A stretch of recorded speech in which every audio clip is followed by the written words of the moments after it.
everyone's support and for recognizing the hard work of our fire and emergency services professionals. They're here for us, and we're so grateful. Good night.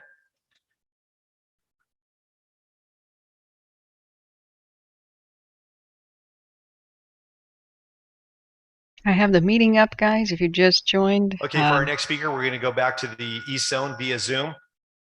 This is fraught with serious audio problems. Minton. He's introducing Mike Minton. Things that I'd like to address based on some questions that I know have circulated in the community up here today. One is the evacuations map. I know, we've had that up previously, and folks have asked. The yellow areas are the ones that are the warning areas, and they are essentially adjacent to the red or brown colored areas that are the order areas. And you see some adjacency around most of the map of the yellow areas behind the areas that are under order. And the logic behind that is we look at things like fire progression, fire's potential to impact some of these areas that we design as polygons, and the amount of time it would take if fire were to impact these areas to be able to effectively evacuate the next adjacent area out. So that was a question I know that it had surfaced, and wanted to put some context to folks what it is that we're making recommendations to Sheriff Johns about with these evacuations. The next piece is some questions that had come up within the fire area along Highway 70 in the community of Twain. And I know that that's not a place we've spoken too much about just because of most of the focus conversation's been around the outer perimeter and achieving containment with forward progress into some of the more largely populated communities that we're dealing with in the East Zone. So did want to speak to Twain just briefly. There has been a lot of significant firefighting efforts in and around that community to protect all the infrastructure and private property and structures within Twain. And we've had a lot of success with that. So we do expect to, as we continue with that effort, expect to have more success. And, we're just about to a place within Twain where, we'll be comfortable reporting that it's a pretty safe place from forward fire progression. The last thing I just wanted to address briefly, because I know we've covered a lot of topics tonight, is media sources in which you go to obtain your information about the incident. I really do want to encourage folks to follow sources that are linked to the organizations that are charged with providing you accurate and factual based information. So that the .gov based sources such as InsaWeb, the Plumas National Forest information, the CAL FIRE CA.gov sites, the Lassen National Forest, and the various sheriff's departments that are all engaged in this incident, from Butte to Plumas and Lassen. I really recommend folks go to those sites to get their information. Those are creditable, factual based, linked to the incident's information system and organization. It's really important. It helps us to make sure that what you all are hearing is accurate and objective, and not led to speculation or myths, if you will. With that, appreciate everybody's continued engagement and following us, and we'll constantly strive to bring stability around this incident as quickly as we possibly can, and push out just the best, most accurate information that we can. Thank you. Okay, thank you. Our next speaker that we'd like to bring to you, the incident commander for the West Zone for the CAL FIRE Incident Management Team 1, Chief Chris Waters. Good evening. Name is Chris Waters, a Deputy IC for Incident Management Team 1 over here in the West Zone. I want to go ahead and start out with some of the numbers that we've gotten used to hearing. We're talking about operational resources. We're up around 420 fire engines, 192 dozers, 82 hand crews, 90 water tenders, 34 rotary wing aircraft, and then also, of course, a whole host of fixed wing aircraft available to us on the fire right now. I also want to address my appreciation for most of or all of the agencies that we're working with right now. There's over 100 of them, if you conclude the departments around the state that are providing operational resources, in addition to all the other agency partners that are helping us put this plan together. Without their cooperation and our frequent meetings and the coordination of activities, it'd be very difficult to do this. We all know that wildland fire is one of those activities that is not possible alone. All these agencies have to be brought to bear to make this happen. With respect to some of the bigger numbers, fire is now at 212,000 acres. That puts it at about number 13 in state history.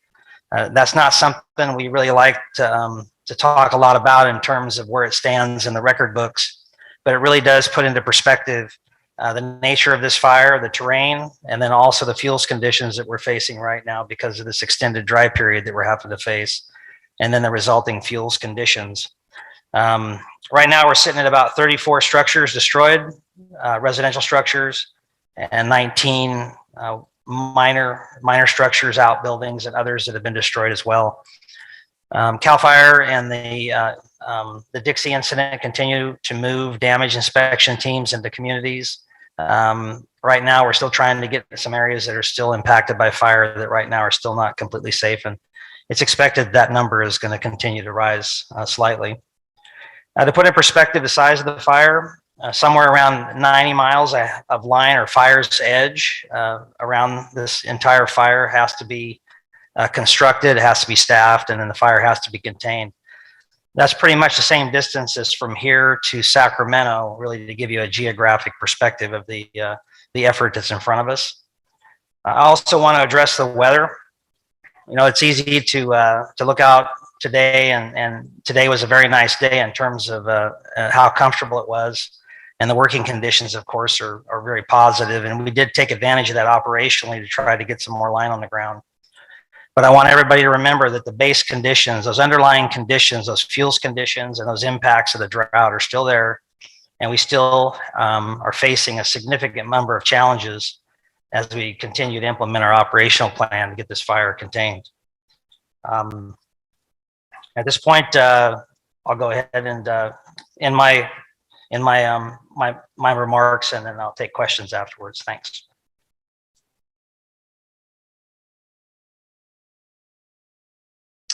Thank you. Once again, that was the incident commander for the West Zone from the CAL FIRE Incident Management Team 1, Chief Chris Waters. Our last speaker of the evening before we go to questions is the incident meteorologist who is over in the East Zone. We're bringing him to you via Zoom, Lamont Bain.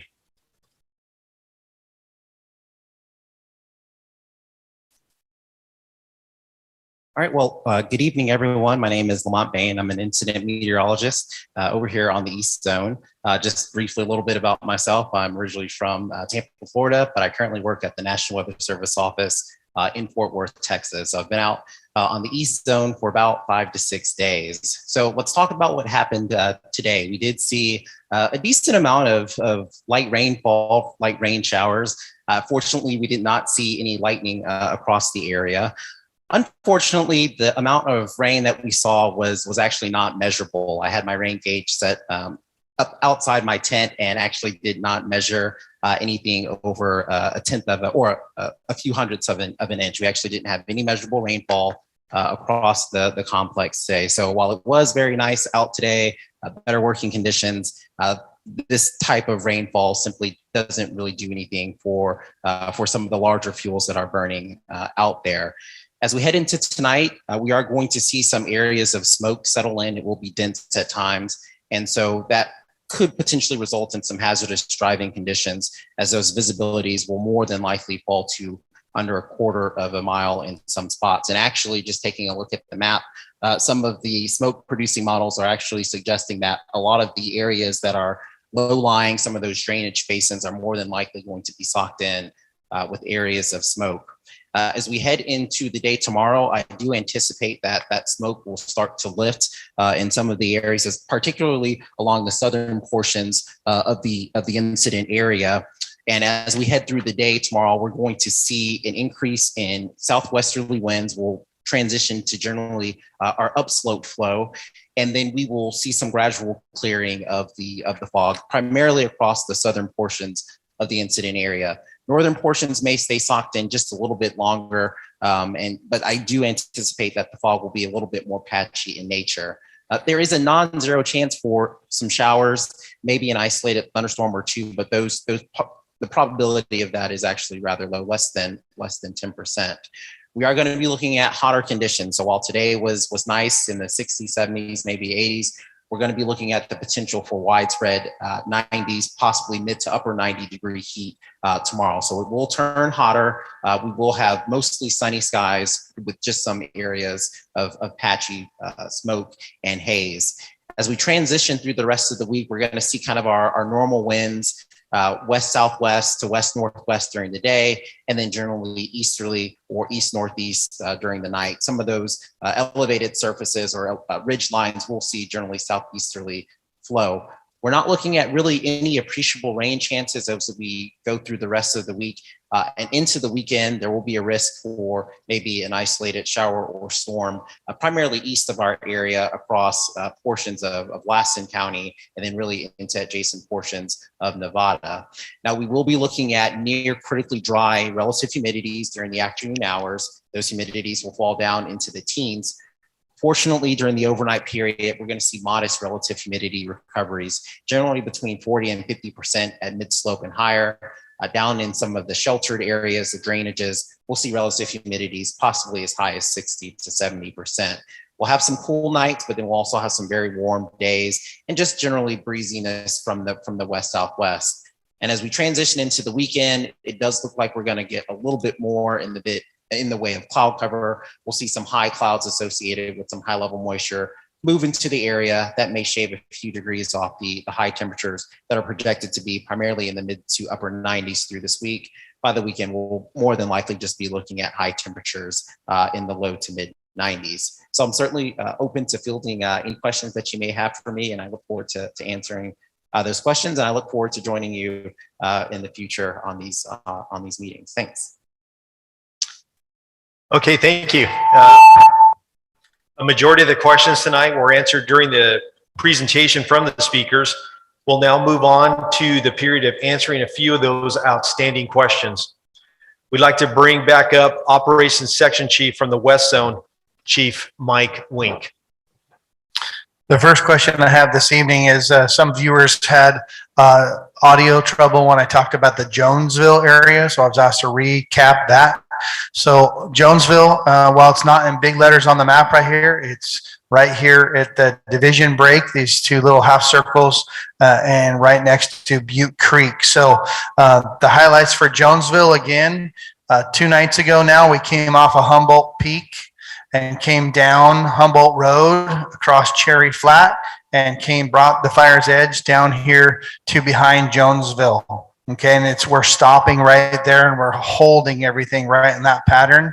And we have plenty of resources in there to hold that. That's operations going very well. The next piece of that, like I mentioned, is to come from there and to come this bigger box near Butte Meadows. Okay.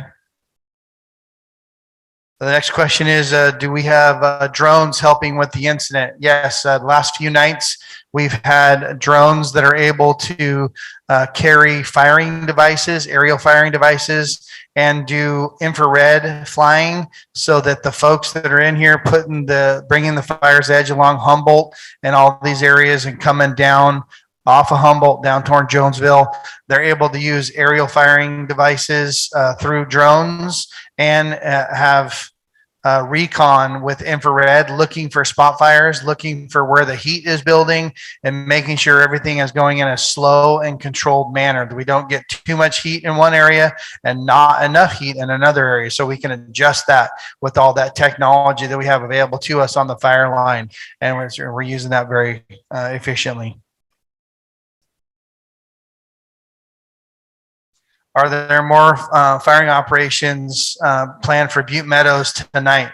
So we have a multi-day window to bring fire here from Jonesville, bring the fire's edge around this box, like I said, to protect Butte Meadows and come back around here above Philbrook. So that could be any time in the next several days. As soon as the line is ready, we have the resources, we have a plan, we have a firing plan, and the window of weather opportunity is one of the key factors as soon as we're ready. So it could be tonight, it could be any time over the next few days. We're just making sure that we do it at the right time.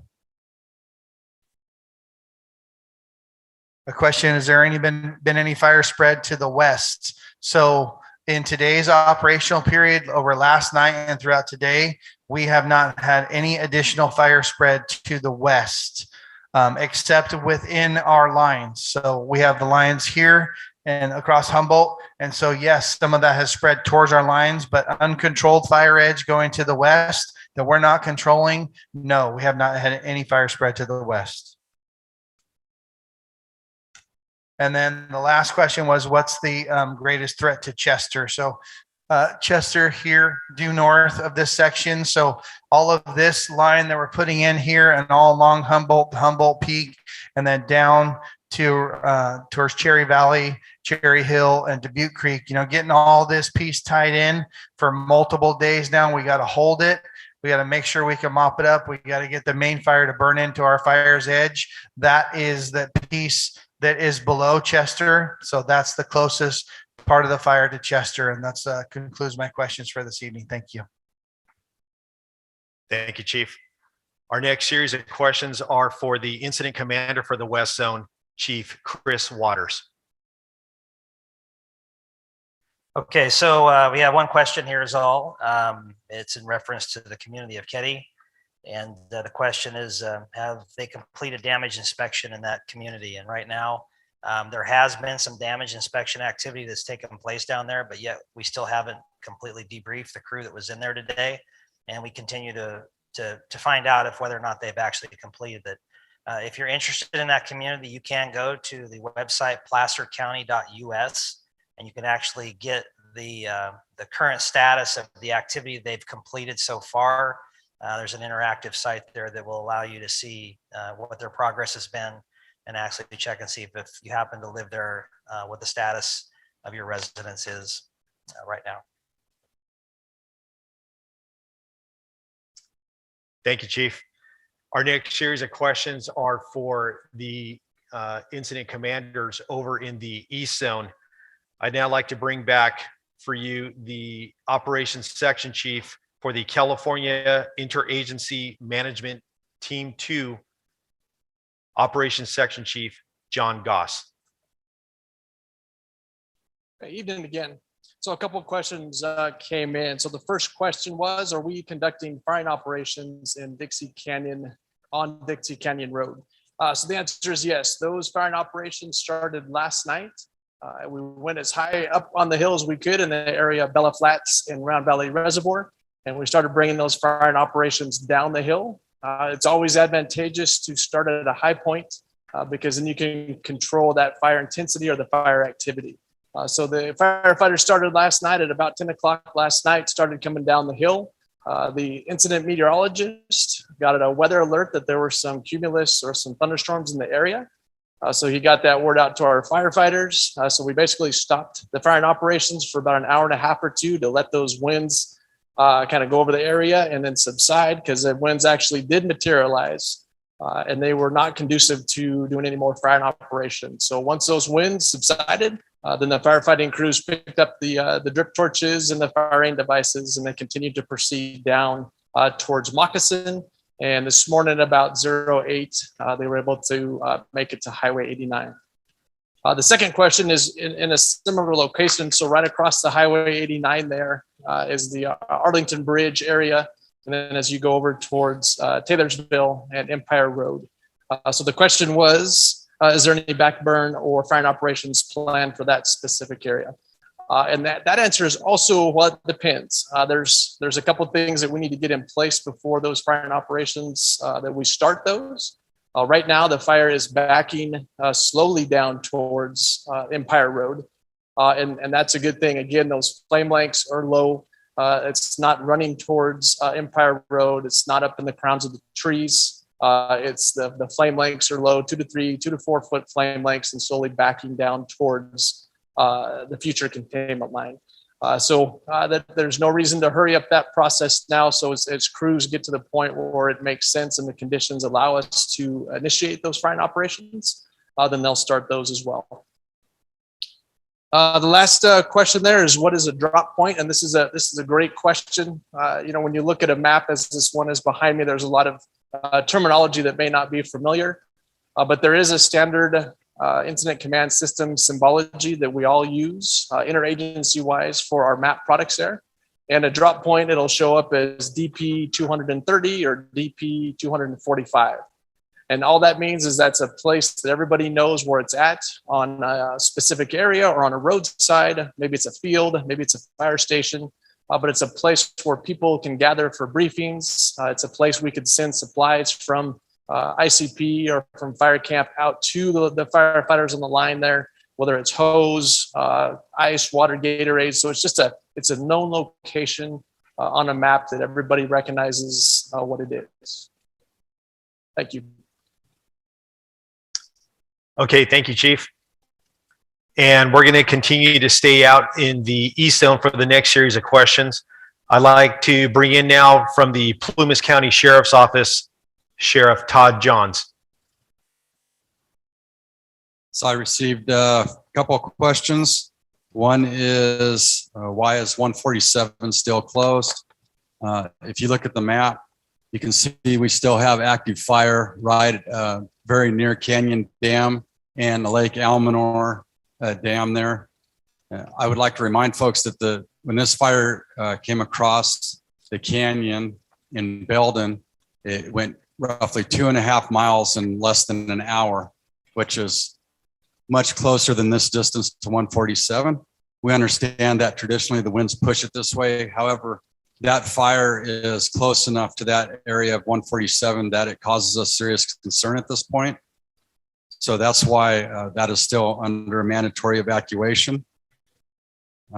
Received a question that 32 closed. Yes, Highway 32 is closed, although it is not in my county. I went on the state website and it says that it's closed due to a wildfire. It's closed from Butte Meadows to Highway 36. So I would suggest that you continue to monitor the state website for that, the roads website. And then I received additional question in regards to the damage inspection team. So that website is up. It's our website, plumascounty.us. Again, that's plumascounty.us.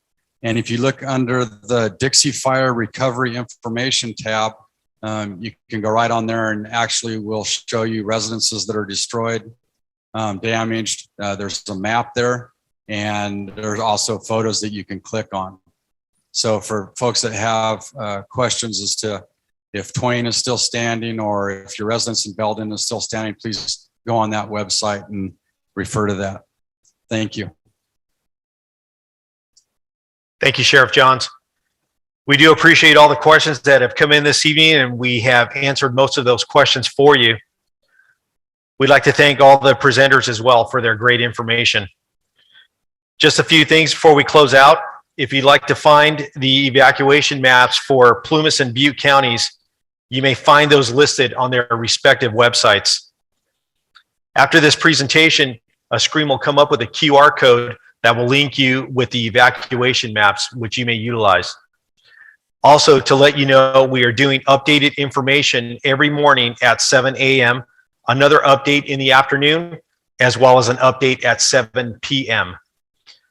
There will be a slide after this as well with the QR code to link you to that incident update. There is also a slide with a QR code to link you to the Zoom option. At the end of the presentation, there is a list provided on screen of all the information boards out in the community. Please take advantage of looking at that list, and if you'd like to speak to someone in person, you may go to that information board tomorrow. We will have personnel out there with up-to-the-minute information for your community. Also, the call center hotline has been broadcast to your screen, so please use that phone line if you have any questions. Join us tomorrow, Wednesday, July 28th, again here on Facebook as well as on Zoom for a Dixie incident update. In the meantime, you may go to InstaWeb and search under the Dixie incident for the latest information. You may also go to the CAL FIRE homepage at www.fire.ca.gov.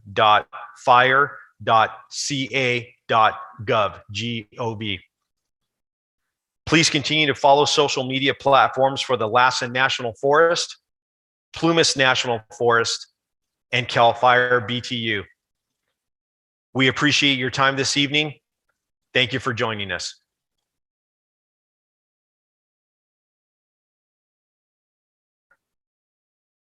Okay, I think that it's done. Making sure. Yeah, I believe that was yeah,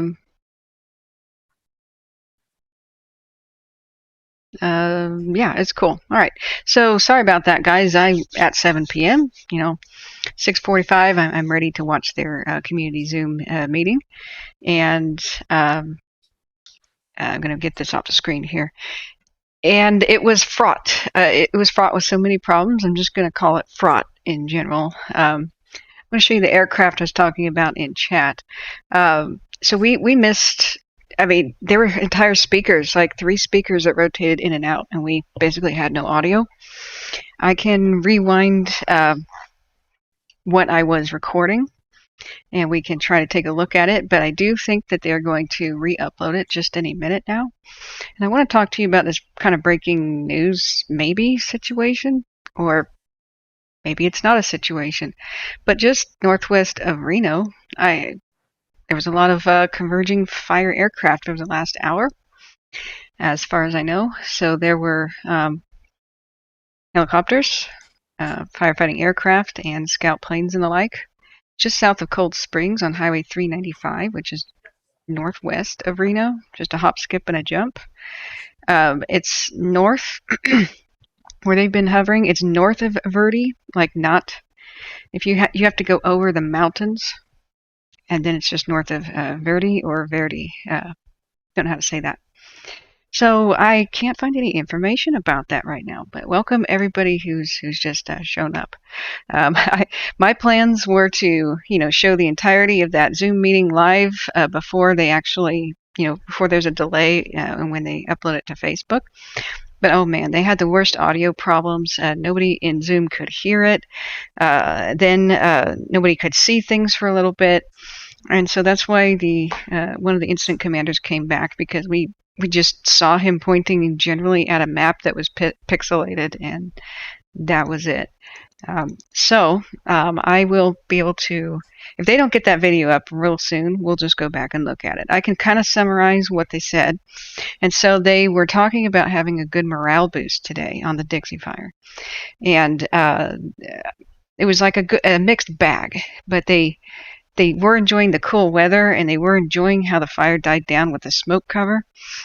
When those huge eruptive plumes came by last night, which just really made me nervous, I even uploaded a video saying, "Oh wow, that looks bad." It turned out, sigh of relief, it wasn't that big of a deal. However, when it rained, the rain didn't even touch the ground. There's, quote, no significant rainfall at all. They even used a new word to me, which was, I've already forgotten it, but it means when it rains in the atmosphere and dries up before it touches the ground. Excuse me, sorry. So that's what occurred. They're even telling people don't let your guard down right now at the community meeting. They were just like, that the firefight isn't over, and just keep pushing. They know that it's a window of time that they have before the next major wind events. That's what all wildfires are. They are a race. They need to race against the clock to get containment of this thing before there's a huge wind event. And once containment happens, control is the second part of it. Control means embers can't blow out and over containment lines. So there's first containment, then they work on getting control. Excuse me, dry throat. So I'm waiting for the GOES satellite to come back. Aha, there we have it. We do have active fire over here, which is just by Crescent Mills. And they're talking about lighting more of the area on fire tonight, like on purpose. So that is part of their plan to protect Indian Valley and Quincy. They did a significant amount of that last night, and that's part of what we saw with the really scary images, like overlooking Quincy, just huge, they reassured people on social media, but I don't think everybody got that message. But we were very. Whoa, what is that? I'm hearing sound. I just heard feedback. The Zoom meeting is still open. I'm sorry, I have to close that down, guys. That just startled me. Let me leave the Zoom meeting. Leave. There we go. I could go on and on about their microphone problems tonight.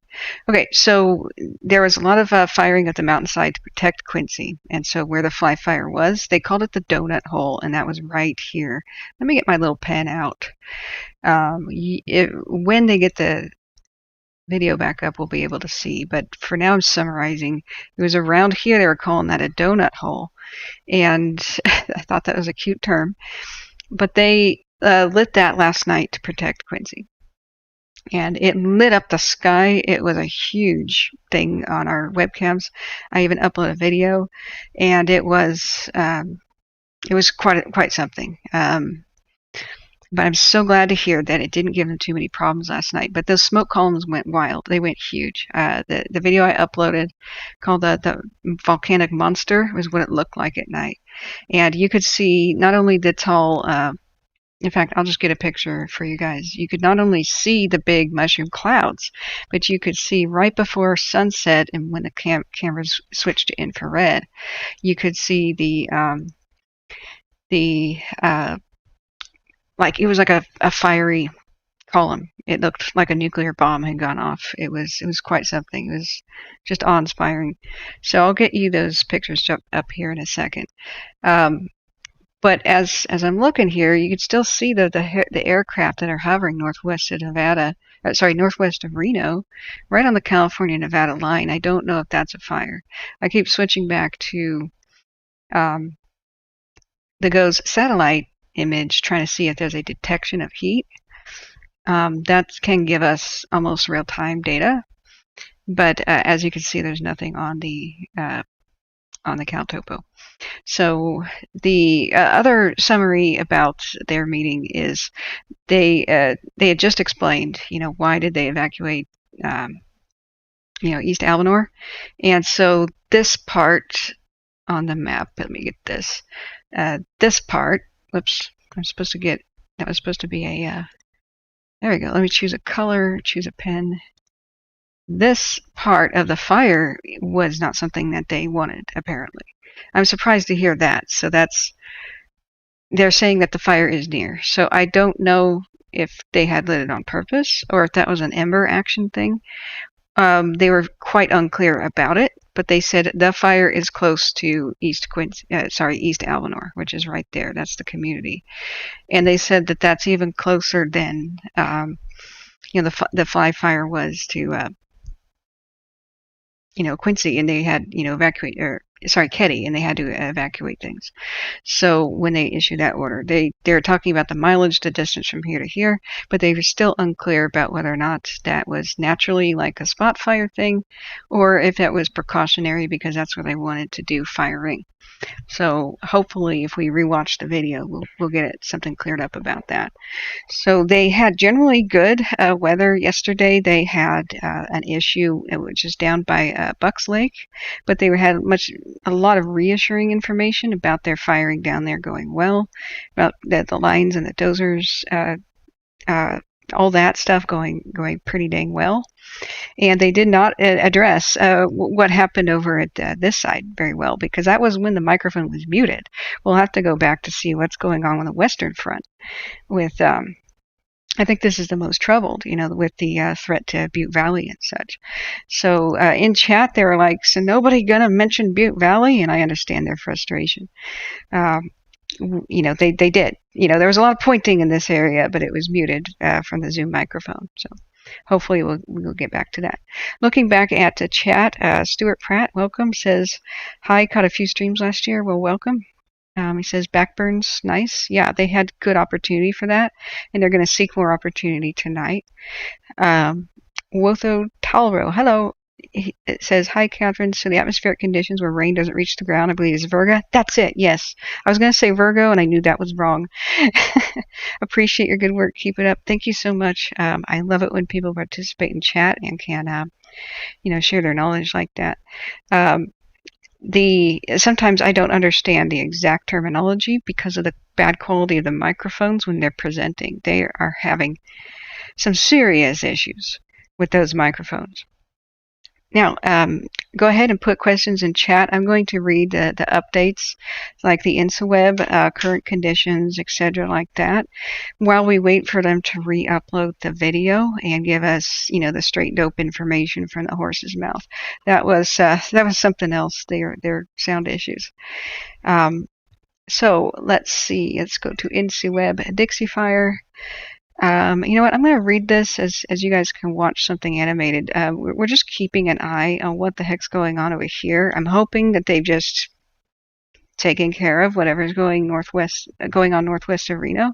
If anybody in chat could try to find out. I keep refreshing Reno news, but I don't see information about a fire. But there is like 6 firefighting aircraft, a couple helicopters, at least 3 planes that were hovering there earlier. So hopefully that was just some sort of a vegetative thing that is gone by. All right, I'm going to update Dixie Fire information first. Yeah, I'm refreshing the page off screen here. And I just told you to watch airplanes and they went away.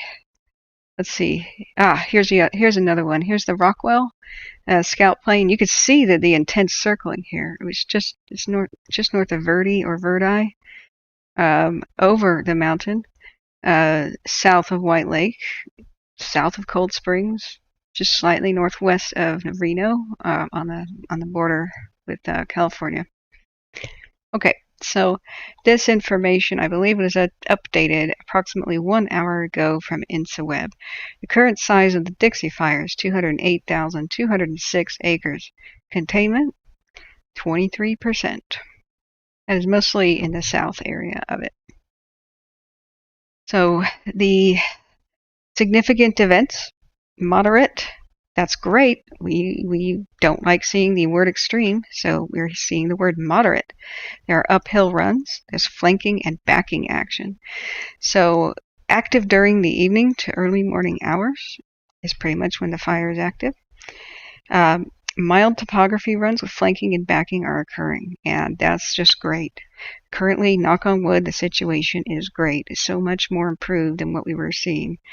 We thought we would have a lot of instability with this. We had a mixed, wild card basically stacked in the deck that we pulled with the storms that came in yesterday, and got lucky. Current weather. Periodic surges of monsoonal moisture will bring isolated thunderstorm chance to the fire area throughout this week. There is also a chance scattered light showers with a few embedded isolated nocturnal high-based thunderstorms tonight. This is a run-on sentence. I'm sorry. Let me try to redo this. There's no periods and it's huge. Periodic surges of monsoonal moisture will bring isolated thunderstorm chance to the fire area throughout the week. There is also a chance that scattered light showers with a few embedded isolated nocturnal high-based thunderstorms tonight through early Tuesday morning as another wave of mid-level moisture moves through. That is the worst run-on sentence I've seen in a couple of years now. I'm going to hand that sentence an award for just being spectacular. Okay, so they're saying a chance of light showers. And within the light showers, there could be isolated nocturnal high-based thunderstorms. They could have just said isolated thunderstorms at night coming along with the chance of light showers. That's how I would have put it. And there's going to be another wave of mid-level moisture moving through. After a somewhat cooler day on Tuesday, temperatures will warm back to well above normal again for the second half of the week, with relative humidities gradually drying. So that's why they said during this meeting, guys, don't celebrate yet. Don't get complacent. This is still a dangerous fire. We've had some, more relative humidity and moisture. It's not over yet. Outlook. Planned actions for the Dixie fire. Construct direct and indirect line to secure fire perimeter. So they're tying up their lines. And they even mentioned the word mopping this up. That's incredible. That word was dropped once during this community meeting just an hour ago. They will construct contingency lines in both of those zones, just in case the worst should happen. They will provide structured defense in communities at risk. Indian Falls, Paxton, Greenville, Jonesville, Crescent Mills, Taylorsville, Canyon Dam, Twain, and the greater Almanor area. So those are the communities at risk. East Zone, because there's just two fronts now, pretty much. The Western Front and the Eastern Front. On the Eastern Front, they'll conduct firing operations as conditions allow. They will continue tactical patrol in the communities that are impacted by fire. And so far, everybody is painting a rosy picture, all the officials are, of crime and such not really being a factor, that they have brought in many different law enforcement agencies from all around different counties, and that's really helping things out. I'm glad to hear that. Projected incident activity. Fire continues to move north and northeast, mainly in divisions. I don't know what their words are for it. I'm just going to read out the alphabet. G, I, J, L, M, N, O, Q, and R. So potential for 2 to 3 miles of new growth is present. The eastern zone of the fire will continue to burn towards Taylorsville, towards Greenville, and Crescent Mills. The west zone will continue to burn towards Jonesville and Highway 32. Remarks, let's see here. Okay, I don't need to read that part. So it looks like that is what they have on the rap sheet. And we just have to hope that they can get a lot of action in, containment action, before it dries out. It's going to be, past Wednesday, it's going to get much hotter. So that's our Dixie fire. I want to go to Tamarack because we have been a little neglectful. I have been of covering that ever since the Dixie just blew up. Also to report, and I shall put this back in chat right now. We have a new hot off the press. They have just released this map. I'm hesitant to show it until more of the community has seen it, but the link is in chat. It is the structure loss map. They are working on it hard. There's a lot more structures that were impacted than they realized at first. So I'm looking for the actual statistics on it, but it was a high number. It was more than 17. I shall go and check that right now. CAL FIRE Dixie. If the Dixie Fire CAL FIRE page has been updated, then we should be able to see that. I'm also refreshing Cal Topo. We're waiting for a new flyby of the satellites, and because right now you just see really nothing, just the outline of the fire. That doesn't mean nothing is occurring. It means that this is the time of the evening when new updates, when this map is redrawn. And then we're also waiting for the flyby of the satellite. So let me get you that information. I'm clicking on the CAL FIRE link to the Dixie fire, and it is slow loading. So questions and answer time is going on now. Go ahead and put any questions you have in the chat. And we're also waiting for that video to re-upload so we can watch the beginning of their evening update, which was just fraught with all kinds of audio problems. So let's see here. Do they have a structures damaged part? They just read it out loud, and I was not there with a pen to write it down. So that should be in the summary, though. I am not seeing it. So I do have something to read, though. Let's do this. So the current conditions. This was updated at 7:25. Great. So this is still the Dixie fire. I had read you InsaWeb. This is CAL FIRE's summary. On the west front, the Dixie fire is expected to produce dense smoke that will blanket the Lake Eleanor area and settle into surrounding valleys throughout the night. Northeast down canyon winds will carry smoke. It will pool in the Feather River Valley downstream to the southwest. Feather River Valley, okay. So a bit of the California Valley will get impacted too then. Drought conditions are extreme in the region, and the large dead fuels are very dry. Grasses are cured, and fuel moistures are historically low, causing spot fires to be the biggest threat to these containment efforts. The main fire activity will continue into the drainages in the north and west sides of the fire as unburned interior fuels are consumed. That's what we're seeing at night on the cams. The fire is expected to remain active throughout the night. Fire crews continue to construct and reinforce control lines, protect structures, and fall the trees that threaten the containment efforts. On the eastern front, a thick layer of smoke over the southern half of the fire lifted in the morning and in the early afternoon, but smoke is expected to settle into lower elevations this evening. So I interpret that as Indian Valley, Quincy, etc. Expect smoke. Air operations were also active this morning, including on the south perimeter near Bucks Lake. BUCK. Firefighters are hoping to continue to use aircraft for water drops, retardant drops, imaging, and other fire operations. Now, I'm making an asterisk right here. We heard something very interesting. The using aircraft, what they mean by other fire operations is, for the first time I've heard of this happening. They're using drones to light the backfires, to light the hillsides. So I believe this is done with the Air Force. They did explain that Air Force drones were in the region, and that there was an order to the crew today at 7 in the morning when they had a operational briefing update, not a community update, but operational update. They said, all you crews out there, please report civilian drones, call those in, but be aware that you need to listen to the channels of the Air Force, the channels the Air Force drones are on, and understand when you should get out of the way, when there will be drops.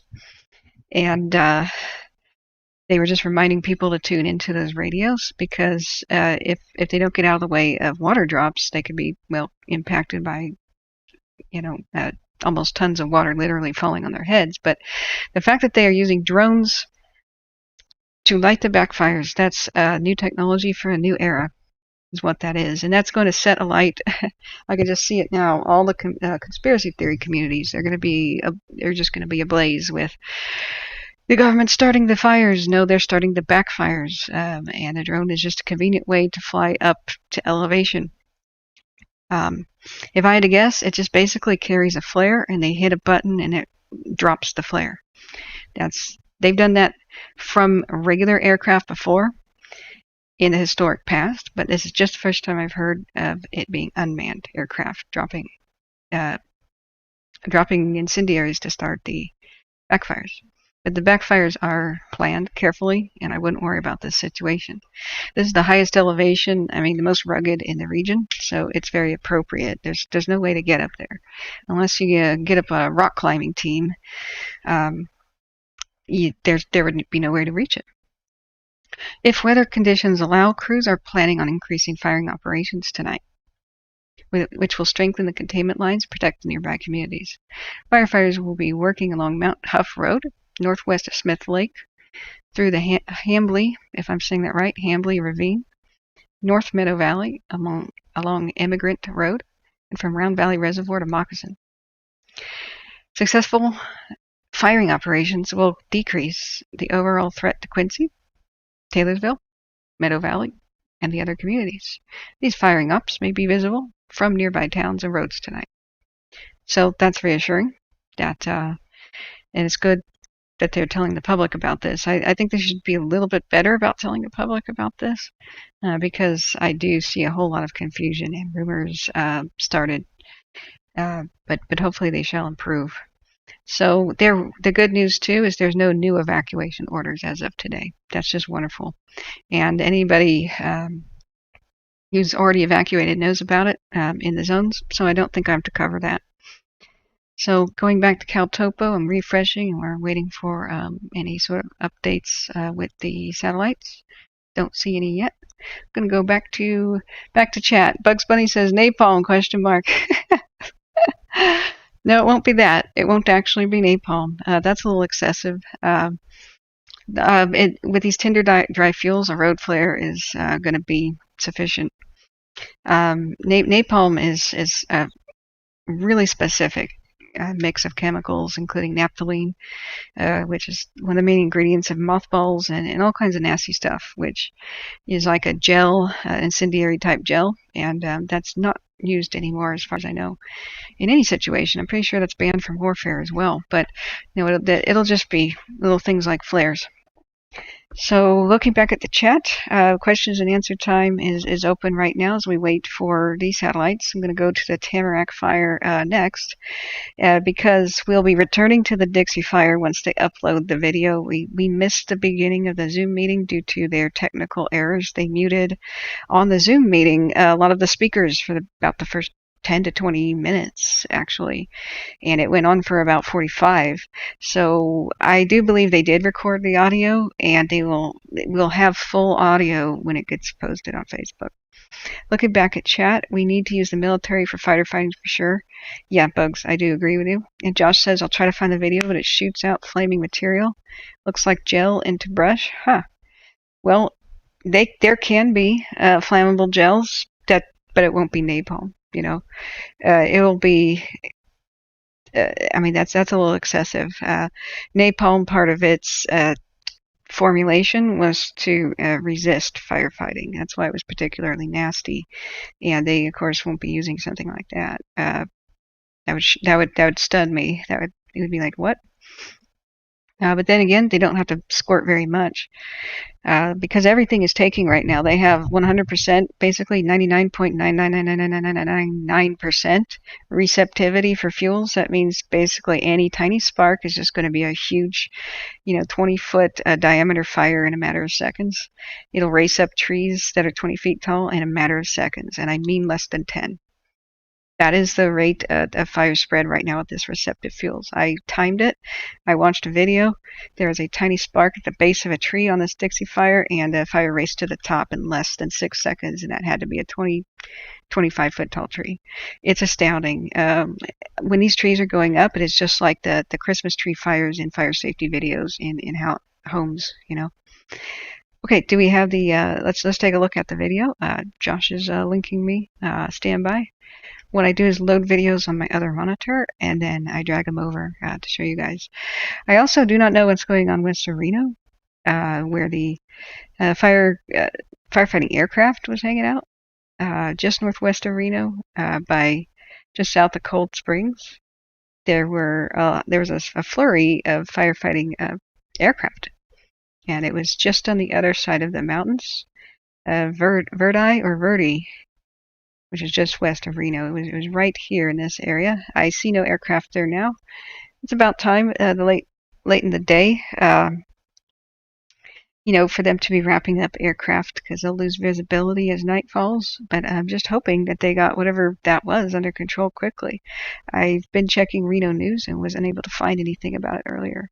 So yeah, here's a cool video. So let's take a look at it. This video is dropping incendiary balls via drone. Wow, Josh, that's awesome. Thank you for sharing this. Let's take a look, guys. Whoops. Open, and then we'll go to the Tamarack fire right after this. How do I make it bigger? Okay, hang on, guys. Hang on a second. Usually that's the full screen button, and it's just making it. Okay. Save video. Okay, what about full screen this video? There we go. Sorry. I don't think it has sound. So here's the start of it. Infrared camera, you can see. This is the video is titled Dropping Incendiary Balls. Wow. I mean, you know what they could do is I was watching a video about Doritos chips being flammable because they're really so fatty and so greasy. So they really, in theory, could light a bag of Doritos chips on fire and just sort of sprinkle them out over the landscape. I bet that would have the same effect. But that's incredible. That's what fire looks like from the air with infrared. That is incredible. Now, every night they fly, whenever possible, aircraft over the Dixie fire and others. We've seen it over the Tamarack, the Dixie, and just almost everyone. You'll see the characteristic zigzag patterns of the planes going over because they're mapping the scene with LiDAR, which is a laser, but it cannot light a fire. It's like a laser pointer pen. Can't do anything. And so they're 3D mapping, and at the same time they're flipping on infrared cameras just like this, and they're seeing the hot spots, and that will help them map the actual perimeter of the fire, and that map usually updates nightly, and then they print out those maps for the early morning meetings with the strike teams. They all have a meeting in the morning to get their objectives. They see the map. They get sent to their locations, the ones that need to roll out, and then the operations people attend that meeting. And the ones who are in the field, sometimes they're sleeping in the dirt in a cot. You know, they're like sleeping in a dirt, sleeping out in the wilderness. And then they just get their sleep and they wake up at dawn and do everything again. And sometimes they work through the night. That is one heck of an awesome video. Thank you for sharing that, Josh. Yeah, you have to look close to see them dropping. Yeah, I didn't catch that. I didn't honestly catch where the actual dropping was occurring. So this is from Bureau of Land Management, Oregon, Washington. Yeah, we're definitely going to follow that. And let's read what they said, and then we'll go to Tamarack. Drone flights more than doubled last year for the U.S. Department of the Interior, continuing the trend of using unmanned aerial technology in a number of different fields. The flight increase went from 5,000 in 2017 to over 10,000 last year. The BLM, Bureau of Land Management, long a leader in unmanned aircraft, accounted for 38% of those flights, according to 2018 aviation reports. There are now 530 drones and 360 certified pilots across all the agencies. If you guys want a job, like if anybody wants a good job, become a drone pilot. You can get almost instant job like that. And because it's an exploding field where they're using that application in many industries, including wildland firefighting, mapping, surveying, the pace of demand for drone jobs is outstripping, what people signing up for it. So, if you want a career choice right now, you flipping burgers, go be a drone pilot. It's really fun. It's like playing a video game. All right, let's go to the Tamarack fire, and thank you again for that video. So we're gonna go with the InstaWeb, and the Tamarack fire is just a hop, skip, and there's backwards. Just a hop, skip, and a jump away. What is Summit? Oh, Summit fire was contained. Oh, okay. So I want to make sure. Yeah, the Henry also was contained. That was earlier this year. Going to Tamarack, updated an hour and 45 minutes ago. 59% containment. Oh, now it says it's updated 2 minutes ago. So the 68,327 is the acreage of the Tamarack fire. So if anybody's unfamiliar and just tuning in, it started as a lightning strike fire in the wilderness on a rocky ridge top with sparse fuels and natural barriers to fire spread. And it blew up on the 16th high winds caused rapid downslope fire spread in July 16th. So the town of Markleyville, they saved it, which was just so amazing. We basically watched some of that live as the fire came, and it was a sight to behold. They did such a good job saving many of those communities up there, and the fight still goes on now that it's passed over the border to Nevada. So basic information, the 59% containment. Significant events, the fire's characteristics can be summarized as active right now. That is so much better of an improvement. We used to see extreme. Active is an improvement. There are uphill runs. There's flanking action. Fire is burning in mixed conifer, pinyon, juniper, and brush fuel types with active spread still possible. Those are very oily, fast-moving, I would say very, they create fast-moving fires. They usually burn up real fast, real hot, and kind of move on. That's the nature of the scrub kind of a fire, where it kind of races across the landscape. It was more in the mountains when it began, and it went north towards Markleyville, and it went past it, and they saved Markleyville, and now it's going into Nevada on the other side of the mountains, the east flank of the Sierras, and that's where it's going to act more like a desert fire. Significant events still occurring in where there are trees, torching, and running fire behavior with short-range spotting. Short range is better than long range, but torching is bad. Torching means that a tree, if there's a fire at its base, the fire goes all the way to the top, and we don't want that because if the top branches break off, those embers can travel long distances just because trees are tall. And having that on the top of ridges is a nightmare for fire spread. Now, flanking, I'm going to explain what flanking is, what a fire is doing when it's called flanking. Now, that's a lot more low-key action.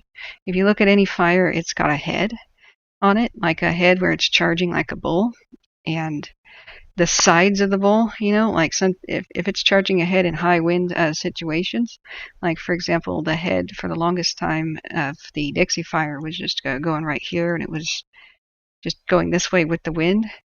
So this would be like the head, and these are flanks, in general.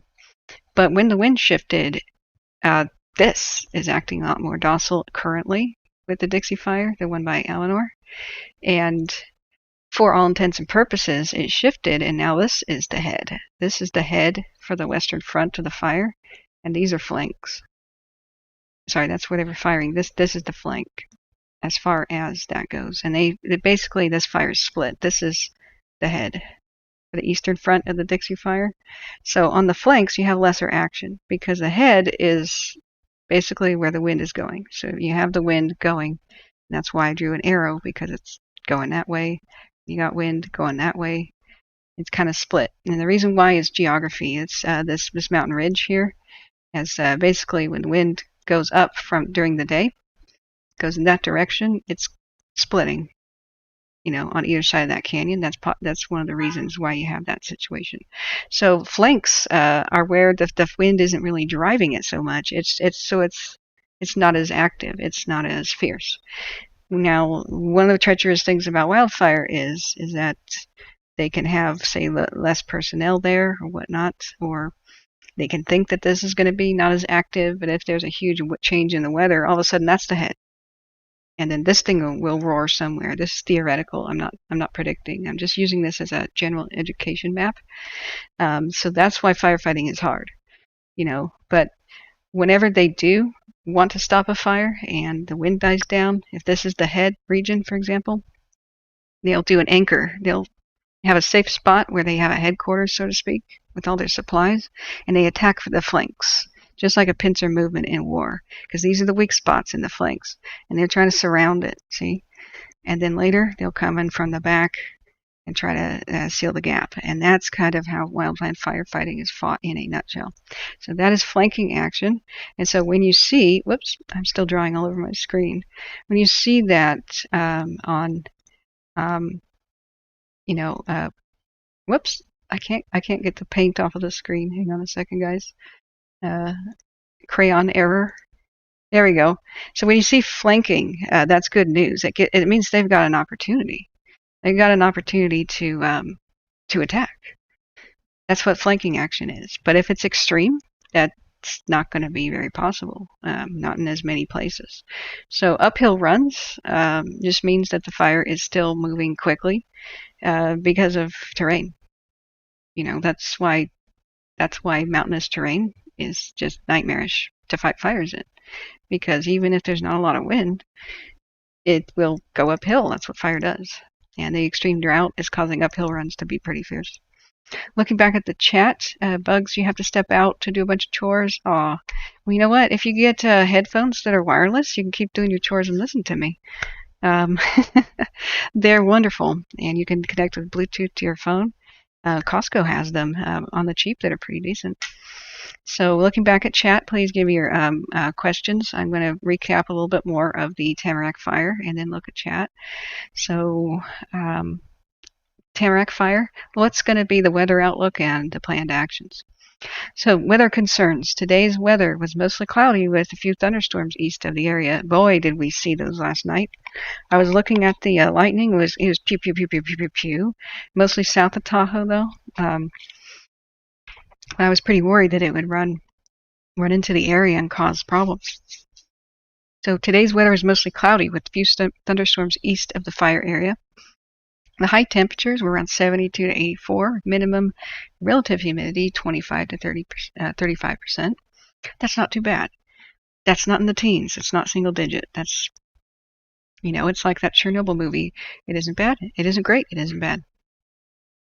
Upslope 4 to 8 mile per hour winds. West southwest 10 to 15 miles an hour. Gust of 25 in the afternoon and the evening. Now I have to remind you, west southwest winds means that the wind is blowing east southeast. When they say west wind, it means the wind is coming from the west. It's blowing east. So that means that it's still east southeast. I'm going to look at the map in a second because I'm worried about the Leviathan mine, because that would have blown winds that direction would have blown the fire towards it. The Leviathan mine is a Superfund cleanup site which needs to be undamaged for everybody's health and safety. It is polluting the water supply of Carson City. Tonight, it's going to be cloudy. Minimum temperatures 50 to 60 degrees. Max humidity around 55 to 65%. That's great. That's a good recovery. Light winds, localized breezy, and localized breezy down canyon winds. Wednesday through Monday, cloudy with numerous thunderstorms. Heavy rainfall is possible. Cool. High temperatures 72 to 84. Minimum relative humidity 34 to 45%. Great. Upslope 4 to 8 mile an hour winds with west southwest 8 to 13 mile an hour winds with gusts up to 20 in the afternoon and evenings. Haines 3, yes, that's a lower index. They had 5 the other day. LAL 3 and CWR 40%. Now those terms I'm not familiar with, if anybody knows in chat. But the Haines is like the model for vegetation being flammable, basically. And I believe 5 was the maximum. I should verify that. But that's looking good. Now, projected incident activity for the Tamarack fire in the next 12 hours. Primarily backing and flanking fire. Good, good. Precipitation on the fire has slowed the fire spread. Round of applause for the weather. Thank you, nature. 24 hours. The fire spread is primarily backing and flanking to the south. Yay. So that backing and flanking action is going to allow them to get a handle on things. I don't mean a handle on everything, but they're going to make progress if that weather prediction holds true. We know there's a lot of people in the area, and so I'm sure they handled it very smoothly and just professionally protecting the town of Markleyville and other assets. We tragically lost some structures when it crossed into Nevada, but they are a smart crew, and I respect them very much. So let's look at the map and see if I'm correct. If we've got, yeah, we do have some Over by the Leviathan mine, we've got some fire activity, but we don't know. Yeah, that's more than 24-hour-old data. So we don't have a satellite update yet. We can't see the real picture of how impacted this area was yet. But overall, that's great news, a good outlook. We just dodged a bullet, folks, with the Dixie and the Tamarack fires. When I was looking at Windy and seeing all the massive lightning strikes and such coming in, and the wind did push those pyrocumulus clouds up into Dixie fire. It looked like a roaring volcano. You could see it from Shasta, from the Shasta cams. It was really insane. I made a montage video of that on my channel. That we dodged a bullet. That could have been. We could have had evacuations of, Quincy. We could have seen fires surrounding Quincy. We could have seen spot fires flaring up. We could have seen new ignitions from lightning, and we didn't. Sigh of relief. So that just goes to show how much luck is involved. There's a whole lot of luck involved in fighting these fires. Now going back to the chat, Josh says, late afternoon Dixie Fire infrared update. Light blue shows new growth since last night's infrared flights. Okay, great. We have a, do you have a map for us? Let's see. Refreshing on Twitter there. Oh, excellent. Thank you. This link is amazing. I'm going to hand you the Catherine Award, Josh. You have been so helpful to everybody, and myself included. You really need a round of applause. You deserve that. So let's hear it for Josh, guys. Okay, this is excellent. Let's look at this. Light blue shows new growth. This is Dixie Fire. We're gonna cover both, guys. If you have some questions, we'll switch back to the Tamarack Fire. I want to get some eyes on it, some images a little bit later, and some perhaps some words from officials if I can find that. But let's look here at the light blue shows new growth since last night's infrared flight on the Dixie. White lines are 24-hour growth intervals before last night, courtesy Courtney Aviation. That's where the data comes from. Cool. So there's Jonesville right there, and you can see the 3D, vast expanse of this fire. I don't think the top-down maps really show us, what they're dealing with. It's an immense region. I mean, if you were to drive, oh wow, this is looking southwest. That's disorienting. Here's Crescent Mills. So we're looking southwest down the Feather River Canyon. Once you see in 3D these mountains and how steep they are, you go, oh, because when I tell you guys that it takes more than an hour to drive up these mountains on switchbacks and zigzags and dusty roads, I mean that. So response time is what's always critical in fighting a fire. It's the number one determining factor if it will grow to be a monster. Pretty much in these kind of field conditions, you want a 10-minute response time or things are going to get out of hand. So what happens when it takes an hour or two for the fire truck to even drive up to it? That's why aircraft is so important. And so, but thankfully, most of the days they've been able to utilize it. They did say during the community meeting that they did a lot of retardant drops over on the western front, over by the Butte Meadows area. So hopefully they can keep that contained over there. That's where the fiercest fighting is. They've had more success over on the eastern front by Bucks Lake and by Quincy. So this is very cool. This gives us an idea now. Huh. All right, what are we looking at exactly here? This has no point. Oh, that's Seneca Road. Okay, yes, so that's Canyon Dam. Ah, okay, Canyon Dam right here. And Seneca, you just see the steep terrain. Just absolutely steep. There are a lot of historical assets here. I can tell you that there is a lot to lose, and thankfully I haven't heard too much about it. Unfortunately, we have lost quite a few structures down by Indian Valley that was severely impacted. They're still tallying up the structures. Now in chat, if you go to, I've linked it before, but there is a structure map for structures lost, and you can see that for the Dixie Fire. You can go to Plumas County plumascountyca.us, and there's a button for Dixie Fire, and you can see that map. I'm hesitant to show it right now because while many of the residents may have seen it already, I don't want people to find out on a, basically a television show that their house burned down. We'll look at it soon though, but I want, they may have just seen an hour ago that the map was up at the community meeting. So I'm going to give it a little bit of time, and then we'll go through it on the stream here a little bit later. So yeah, Crescent Mills, you can see Indian Valley is just ringed. You can't see the horizon on Indian Valley.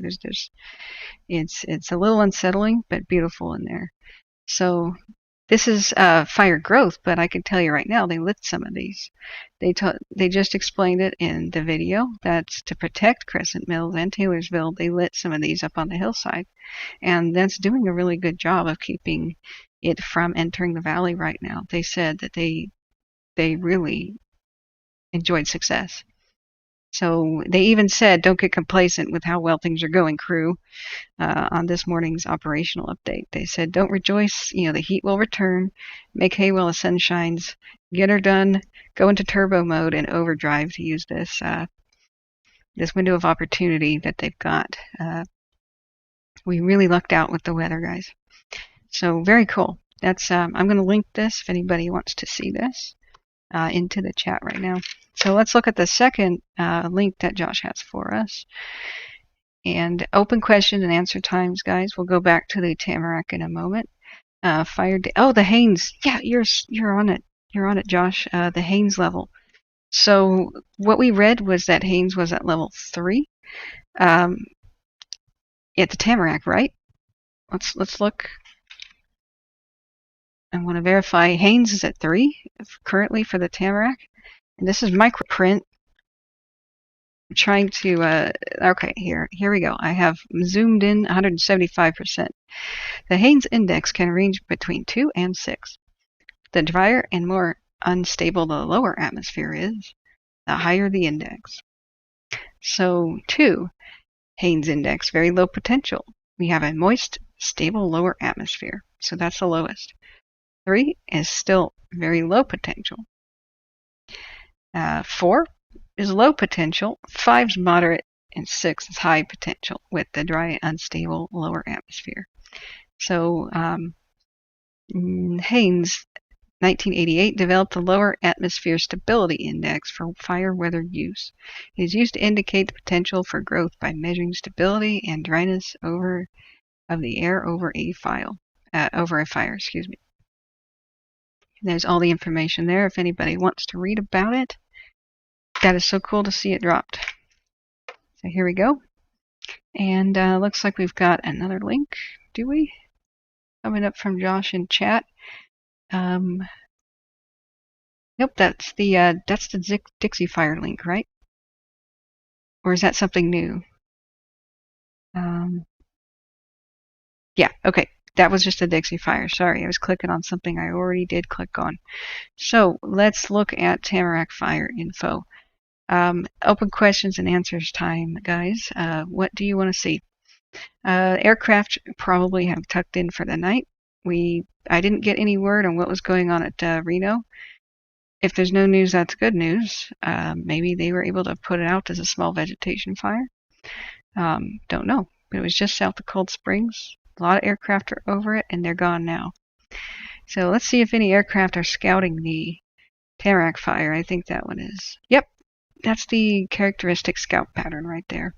So as you can see, they'll zigzag over it. Right now, they're probably doing their infrared and LiDAR, and they're mapping. Whenever they get this data loaded in, sometime during the night, we're going to see a new updated draw of the perimeter of the fire, and they'll know where it's flaring up the most, and that'll help them draw their battle plans that they'll draw up before dawn in the morning. So I want to see, though, what happened around Topaz Lake. I'm scared to look. We did have a lot of structures impacted there. So Topaz Lake, I'm going to look that up at the other screen. Topaz Lake, Tamarack fire as the hashtag. Let's take a look at it. Tamarack fire. And I will read you a little bit from Plumas News if I can. So I guess we should just start with actual Twitter. I don't have a Twitter account. I should remedy that. Let's duplicate the tab and go with Tamarack. Twitter, Tamarack fire. So, yep, here's the Tamarack fire information page. This is the official one. So they should have copyright safe stuff for us to look at. Oh, good. 1 hour ago, they made an update. There's a scary picture. It says, what does containment really mean? Oh, it's not an update. It's explaining their 59% containment. So what does containment really mean? One phrase you always listen for is percent contained. 95% contained fire sounds a lot less scary than 5%, although not everybody understands why. Containment indicates how much of the fire perimeter has been surrounded by a control line that the fire will not progress across. I'm sorry, this microprint. Rather than describing how much of the entire fire has been put out, containment refers solely to the perimeter itself and its potential for growth. On the maps, a red color around the edge indicates uncontained fire perimeter, and black is contained fire line. One way to achieve containment is through burnout operations, where firefighters intentionally and precisely set fire to the vegetation. That's also called lighting a backfire in slang. The photo shows a burnout operation on the southern edge of the fire along Big Springs Road near Mountaineer Creek. The firing operation contributed to the increase in containment that we see today. So, what initially looks scary here? Whoa, that was on purpose. I'm glad they're taking the time to explain this to the public, because normally you drive by and see that and you go, oh my God. Well, it's part of protecting this valley, because where they burn this, they expect the fire to come over the hilltop. So if it does reach the hilltop, it won't go down the other side. There's nothing to burn. That's the strategy. Containment is normally expressed as a percentage of the entire perimeter, a percentage of the black contained perimeter compared to the whole thing. Fire managers will not label a portion of the fire line contained until they are confident the fire will not grow further in that direction. Over the past several days, crews have worked tirelessly to put in hand-cut and dozer lines and continued burnout operations to help protect the communities. Combined with favorable weather, these lines have been successful at limiting new fire growth and resulted in increasing containment figures. Good. As containment increases, the public may wonder why road closures or evacuations remain in place. It's important to note that containment does not mean a fire is out, or that the danger is past. The containment percentage doesn't correlate to safety level around the fire. The fire itself may still burn within the interior for many weeks. Closures often remain in place long after containment is reached to keep the public safe and to give the land a chance to heal. And I do want to point out something that they didn't hear. There's a difference between containment and control. Even though containment happens, that's them being confident that the fire won't move naturally on its own across lines. There's always the potential for a wind event to come up and embers might move across. That possibility is still in there until they say the word control.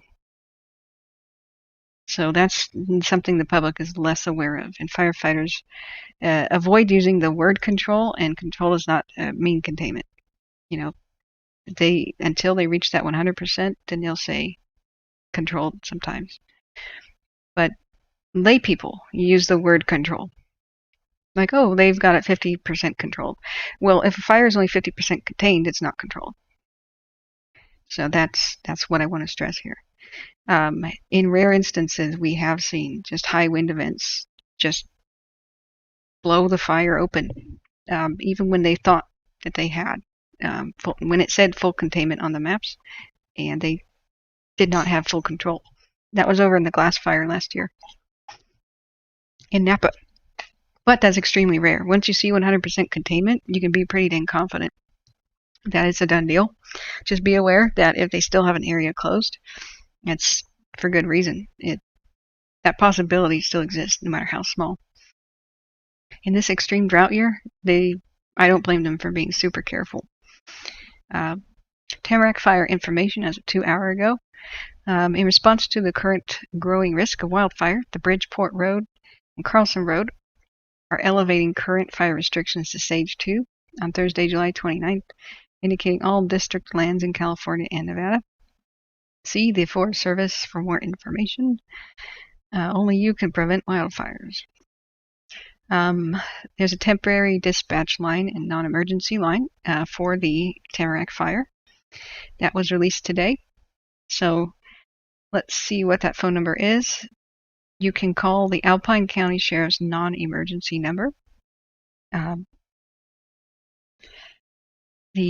number is 530-721-0757. Sorry, that's microprint for me to read. And there's an office dispatch line. Okay. Of course, if you have an emergency, 911 is your phone number. Road closures for the Tamarack County and Alpine County. State Route 89 from the junction of Highway 88 to 395. Evacuee access allowed, but not the general public.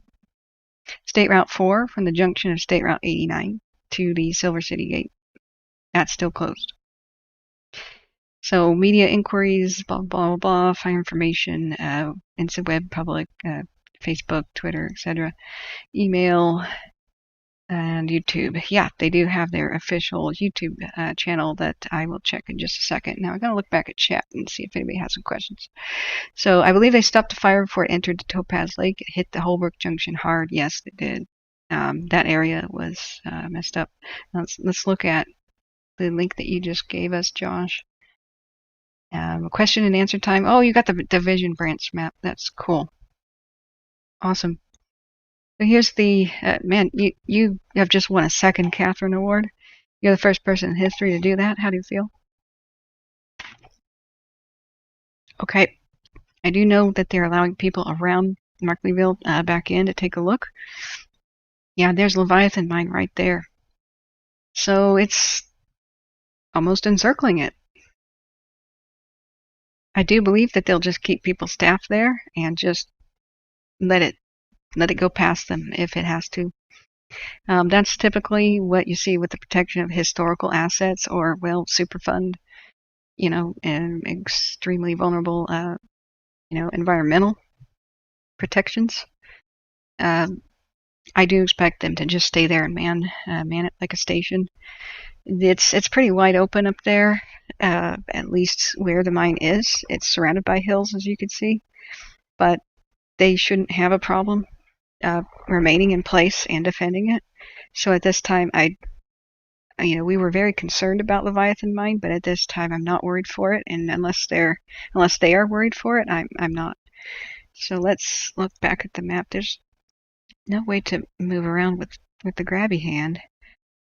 Yeah, we did see how it crossed over just north of Holbrook, and that was hit pretty hard at the Holbrook Highlands. And it can we zoom tighter on that? The Pine Valley Road. Oh, we can. That's wonderful. If I could, there we go, down a little bit. Yeah, Pine Valley Road.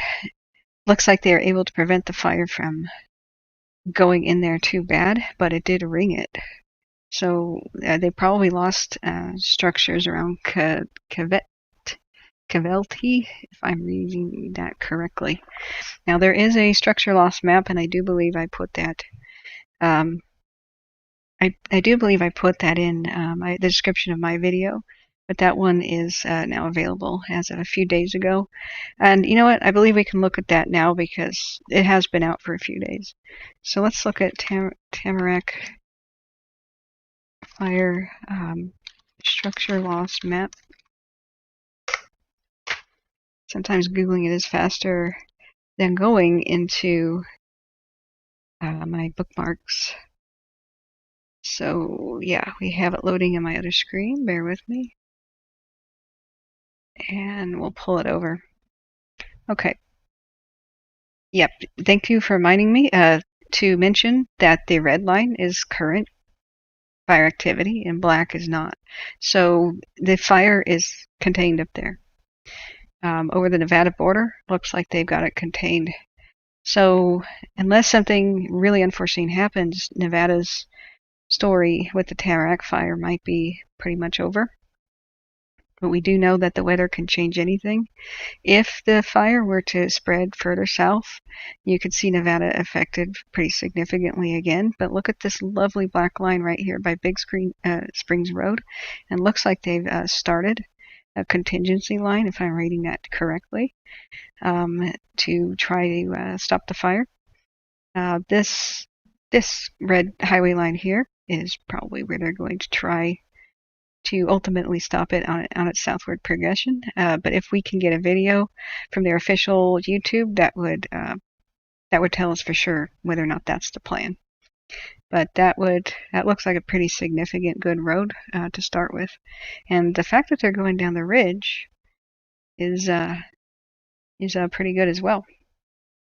So let's look at the Tamarack fire structure losses. This map is not updated to reflect real-time fire activity. We're just looking at the structure loss one now. I believe if I clicked on the correct one, didn't I? And I do have to turn off this. Let me look back. Is that the structure loss map? I didn't spell it right. So, map of buildings. Yeah, well, let's just use the Mercury News and to click on that. It'll be faster than me using going back into the links. So, the searchable results of the field damage report for the Alpine County Wildlife Area. Yeah, that'll be a link to it. And it's loading. And where's their actual link so we could see it? Here we go. Alpine County's emergency services. So it is alpinecountyca.gov/593/maps. So this is their disclaimer that if your structure is not identified by an icon, it has not been inspected yet. So it doesn't mean that it's fine. It means they haven't gotten to it yet. Thank you for your patience. The inspection's ongoing and everything on the map is subject to change. So whatever is the information here has been verified. So the information inside that is there has passed their verification, so it's not speculation. So what you don't want to see is the solid red. That's probably just burned to the foundations, with maybe a wall or two or a chimney sticking up. So that would be red as structure status destroyed. This is a Tamarack fire for Alpine County. This is their map that they have. Major, the orange, it's going to be a tear down. If half of the building is burned up, it's usually they tear the rest down. When you see the yellows, the minor, 15 to 25% of the structure is affected. Then a lot of times you can rebuild the yellows. Green may just be that the siding warped and melted off the side of a house, or like the shed in the backyard burned down. But it means there's damage, but they're not going to tear it down. Typically, less than 10% of the building's affected. So I'm so happy, first of all, to see so much black. That's amazing. Here's Markleyville buried underneath the houses, so we don't see structure loss. Verified for Markleyville itself, for like the little downtown area. Now, when they were zipping up and down the roads on my stream that night, if Markleyville was affected, we saw them really doing their best for Markley Village, going down Hot Springs Road to the west. And unfortunately, they were not able to save everything. I believe the news crew was here when they were filming live that a couple structures burned down that night. When we saw ABC 10, I believe, or the other channel, I'm not quite remembering. No, I don't. I can't. I can't name them right now. I'll look. I don't want to try to do that off the top of my head. So it looks like these structures were lost on here and here, and minor damage to that one on Pleasant Valley Road. So if we look at others, I am surprised that they were able to save so many, just looking at the monster, fire behavior that it was exhibiting, and the terrain, and the way it was moving pretty quickly. So they did inspect over here by Highway 89 on Everett's Pass Scenic Byway. These look like pretty historic buildings. This place was inhabited and on the maps of 1898 that I was researching. So I don't know if any date back to that time, but this place dates back to at least that time as far as permanent human inhabitation goes. So I'm happy to see that's good. Zooming out of the landscape, I'm not seeing any sort of inspection for any of the historical assets that I found in this area east of 89. They're probably going to just get to that later. Looks like it was pretty much a western portion inspection, and they'll probably do east of 89 in a little bit. So going further west on Hot Springs Road, we saw more structure loss here, and on Grover Spur A, and in the eastern part of this neighborhood by Shea Creek Road. So those structures here just didn't make it. But I'm happy to see that all those over here they're able to save. We knew that Shea Creek Road was Shea, S-H-A-Y, was impacted pretty significantly, and I'm very pleased to see that they're able to save the majority. It looks like over here.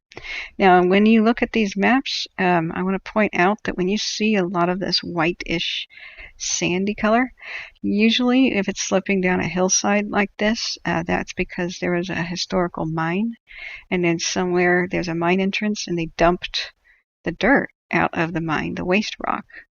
And so this is what I look like when I'm researching historical mines. So we do think that they'll be going up and down the roads. Many little outbuildings are made by mines, especially in this dry, arid kind of a climate where there's not that many visitors. And so I am worried for those. Here, I would think that this is another tailings dump area right up here on this side of the hill. And was there a mine there? Some of them are blown and blasted shut, and you can't even see them on the side. But when I clicked on layers for historical viewing, there were a significant amount in the areas. So we would see historical structure loss.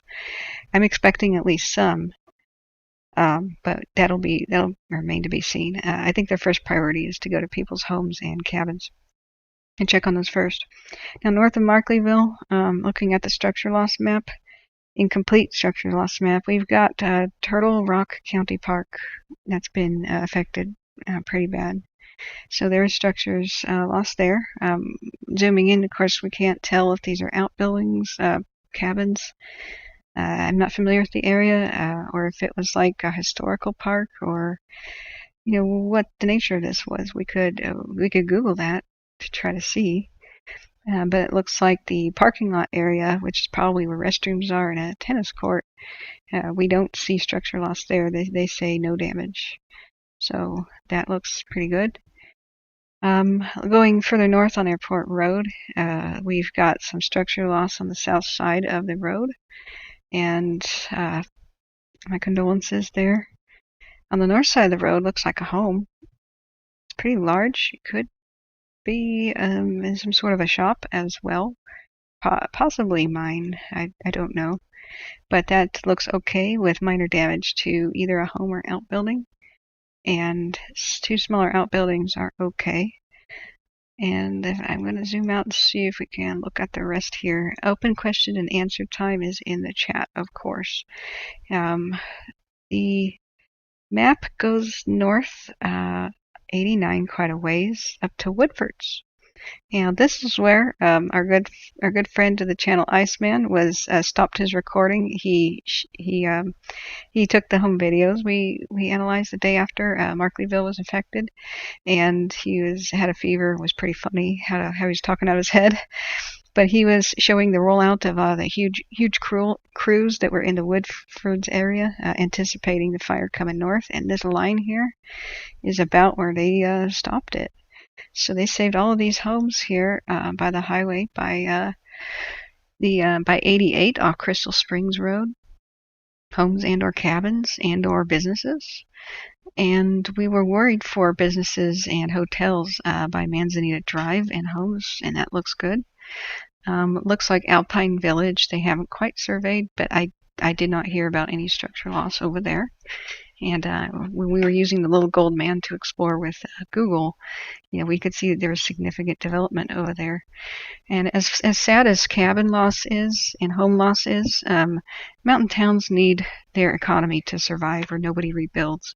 So the most impactful to communities is when you lose economic, buildings such as hotels, you lose bridges, stores. That's a hard decision about whether or not to rebuild. And sometimes that just doesn't happen. And if you lose one way that towns become ghost towns is, you lose commerce. Town is a place of commerce, and that's what's vital to keep those. So when they survive, people generally rebuild their cabins and homes. So at Indian Creek Reservoir, there was a structure loss right on the reservoir by Airport Road. There were two further south up on a hill on Airport Road, and one minor damage to one minor building on the north side, but they saved a cluster. And I think we've mostly gone over this. Further east of the Indian Creek Reservoir, right on the border with, starting to get towards the border of Nevada there, we have 3 saved structures, but they haven't surveyed everything over there yet. So looking south, did I miss any sectors? Looks like that's it. That's it for their current surveying, and they will be updating this map later. So if we wanted to, tell me if this bores you, we could try to see, like that county park, what does it look like and what possibly could have been lost. We could try to see if the Google Gold Man will show us Pleasant Valley Road. That's something I think we should take a look at. Like structure loss, yeah, but which ones? So if we go to Markleeville on Google Maps, this may help people who want to imitate what I do to research this stuff for themselves. You can see the terrain of Markleeville and it being dry, rocky, and high altitude, about how this was nightmarish to try to stop the spread, and there's nothing you can do, like with fire lines and such, when the fire was marching north, but you just go on structure protection mode and keep it away from the highways and keep it away from the dwellings and the wooden bridges, like so. And at that point in time, they didn't have a way to stop it, and then they made plans to stop it further north, and that's what they did. So that's really good. That is a cool rock. Amazing. I'm now putting this place on my visit list because it looks just spectacular. Oh, and here is a old schoolhouse, community pride. You can see how they keep their history alive. That is excellent. Oh, and here we have a cameo by the stuff that feeds the fire, that the huge pine needles and the pine cones that drop everywhere all the time off these trees. You got to rake them up and burn them several times a year. That's what everybody does who owns mountain property, and they fine you if you don't. Like, that is part of, just being a good, responsible citizen. And in the forest, you can have feet of this build up in spots where the wind blows it up against trees and boulders. And so when we look at infrared lights, and sometimes we see on the from the cameras, like big flare-ups, that's where all this stuff called duff has just kind of accumulated and collected together. And it'll be pushed up against laying down logs and dead trees. And so sometimes you'll see not much activity on infrared, and then whoosh, you see this big flare-up, and that's because the fire found one of these little spots where the duff collected. So these are our images.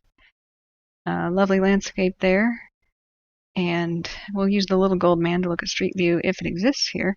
That's another good example of how do you get up there with a fire engine? The answer is you don't.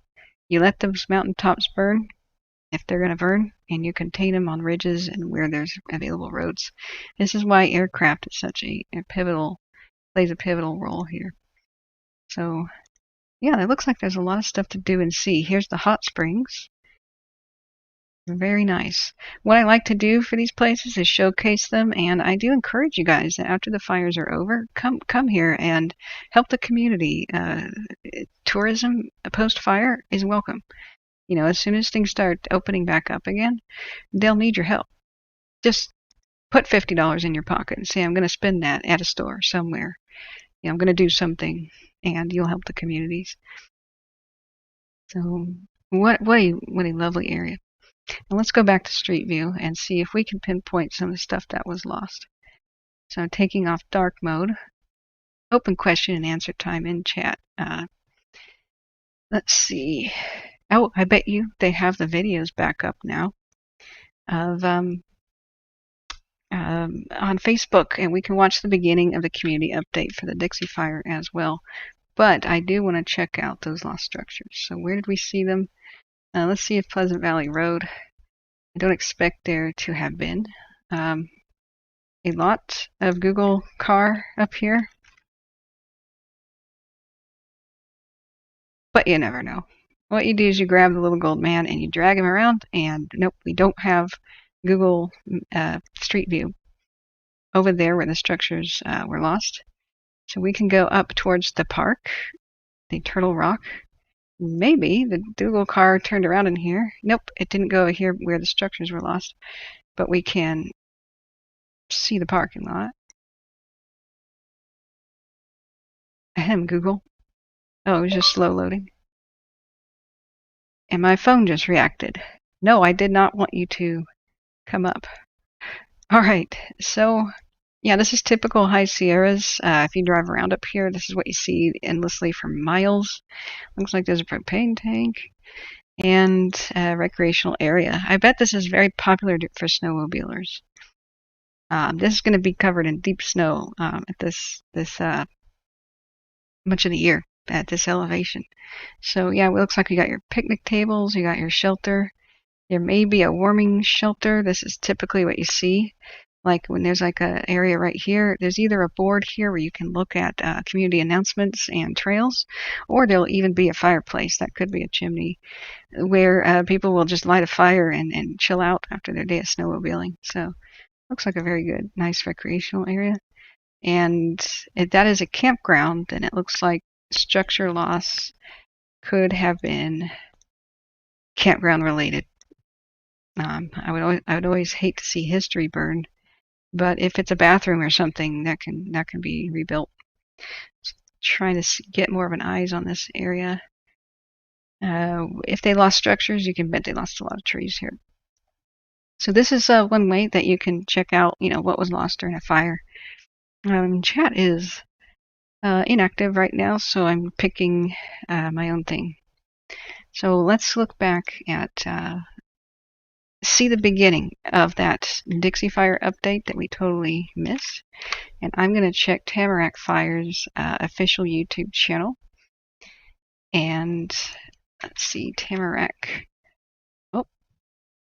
Oh, there's a structure loss video that's been uploaded for Dixie, so I'm not going to show that right now. That's a little raw at the moment. So I'm looking for their official channel on YouTube, and I'll drag it down. ABC 10 is a great source, and I'm seeing a lot of their videos. But I was hoping that Tamarack would take ownership of their official channel, and that would be prominently featured on YouTube. But it isn't. I guess they just don't know how to do that. So, yep, their official YouTube channel is hard to find. Bear with me a second. If anybody has a link to something that I should see in the chat, go ahead and link that right now. I am scrolling through tons. Here we go. Tamarack Wildfire official information. There we go. So they had a community briefing today, an hour ago. Let's watch. Okay, let me get sound. Let's see. Let me go to that. Let's see if that fixed it. Okay, it fixed it. Let me adjust the volume. We're gonna watch the Tamarack Fire Community Meeting that was uploaded just an hour ago. So let me adjust that volume. Here we go. Advanced audio properties. This is so hard to juggle. Let's boost her up to 14. Yeah, this is my little control panel. If you're ever wondering what it looks like, so I have decibel boost volume here. So let's see if that's good. Tonight, we are streaming on both Facebook and... I think that's a little low. Let's bump that up to 16. Oh, that's 18. We'll start her at 17. Let's try it again. and YouTube at the end of the meeting or during the meeting. If you have questions, if you want to put them in the chat on Facebook, we have public information officers who will answer them. If it is a frequently asked question, we may wait until the end to answer that, and those emails we will respond back. So please send us your questions. We do want to speak with you. And with that, I will go ahead and hand our briefing over to Sheriff Coverly from Douglas County. Thank you.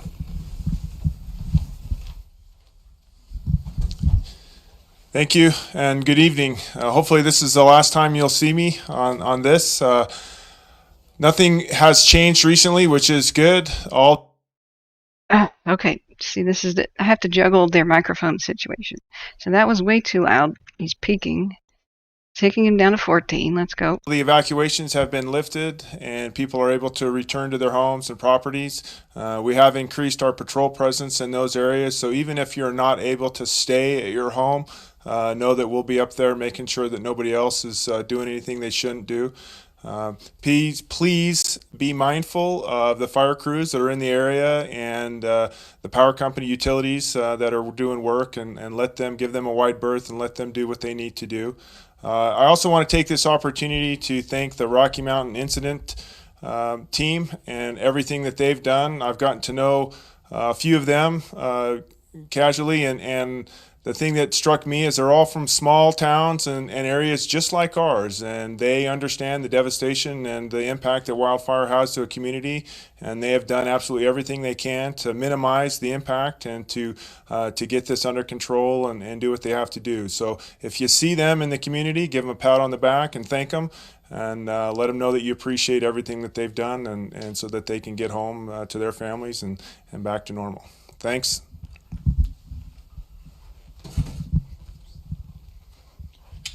Good evening, Travis Lip, Operations Section Chief Trainee, and I'll go over the current status of the Tamarack fire, and we'll start up on the north end in Division Kilo. So Division Kilo starts right here and goes east over towards 395.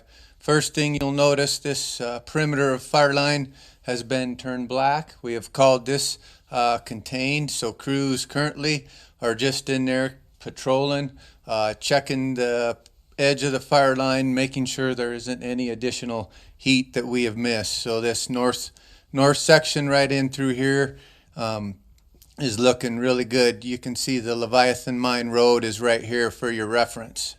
We'll continue on around, going to the east along 395. We continue to have crews along 395 going into the Spring Valley and Holbrook areas, continuing to mop up and look for any heat around structures. We will continue to do that, but as of this afternoon, both those areas are looking really good, but crews will continue to stay in those areas. You'll continue as we continue east. Here's where the fire went across Highway 395 right here. That section of fire line you will also see is turned black. Today we did continue to have crews. We had one engine crew and then a hand crew patrolling both these flanks of fire. It probably on the map doesn't look like it's very big, but this is extremely big chunk of ground to cover. by foot. So crews continue to look in that area, but it's again looking really good, and we have turned that section black. As we have, we'll follow all the way down. Here's 395 where the fire turns and goes west. So this whole section right in here of fire line to the north northwest, we have turned that all black and called that contained. Things are looking really good. So we'll get into Division Quebec right now, where a lot of our crews are working. We currently have 4 hotshot crews in Division Quebec. Here's the Leviathan mine. So currently we got crews working towards each other like this in both directions. This is a real rugged piece of ground where the fire didn't burn real well. It's spotty, not a real straight edge. So heavy timber in areas. So crews are in there currently trying to go direct as possible. There are a few areas where they are doing some firing by hand, and in those areas what we're trying to do is bring the fire out of the timber stringers and bring them out into the grass, sagebrush areas where we can get a containment on or handle on it and put it out easier. Bumping over here west of the mine, we do have a crew that has started here. You can see this 82 number right here. We had a shot crew work this area today and then turn the corner. So this area right here is looking real good. This area back just to the east of the mine, there's still a lot of work in there. So currently 3 crews continue to work in there, kind of working towards each other. Plan to be in there again tomorrow. Moving west from the mine, we had a hot shot crew continue going west in this direction. You'll see some of these fingers of fire that come out.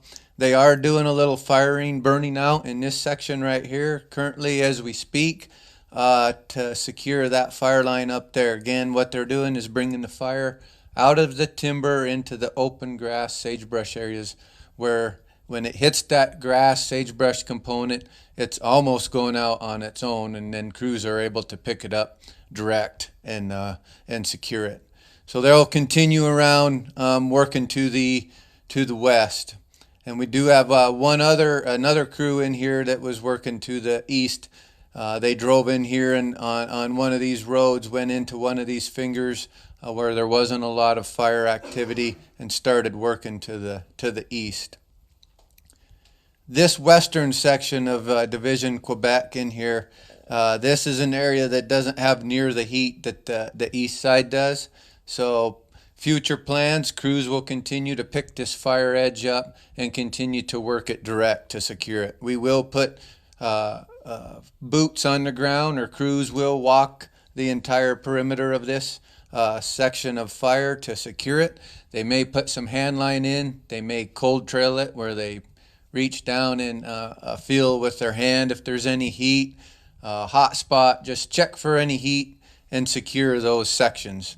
There may be areas where we do additional burnout just to clean up pockets and make it easier for the crews to pick that up. So things are looking good in Quebec. Still a lot of work left in there.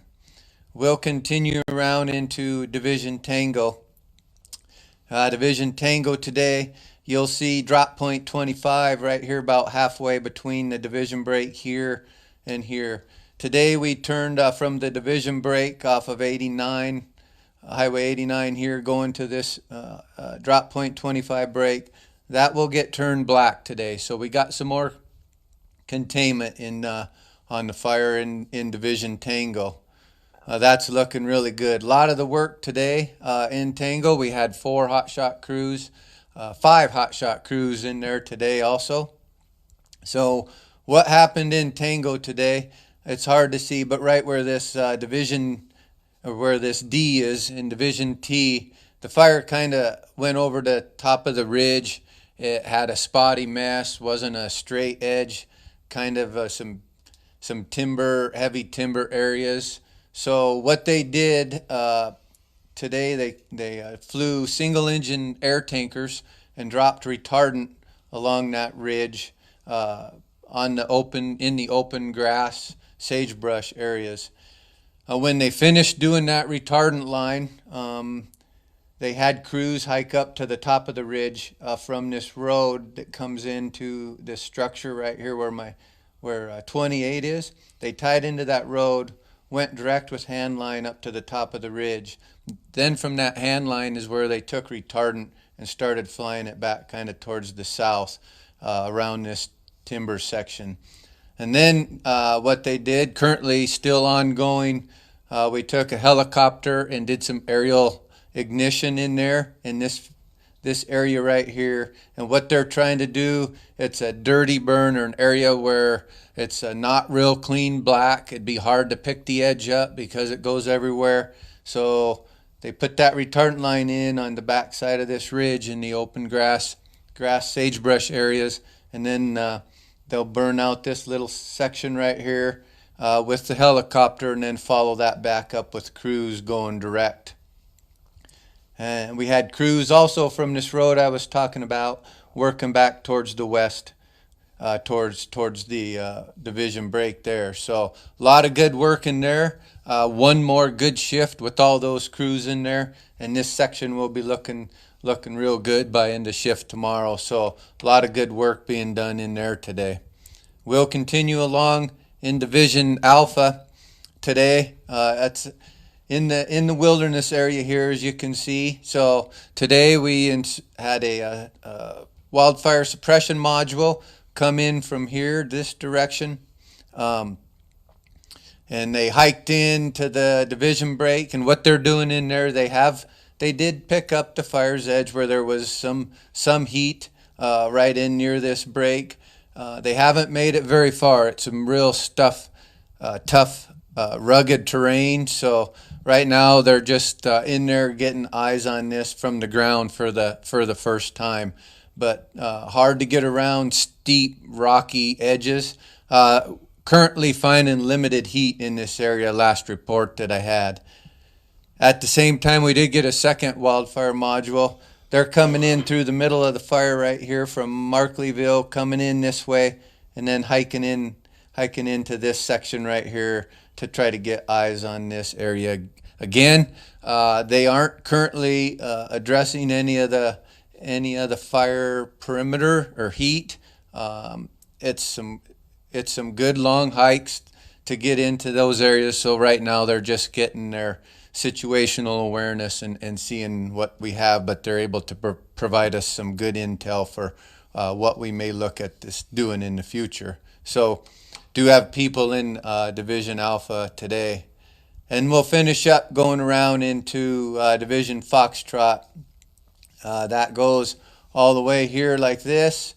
You'll see, so coming to the west, again, you'll see black line all the way around. Here's Burnside Lake, Hawkins communication site right here. Got black all the way down, almost to the division break here. Here's Charity Creek, so almost down to the creek. So this line is contained. Again, this is some real rugged country. Crews were in there, and they will continue to be in there just to make sure we continue to secure this area all along in through here. So overall, if you look at the picture, start over here almost where Charity Creek is over here on the west. You'll see this whole north half following this edge has all been turned black. We're calling that contained, but we still will have crews continuing to go back and make sure everything is secure, and then we will continue to have resources in Quebec, Tango, and some in Alpha as we continue to work on these two areas. But a lot of good work done by the crews the last couple of days. Thank you.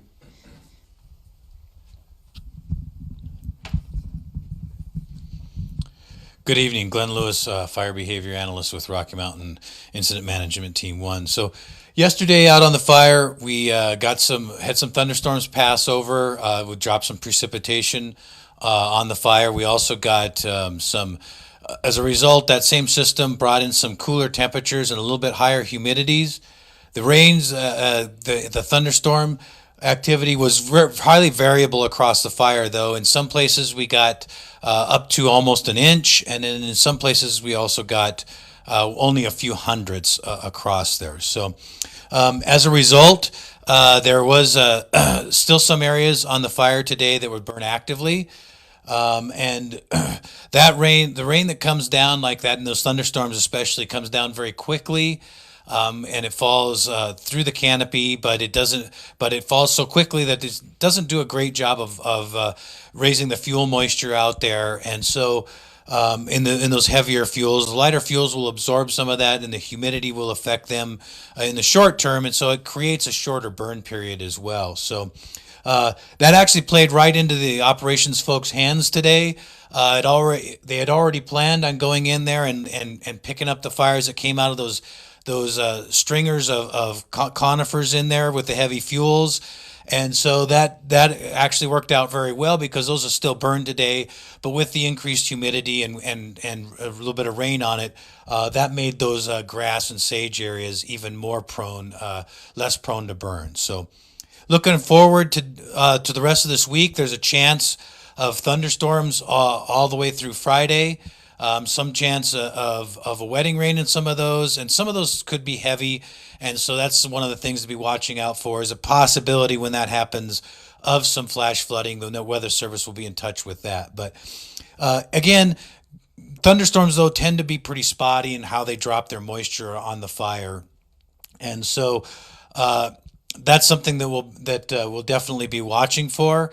But what it does when it brings out also humidity, especially after several days, we mentioned how it doesn't really readily absorb the moisture, the fuels don't, when you have that moisture come down very quickly. But when you stack up several days like that, it keeps building up and having a cumulative effect. So as time goes on, then what you tend to see is a shorter and shorter burn period. And that's as that happens, that gives a larger period of opportunity for the operations folks to really jump on that and exploit that in the way that they've been doing already.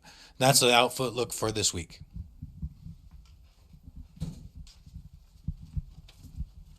Yay, we like hearing that. They have more thank you, Glenn. opportunities. Hi, folks. Thanks for your interest. I'm Dan Dallas. I'm the incident commander for the Rocky Mountain Incident Management Team. So enough time has gone by since we talked last. It's easy to draw a contrast to the last time I spoke to you.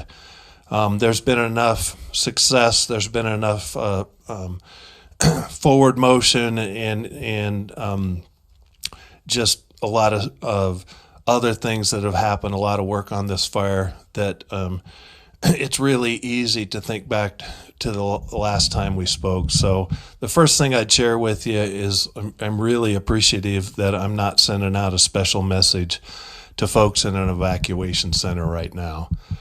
That's probably one of the most important thing. The second thing I'd share is, I don't know, this wet stuff fell out of the sky yesterday that I barely remembered and recognized.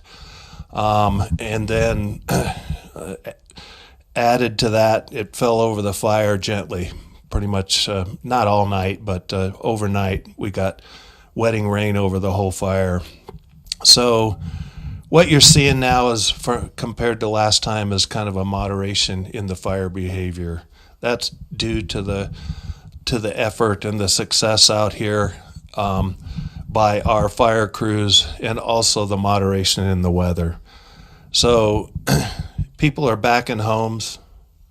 We're back on the road.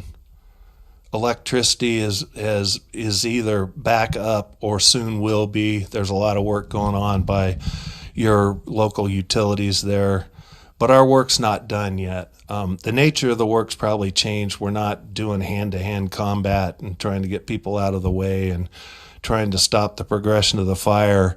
But the things that Travis talked about, while we're still trying to slow fire advance on the south end of the fire, we're doing things like pulling hose out, pulling pumps out, rehabilitating lines. So as that goes around on contained line, the nature of the work changed, but the nature of the effort doesn't. So just the last thing I would share with you, our teams do 14-day assignments now because, you know, there's some intensity. We're trying to really maintain some momentum and some urgency with what we do, and people, we're people too, and we just get tired, and so we need a couple days off. And so I believe our 14th day will be next Tuesday.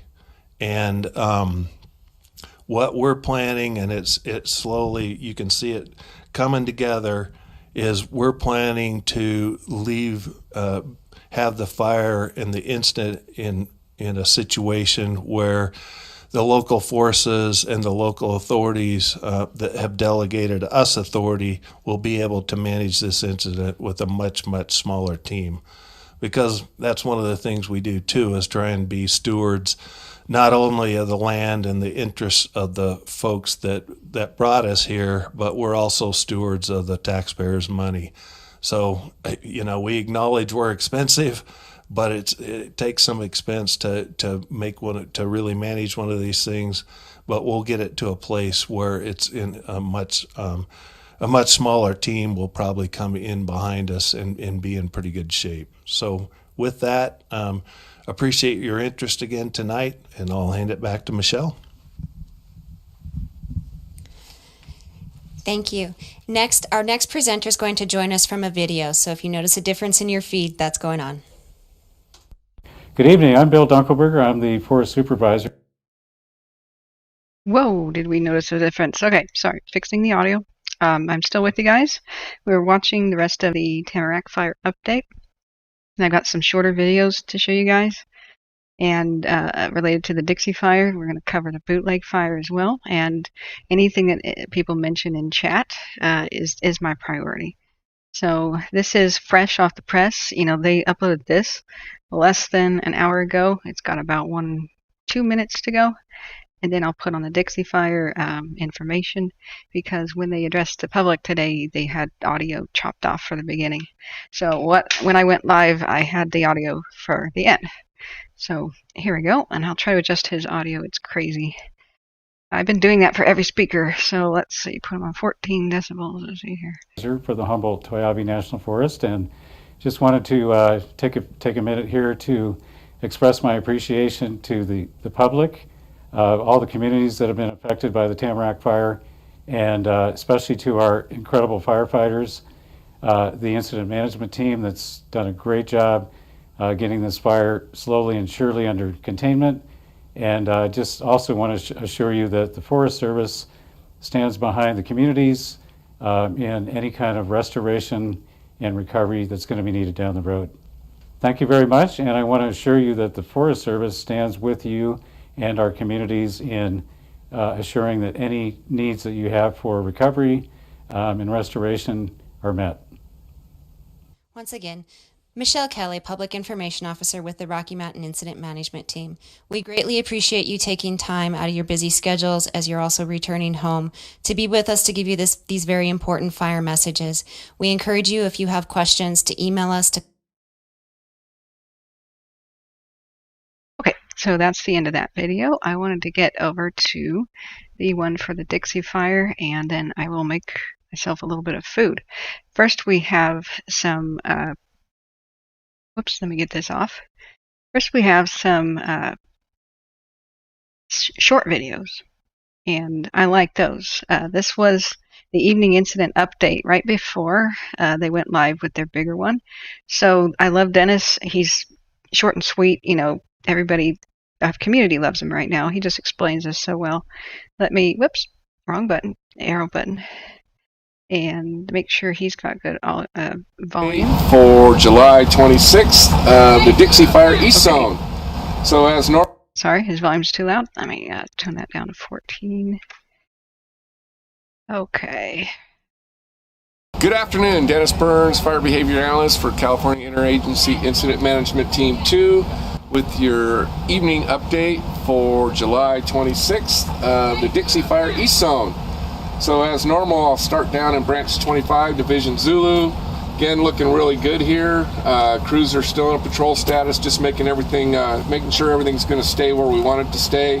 We actually are getting a little bit of clear air on this end of the fire, which has been advantageous for Divisions X-ray and Whiskey, because they're actually using some aircraft out of Buck's Dip to help carry and reinforce the line that they're planning on eventually burning and locking off this part of the fire. Moving on up into Division Victor, same story. They're just reinforcing these lines and hoping to find a place where they can tie it in here. Moving into Division Union, which actually includes Butterfly Valley and all that. As we're speaking, the crews are actually bringing fire across to lock off this little bit of a horseshoe to protect the structures and everything that are in Butterfly Valley. Moving across up through Division Romeo, the crews brought fire down last night, hung it up here. The plan is that they'll continue bringing fire down at night and eventually bring it across and tie it back into Highway 70. But we want to go really slow, because if we generate a lot of heat, that's going to add to the spotting problem. You know, what we've seen is even without a lot of wind, spotting's an issue. The more heat you put to it, the farther those embers go. So by using low intensity fire in the absence of wind, which we have because it's so smoky here, the chances for us of holding those backfiring operations stand much better chance of success. Coming up to the top here, and I mentioned it this morning, the fire had slopped over the road system that we were going to use to bring fire and carry it across to protect Taylorsville. Well, this morning crews engaged in direct. It's some really steep ground, but we have a couple engine strike teams, a couple hot shot crews, and a dozer, and they're working this out right now. Steep slopes, a lot of rolling material, a lot of dead trees coming down, so I can't overemphasize the danger that these firefighters are facing in trying to keep this off. But this would be a huge win for us because it keeps us from having to go to a much bigger box. Moving across the front here, and now we're in branch 20. Crews started this morning up here by Round Valley Reservoir.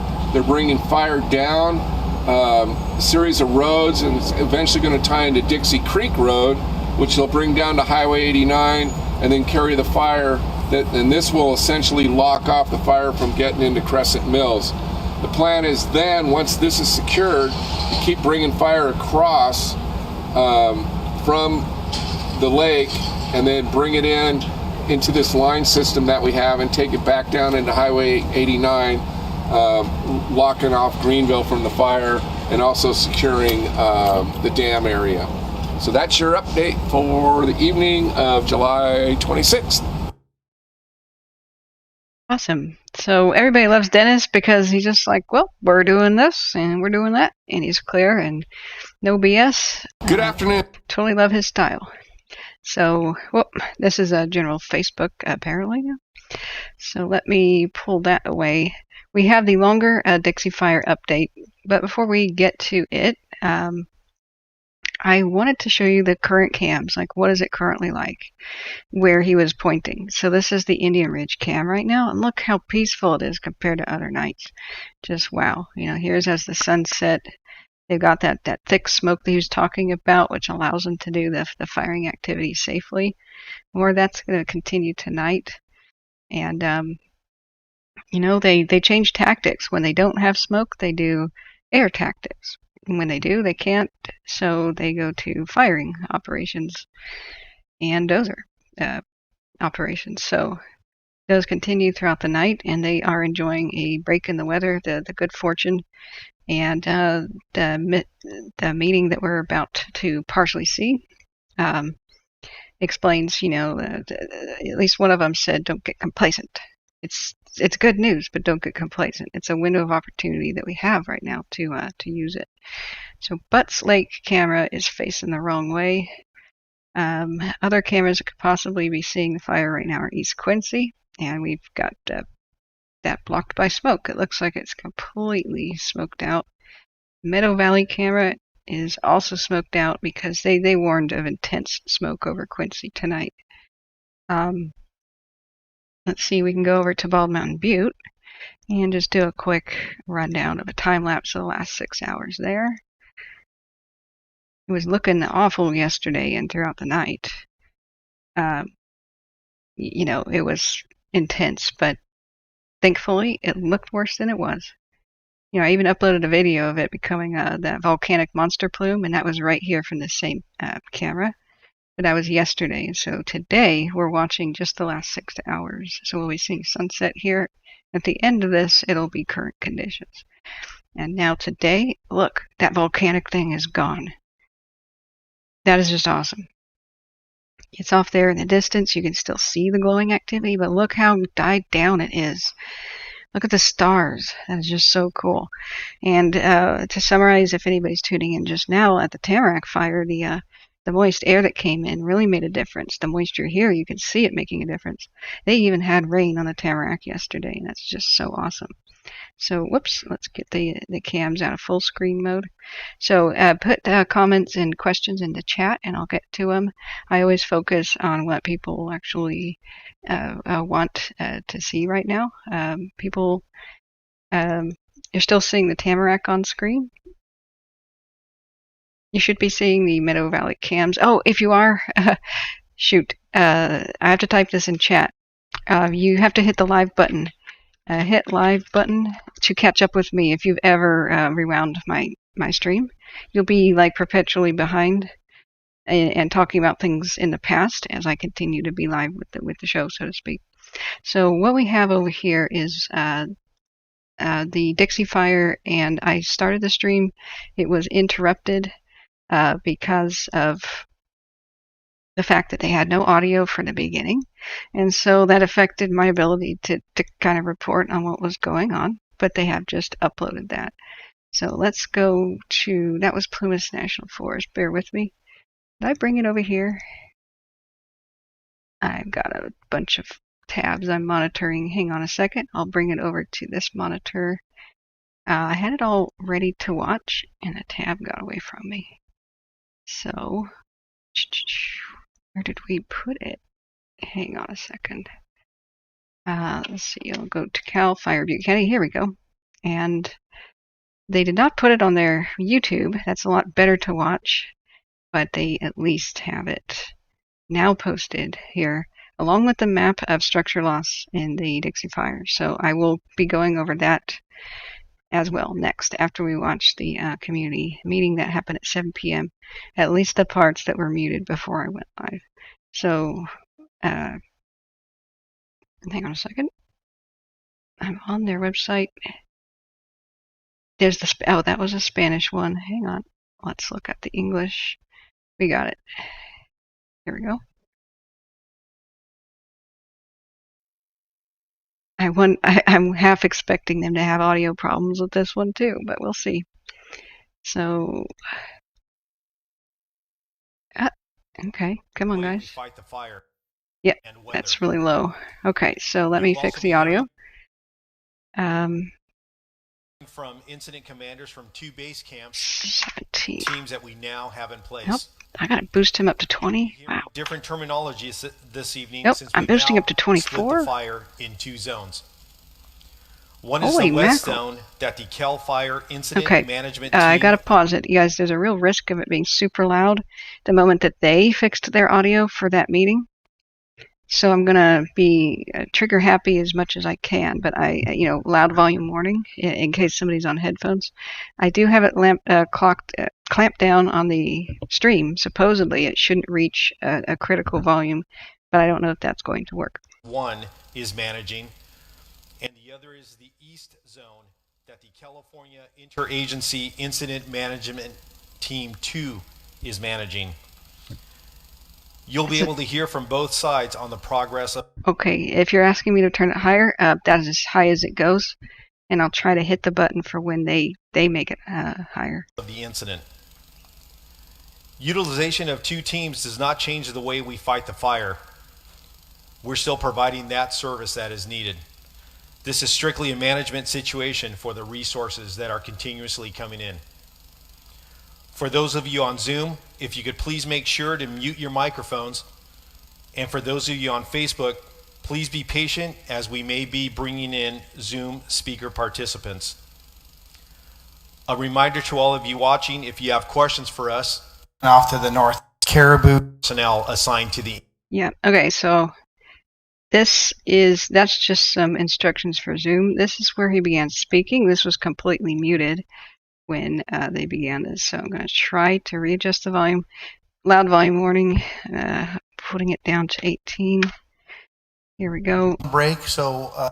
Yep, that was still too much, wasn't it? Let me turn it down. Runs the Highway 70 corridor up here to the Caribou drainage to Lake the Almanor to the east, and then off to the northeast. So I'll be talking mostly about what we consider the west zone. So we're going to start here in the Highway 70 corridor as we continue patrol and mop-up operations, tactical patrol, watching for hot spots in today's operational activities. We're also working with our partners at Caltrans, hazardous tree removal folks. They're working along the highways and with our utility providers, making those utility corridors safe, and so they can do any repairs or restoration that needs to be done in there. And that's going all along the Highway 70 corridor. We're also assisting the Incident Management Team 2 a little bit east on the Highway 70 corridor. So we're working collaboratively back and forth across there, helping each other as needed. So as we can then come down here to pick up the Fire's Edge and Alpha Bravo Charlie, Division Charlie for the last couple of days had given us some problems, but we're now on day 3 of this area called Snow Brush Meadow. That was giving us problems with a lot of dead and down fuel and snags causing spots. That's now been holding. This is now day 3, so that's looking real good.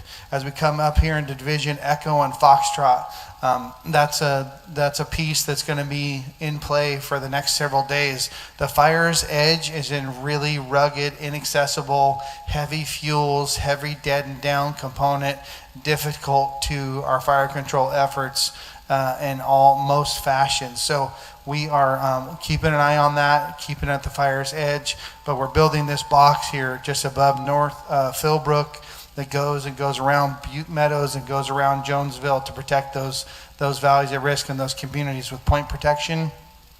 But it's going to take a little bit more time to really strengthen those lines and make sure that we bring the Fire's Edge to where we want it, where we can control it with our control efforts with engines, crews, dozers, and accessibility. So we've got all the local, we got a lot of local firefighters because they know the dirt the very best. We got folks from all over the state and all over the nation here assisting with this. But we've got those key players in there in those leadership roles that know all the roads, they know the weather, they know how the fuels react, they know all those local factors helping in there in those leadership roles. So that'll be over the next few days, and that's happening in today's operational period. We're strengthening those lines. We're going to go up here now to Humboldt Peak on Humboldt Road. Okay, 2 days ago, we brought the Fire's Edge from Humboldt Peak down over Cherry Hill into Butte Creek.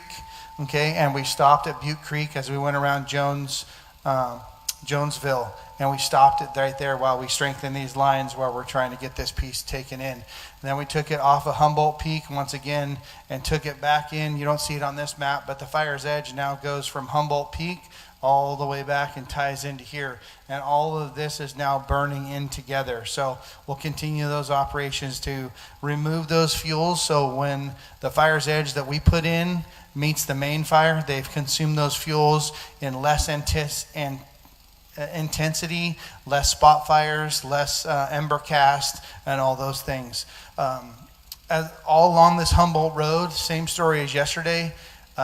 Great effort has been put in. Some 50,000 gallons of retardant was put in by water tenders to make this fuel bed less receptive to ember cast. That has been successful so far.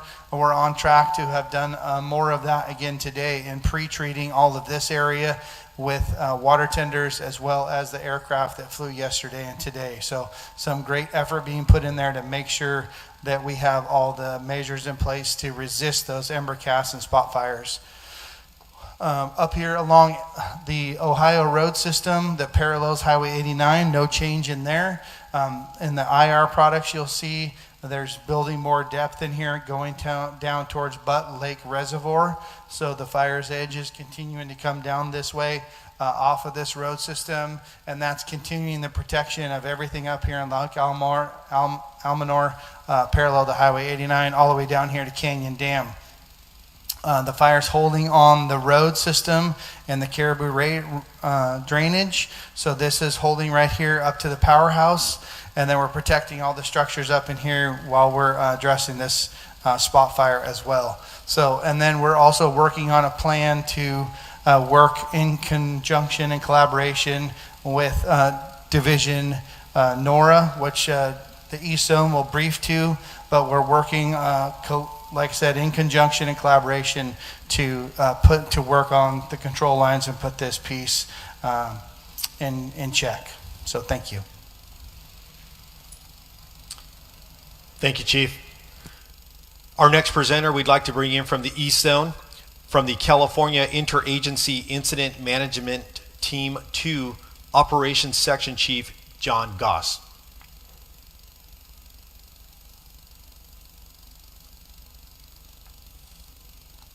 I want to talk real quick about the advantage that the change in weather gave us today and starting last night.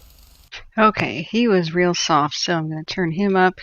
And this is just an example of how troubled this Zoom meeting was. Half of the last thing you heard was muted at the time, then they switched to him, and they had feedback microphone, extremely low volume. So I'll try to police this as much as I can. Let's go. So throughout the East Zone, there was some light precip that we did receive. Definitely not enough to stop or slow down, or to stop this fire, but definitely enough to slow down the fire spread. So tonight I'm going to start up in the Round Valley Reservoir area, Bella Flats area. We had a burnout operation last night that started at that reservoir and came down to Highway 89. That was a successful burnout operation. The lines are holding. So now we've got a really good line constructed there that has been burned out, starting to cool off. We're in the process of mopping up, and that'll prevent any more of that northerly spread. Leaving Highway 89 and heading towards Arlington Road, Empire Road, and China Grade Road up to Mount Huff. That was some recent activity from last night's fire spread that was backing down towards the community of Taylorsville. We had a chance today to get the firefighting resources into the Empire Grade Road or the Empire Road, do some road prep, and it's going to set us up for preparation for some burnout operations tonight. Moving along, going up to the top of Mount Huff, the piece of line that we were able to get in direct is still holding, and all the burnout operations that were conducted last night that the folks down in Quincy could definitely see on the side of the hill, those lines are also holding. The plan for tonight's shift is to continue those burnout operations, approximately 1.5 miles or 2 miles of road along Mount Huff, kind of in a southerly direction there. So again, the little bit of a change in weather, a little bit of precip on the ground is allowing us to conduct those firing operations. Once you get there, going down into the Kitty area, also another success from last night's shift. We're able to conduct some firing operations in the Kitty area, tying it back to the main fire there at Dixie there in Butterfly Valley, where the lines continue to hold throughout that stretch of line from Butterfly Valley out towards Silver Lake. A lot of the activity that we did see today after the precip stopped was in the area of the north of Bucks Lake and the Bucks Lakes Wilderness. We've got hotshot crews out there in the wilderness there that are doing a line spike or coyote spike there, which basically means they're working throughout the day, putting in that hand line. Then as soon as it's time to go off shift, they'll kind of bed down right there on the line and wake up tomorrow morning and continue those line building operations there. From there at Bucks Lake all the way down in an easterly direction, westerly direction down into the Highway 70 corridor, the line continues to hold. We were able to gain some containment on that piece of fire line there itself, and don't expect any more issues of fire spread to the south end. Thank you. Thank you. That was our Operations Section Chief from the East Zone, John Goss. Our next presenter is also from the East Zone. I'd like to introduce you to the Plumas County Sheriff, Sheriff Todd Johns. Oh, I continue to juggle the volume. Evening. As you know, I'm Plumas County Sheriff Todd Johns. I'd like to just start by saying today we had no changes to any evacuation warnings or orders, so that's excellent news for the county. Today, a damage inspection team is in the process of finishing with evaluations. Information regarding this can be accessed at plumascounty.us under the Dixie Fire tab. What that will do is it allows folks to go on there and look to see if your residence sustained damage during the fire or if it was destroyed. My understanding is that there will also be pictures that are available of properties that have been damaged and destroyed. And again, that is on plumascounty.us. Currently, there are approximately 4,000 Plumas residents who have been placed under mandatory evacuation order. Because of that, we have shelters in Quincy, Chester, and Susanville. And information regarding those shelters can be obtained again at plumascounty.us. A mandatory donation account. I have to say plumascountyca.us. He misspoke there. Has been established at Plumas Bank in conjunction with PCIRC, so Plumas County Intervention and Resource Center. At this time, you cannot do that online. You have to physically go into Plumas Bank to donate funding or funds at this time. Additionally, Plumas County is in the process of establishing a process and location to receive donated items.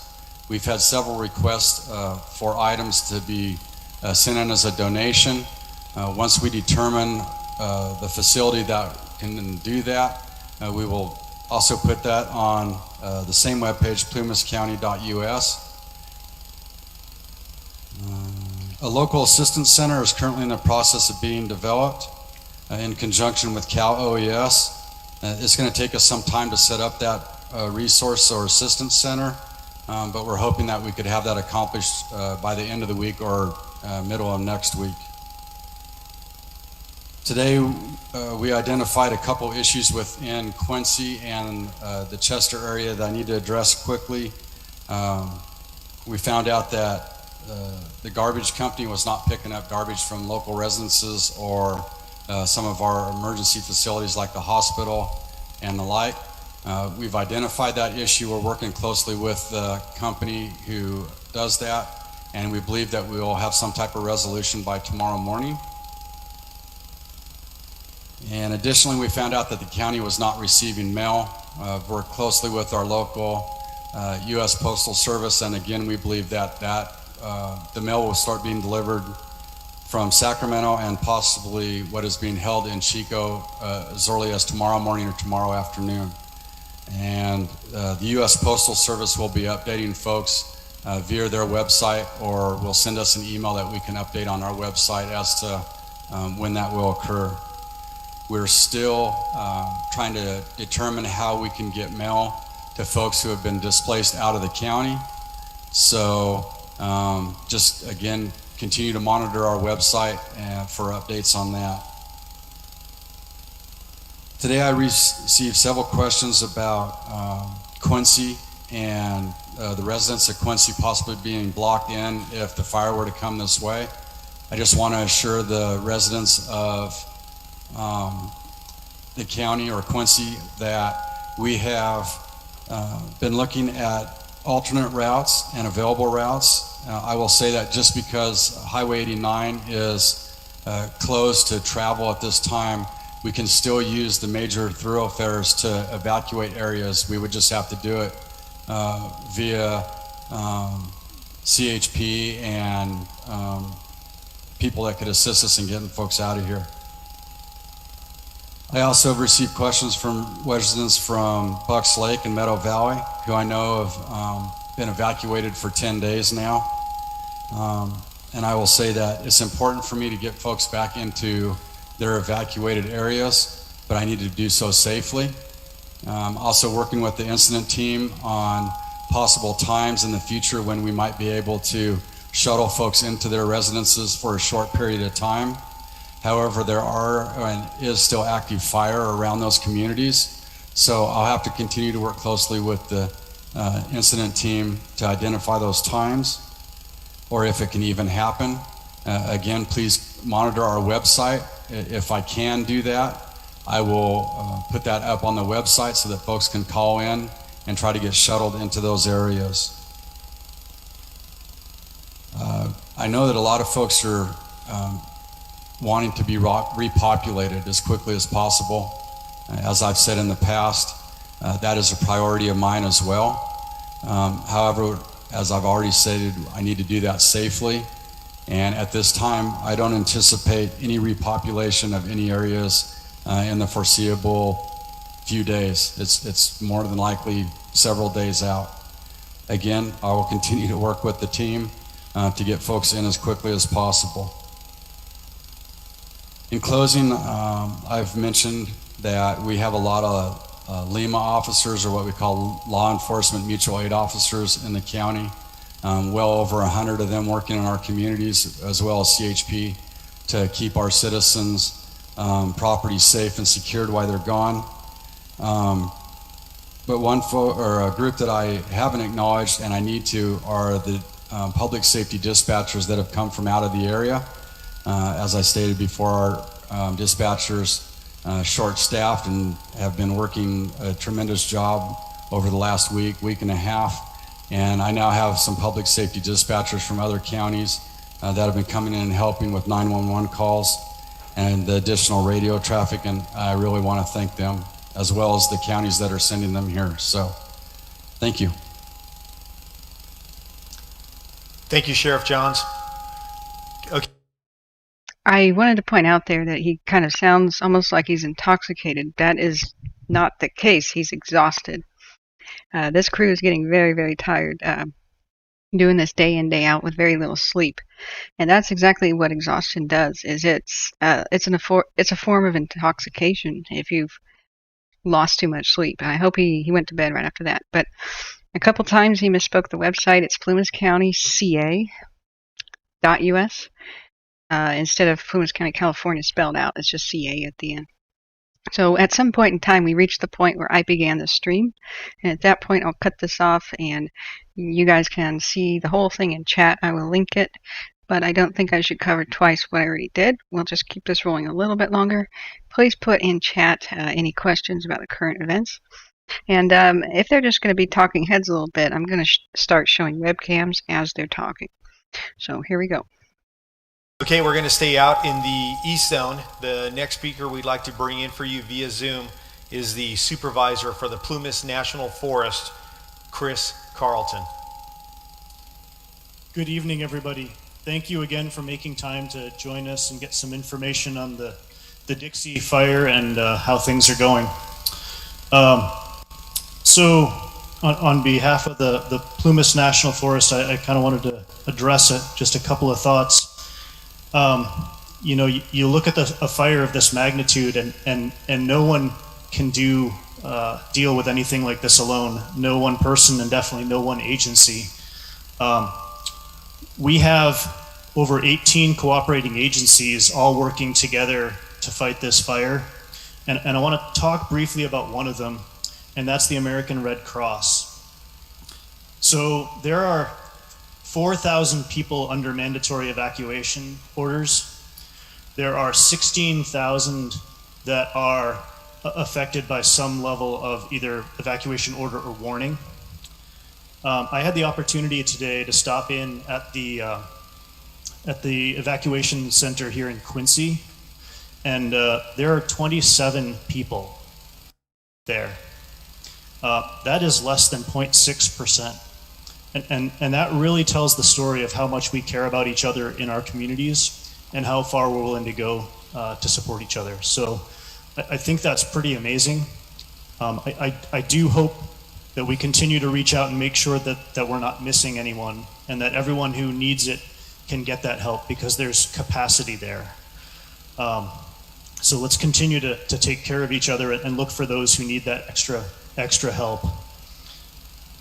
You know, there's a thought that was going through my head. Like many of you, we had some rain here in camp, and you know, we were all looking around feeling excited, optimistic, and hopeful. And as the rain went away and the smoke came back in, I think it's important for us to not lose that hope. And it can be easy to do, to feel like it was just a little bit and now it's gone. but that hope is something that's really going to help keep us going and get us through all of this. And it really resonated to me with a quote from Nelson Mandela. It always seems impossible until it's done. And so kind of day by day and a little bit at a time, what we're looking at really does feel impossible, but it's not. And we're all going to get through this with all the resources we have, the most important of those being ourselves and our communities and taking care of each other. So thank you again. Have a great evening and see you tomorrow. Okay, that was Supervisor Chris Carlton. Thank you, sir. Our next speaker that we have for you tonight is the agency administrator for the Lassen National Forest, Scott Tangenberg. Well, I messed that up. Sorry, guys. I'm trying to show you images. Look how quiet it is. Good evening, everyone. Look. Thank you very much to everyone who's been putting in such an outstanding effort to try to get a handle on this fire. I want to recognize all of those individuals who've been putting forward that effort. Chris just mentioned the folks at the American Red Cross and our evacuation centers that are set up all over the fire. Okay, so actually that is the point where I began this video. He was talking, so we can move on to something else. I hope that comprehensively gives us an idea of what the Dixie fire is doing right now. We were watching some planes running around doing mapping of the Tamarack, and there was that little Dog Valley fire. So what I was hoping is that now we can monitor it. This little new fire that popped up by Reno, just south of Cold Springs. And so the GOES 17 satellite has no heat detection for it. So I keep looking back. It looks like it has not really updated in quite some time. Oh, there we go. This is new. This would be as of, I believe that's 4 minutes ago. Yeah, we have a heat detection over here. They are talking about, this is over here means just west of Butte Lake and south of Chester. They are lighting the landscape here on fire on purpose to tie up these lines, and they're making a scorched earth line here to protect the west shore of Almanor. So that's pretty expected. They did say also that they were going to be firing the hills by Crescent Mills, which is what we're looking at now too. And I wonder over by the Anaconda mine if they, the Anaconda owned mine called the Leviathan, if we are going to see detections. Yeah. We see that as well, because they were just explaining that they were going to do that in this area to burn the grass off in front of the southern marge now of Tamarack. So if you've just tuned in, distilled everything we know so far is that they're using this awesome break in the weather. We lucked out, we dodged a bullet, the weather has been great. It looked scary last night, but it has actually been great for firefighting. It rained a little bit on the Tamarack just south here of Lake Tahoe. And that's its footprint, and now let's use the draw. Let's use the little drawing tool. The fire is going that way. Whoop, that's supposed to be an arrow. It's basically going like that on 3 fronts south, and they have containment line. They've got the black line here, so this area, as far as we know, is safe. And they've drawn some like this too. So Nevada's torturous experience with this fire may be over, but they're not out of the woods yet. You know, the heat returns after Wednesday. It will heat up a little bit. There's going to be a possibility for storms and such, but the Tamarack fire is going south, and they've got a lot of opportunity to light this type of area on fire, which they just explained to stop it. And they're even warning on both parts of the fire. They're kind of warning against complacency, because the fire crews are kind of rejoicing that it was such good weather for fighting the fire. They even used the word mopping up, that they would begin mopping up the Dixie fire if the good weather continued. So absolutely ecstatically good news there. So question and answer time is open right now. The cameras are looking just sweet right now.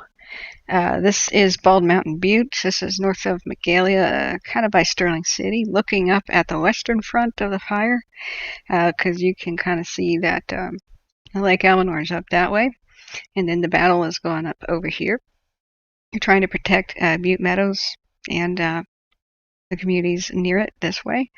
And look how insignificant it looks in the distance compared to the giant, nuclear-esque stuff we had last night.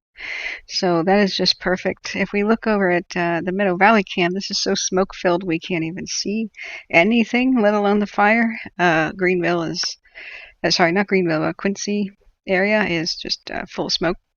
We don't have eyes in the Indian Valley because Indian Ridge is looking southeast right now. So this would be the low level of fire activity. Let's do a time lapse. What's been going last 6 hours in the Indian Ridge cam? Sometimes it flips around, but mostly the rain didn't hit the ground. It was virga, that new word of the day. Virga, meaning rain that falls out of clouds and evaporates before it hits the ground. But that still added humidity. So it was a mixed blessing. They didn't quite get any winning rain like down south at the Tamarack fire, but we did not see the crazy lightning stuff that was forecast as a possibility. That's amazing. Just look at the low level of activity. We know that the fire did move past the camera, and so we wouldn't be seeing a huge thing anyway. But just it's so heartening to see that it's just it's kind of lazy compared to the activity that we were seeing before. So awesome. That's great.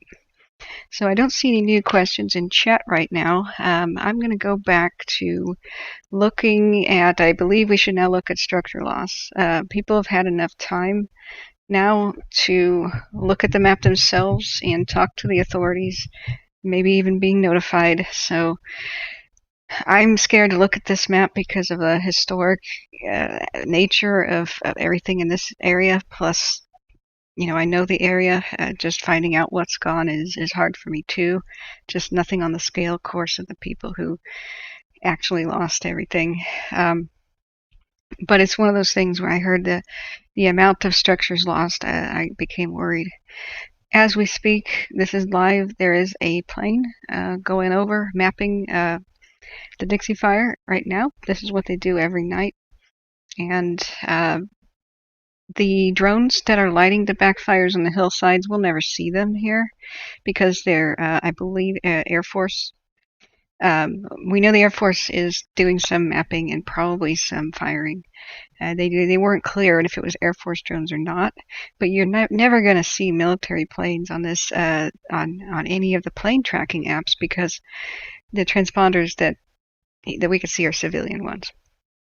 So they're doing their nighttime mapping. When they're done with this, I expect us to see a new fire perimeter drawn on CalTopo, because this is where CalTopo automatically updates its own information. So when we start seeing red and such again, then we'll know it has updated. Don't be too concerned if the entire thing disappears off the map, because sometimes they delete the whole fire before they redraw it. So if you want to see the map of the structure loss, and this is me exploring this for the first time, we'll do it together. You go to Plumas County CA .us. Any day now.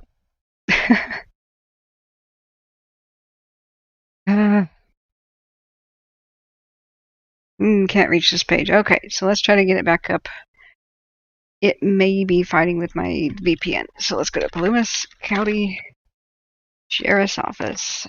Do it on the other screen here. I just found their Facebook. PlumasCounty.us is the sheriff one. That will also work. It looks like the county one isn't responding. So this is sheriff/coroner. This one works. PlumasCounty.us. Click on it. There we go. Dixie fire information. Then there's recovery information. Yeah, Bugs Bunny says in chat, it's like watching the movie Exorcist. Better not done alone. Yeah, exactly. And this is the great place where you can get updates just in general on the fire with the shelter information, where to take animals, all that. But if you're involved in this fire, you already know this stuff by now. So talks about the recovery information. This is not complete. Don't call the sheriff for the information. They just wait for the maps and stuff. They know how to reach you in general if you have a phone. So this is the map. I'm going to link this in chat if you guys want to follow along or just look at it for yourselves later. I'll put that in the description link at the end of the broadcast. Okay, so you have to agree that there could be errors and it's ongoing, but everything that is shown is verified. They double, triple checked it, is pretty much what the pop-up says. But if you don't see your structure listed, it hasn't been assessed yet. So starting off down here where the fire began, we have a structure here that is fine. What I do is I open up Google Maps. Let's see, is it still open from when we looked at Tamarack? Yeah, it is. Okay, so we'll put it side by side, close that tab, and get us to the same spot. So once we're in Google Maps, this is, I do believe the Google car drove down 70, and we'll have our street view images. So we can go to Cresta Dam area in the Feather River Canyon. So let's take the little gold man. The general area of where the fire started. And of course it's older images. Google car just drives these areas once every several years. This is what I remember. This is the multiple times a year going up to Almanor from the valley up to our cabin. Lovely, awesome scenic drive. And as you go further north by northeast, you're climbing pretty hard into the mountains where, the drive is supposed to take 2.5 to 3 hours. But every time you drive it, you would have people pulled over on the side of the road with their engines overheating. It can be quite a steep climb. It just the one out of Chico can be even worse, going through Berry Creek in spots. And rock falls are pretty dang common. That could be the boulder I remember. I want to go back. Nope, that may not be the boulder. At one point in time, there was a huge flood. And as you went driving up here, you would see the spot where they preserved the boulder. It was the size of a house. It's taller than the roof of a house. And the huge boulder had the flood level marking on it. So I don't know if the boulder always was there and they built they had to blast, into the canyon to make the road wide enough. And you could see it's not a wide road. Like semi trucks and stuff try to avoid this. It's a little bit on the difficult side. Crisscrossing on the other side will be the train. That's the train with the fire apparatus on it that everybody's seeing. And so there's a really cool parts where there's 2 different bridges over the canyon at once, with the train bridge going over the top of the civilian bridge or vice versa. There's lots of tunnels. And so worth noting, the fire train can only suppress only about this high into the hillside, which I'm going to draw. The monitors, which is a monitor is a water blaster, high pressure, super, like stand in front of it and you get your spine broken. Like you don't want to stand in front of it. It's like the deck gun of a deck gun is basically a monitor on the top of a serious fire engine. They can only reach about that tall. And so what they're good for is wetting down this stuff, so if embers fall down from above, the fire won't roar up the side of the canyon and affect the train. But it's basically just there to wet the tracks. It's very ineffective for anything higher than this, and they can't really spray the hillside too much. They're going to destabilize it. The gold mining that was the most environmentally destructive type of California, was called hydro mining, where, I think they invented monitors in the 1800s for firefighting, especially fire boats. But what ended up happening is they figured out that they could wash away the hillside with water. So they redirected water all over California, and they started washing entire hillsides down. And they had sluices where the water came down, and they would basically rock them from side to side. And the sluice is just a water-filled screen. And the nuggets were stuck in the screen, and the rest of the topsoil washed away. And that's how they found the Dogtown nugget over by Paradise Magalia, which was 54 pounds, a 54-pound nugget. So I just want to show you the canyon. This isn't even the steep part. It keeps climbing and climbing and climbing. I was hoping to see the boulder, but I don't know where it is. So as you keep going, this terrain just keeps going. And this is where the fire started, and it roared up on either side of this canyon. Whenever the Google car goes by here next, it's going to look like a devastated, charred up landscape. But yeah, we can only hope that some of these older trees, the older ones, are the most likely to make it. You just never know. Look at these evil power lines, though. That's nature of the beast. So yeah, I don't see the rock, but this is the way the fire progressed. So now we'll look at the structure loss and see if we can kind of identify these places. So by Elephant Butte on 70, there is a structure saved on the other side of a bridge, and that would be historic, I believe. So that is just south of Merlin. So let's see what that is on Google Map. Let's go to Merlin, California. Okay, so we saw it. Here's Elephant Butte. Here's where that structure is. Let's look at satellite. And if anybody has any questions, just go ahead and ask them in chat. I'll stop what I'm doing. Aha, this is a dam. Ah, I thought it was a bridge. So maybe that's Crested Dam. Is that it? Crested Dam and Powerhouse? Let's see if it's labeled. It just popped up there a second ago. Let's see. Crested Dam and Powerhouse. No, that's elsewhere. So, nope, that's not what we were looking at. Huh. All right, yeah, because we started north of Cresta. So there's Merlin. So I actually don't know what that is. It's some sort of a dam. And if anybody has the name on that, that would be cool. Never mind what it's saying there. So they saved this structure. Great. They dammed this up at the turn of the century and started making the powerhouses. There were smaller ones, I believe, before the turn of the century that were localized, like just to power mines and such. You had Pelton water wheels using this, for the Feather River to generate electricity for crushing the rocks and lighting up miniature cities in the gold mine areas. But by the time the concrete dams, I think that era began right around World War I, 1916-ish, something like that.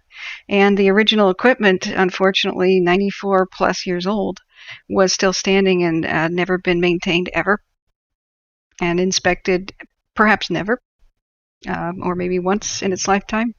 And when they investigated the start of the fire that burned down Paradise, the campfires, they found out that the equipment was so old nobody living today even knew how to make replacements because it was installed around 1915 or something like that. So that just goes to show the immense problems here. This new fire starts in the same place, and I don't know if the equipment was old with starting the Dixie fire, but we'll find out when they conclude their investigation. They told the public that they shut down the 94-year-old line. That was the official statement to the public, and it was all over the newspapers. So looks like that's our first structure, if we're going from north to south, that they have so far listed as being affected but standing. So we keep going up and we go past Merlin.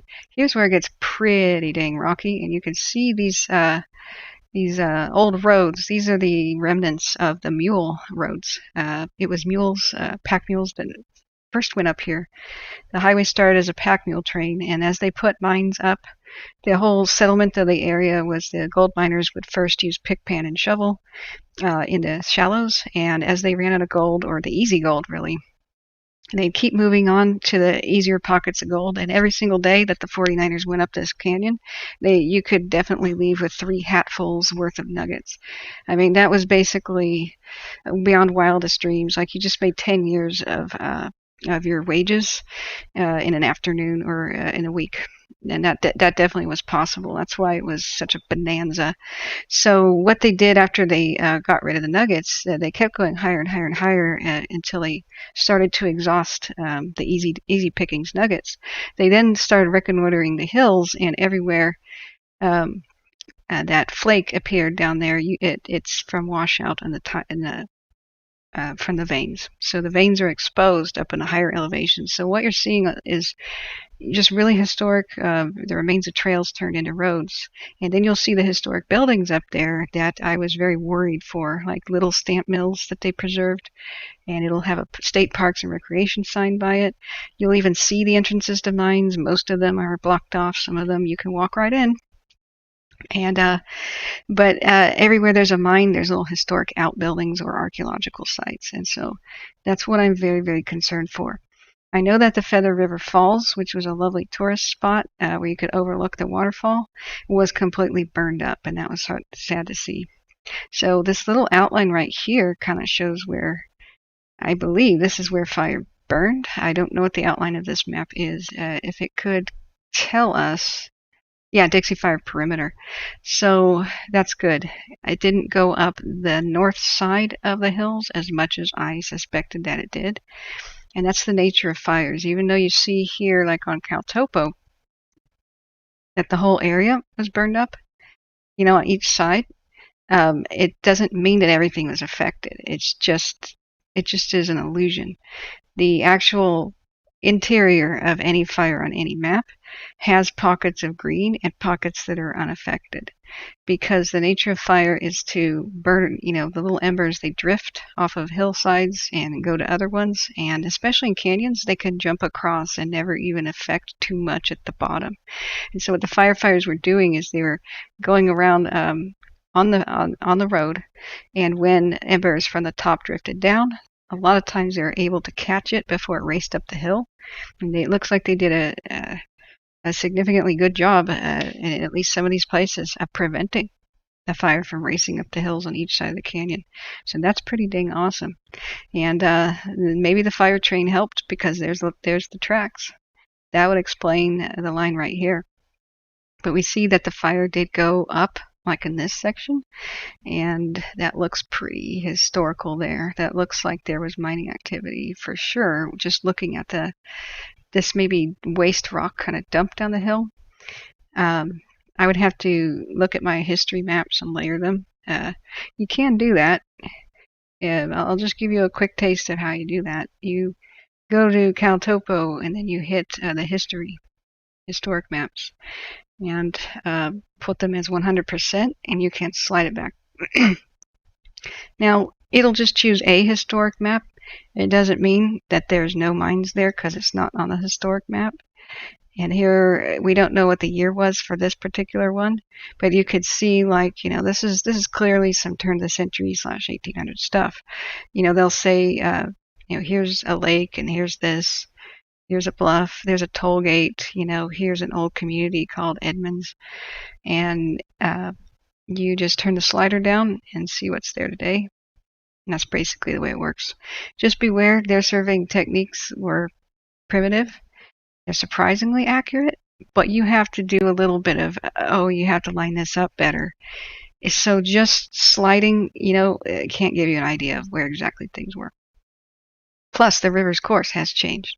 So let's look back at the next structure. The structure map. We're going to go back here. So that may not have been surveyed, or maybe there's no structures right there to talk about. But if we go north of it, we do have 3 structures here. Let's try to investigate at Rock Creek what those might have been.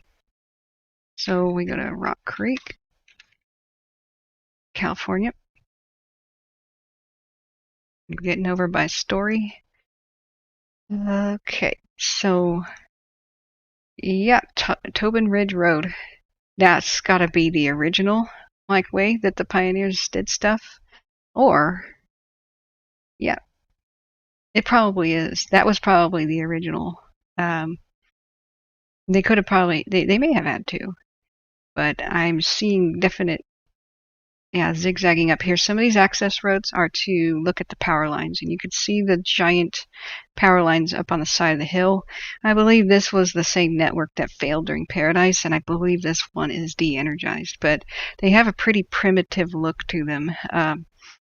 Where today's overhead power lines, they just gotta have a different structure. Some of them are like a big wooden U shape, almost like this.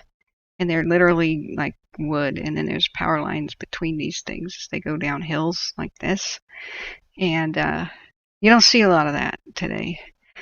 But I'm no expert on which line is which, because there's another one here going up and down where you can see the shadows.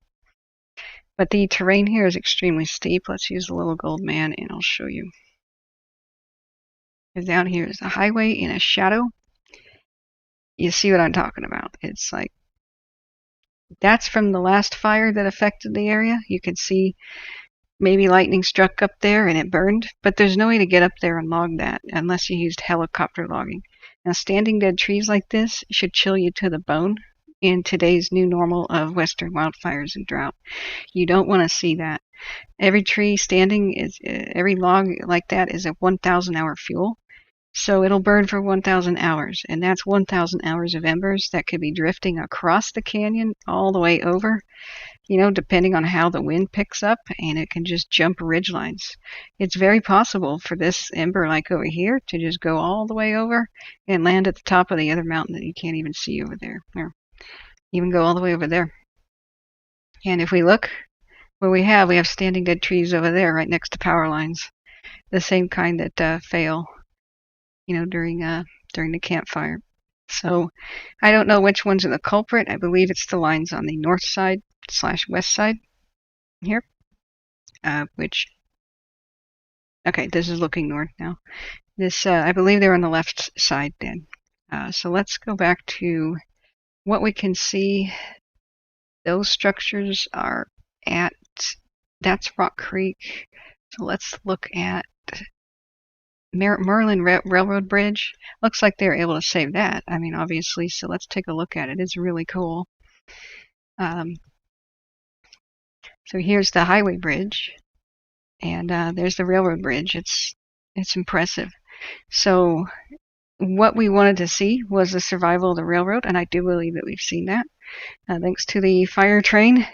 They're like, okay, if you guys can't help us, we'll help ourselves, and here comes the train. That was pretty dang cool. So it's one of the drives you have to see at least once in your lifetime. Swimming holes abound thanks to the dam, and it is just some of the most beautiful landscape you're ever going to see. Or at least it was. It'll be so again. So here's Rock Creek, comparing the maps again. The Rock Creek, so right up there. How new are these maps? Is that the powerhouse? Is that what we're looking at?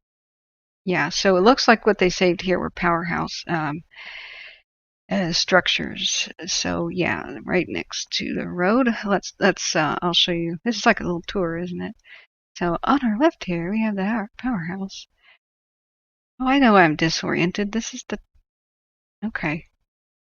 Yeah, it goes underneath. There's like a tunnel thing here. Here's the powerhouse. Yeah, I remember this. Yeah, it's been about 8 years since I've driven this road, but I remember this. So you kind of drive through the powerhouse. Like I said, this type of stuff, Nikola Tesla and Edison would have recognized this gear. These little insulators, one of these were one of the things that failed and broke. They're ceramic, and nobody alive today knows how to replace and make them, which is a challenge with these aging lines.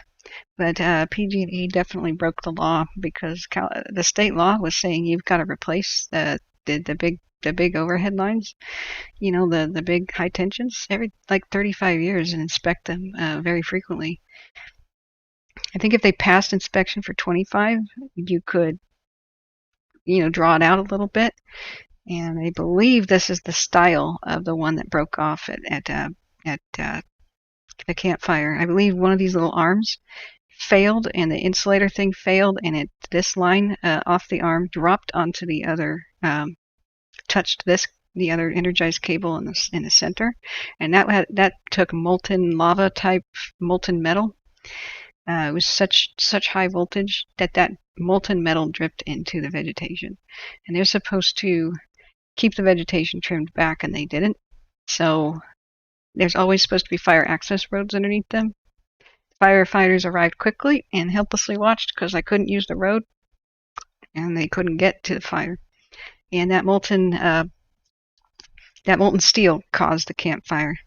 The cause of the Dixie fire today seems to be a tree leaning up against something and got energized. Pacific Gas and Electric went public and said that structures were saved up the hill too. That they hesitated too long in de-energizing and cutting the power, even though they detected a surge, and they didn't tell CAL FIRE about it for 5 hours. So, going from memory on the report, if you want to be certain about what I said as far as the details and numbers go, you'd have to look that up. But that's from their public meeting, and the locals are pretty enraged. So we cannot see the structures up the hill that they saved because we have an obstructed view. So we'll move on to the next one. But there's a lot of huge water pipe stuff and pipes going into the hillsides and over the tops of them, and that's feeding the powerhouse. So they reroute it. There's grade school field trips we used to go on to learn about it. But managing California's water is extremely difficult, and the flood control it's super hard. Guys, put anything you want to see in chat, and I will address those questions. We're exploring the lost structures of the Dixie fire at the moment, as far as we know them. Everything in the black is good, though. It means there's no damage. So we'll be getting towards the damaged one soon.